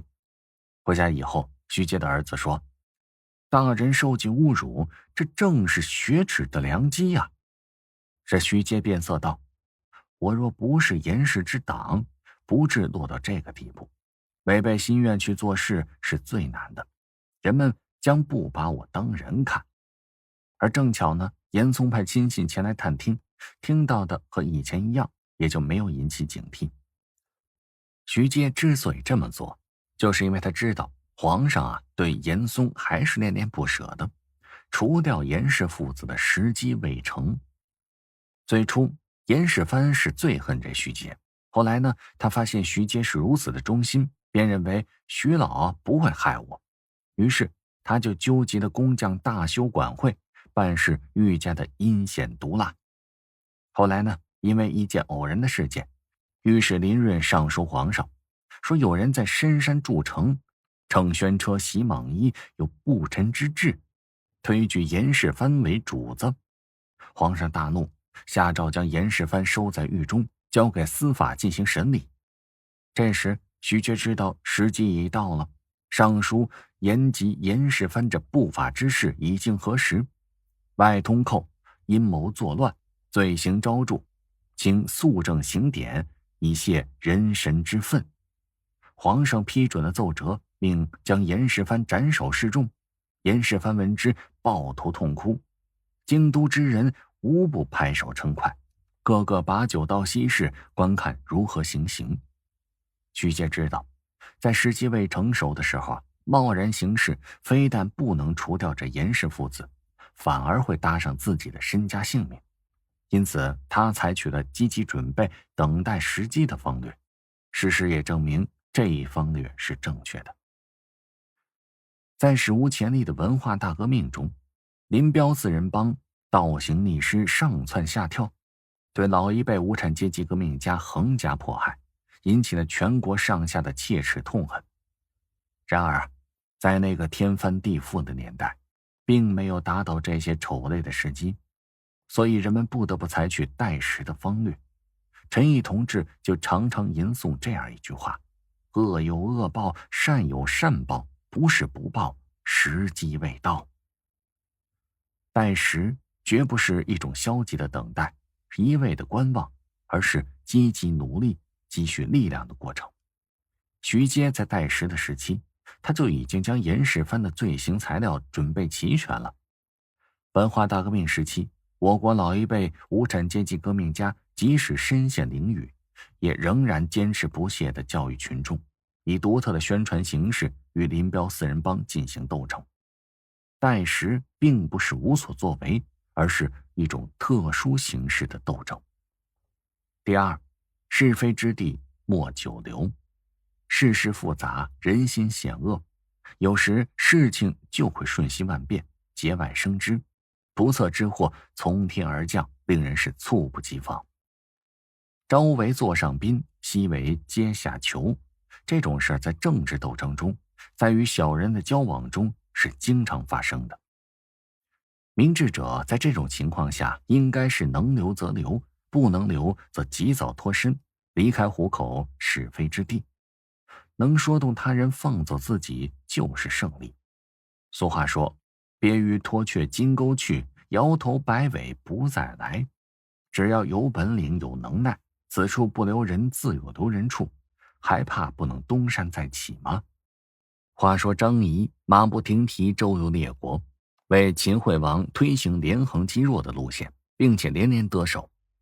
正当他最后说服了殷昭王接受了以臣事秦的建议时，春风得意地准备回国报功领赏时，不想他的后台老板秦惠王却去世了，由武王来继位。武王在当太子的时候就不喜欢张仪，等到他继承王位之后，群臣又在武王面前毁谤张仪，说这个人他不想信用，反复不定地出卖了许多国家，以取得国君的善待。假如秦国一定再用他，恐怕会被天下人讥笑。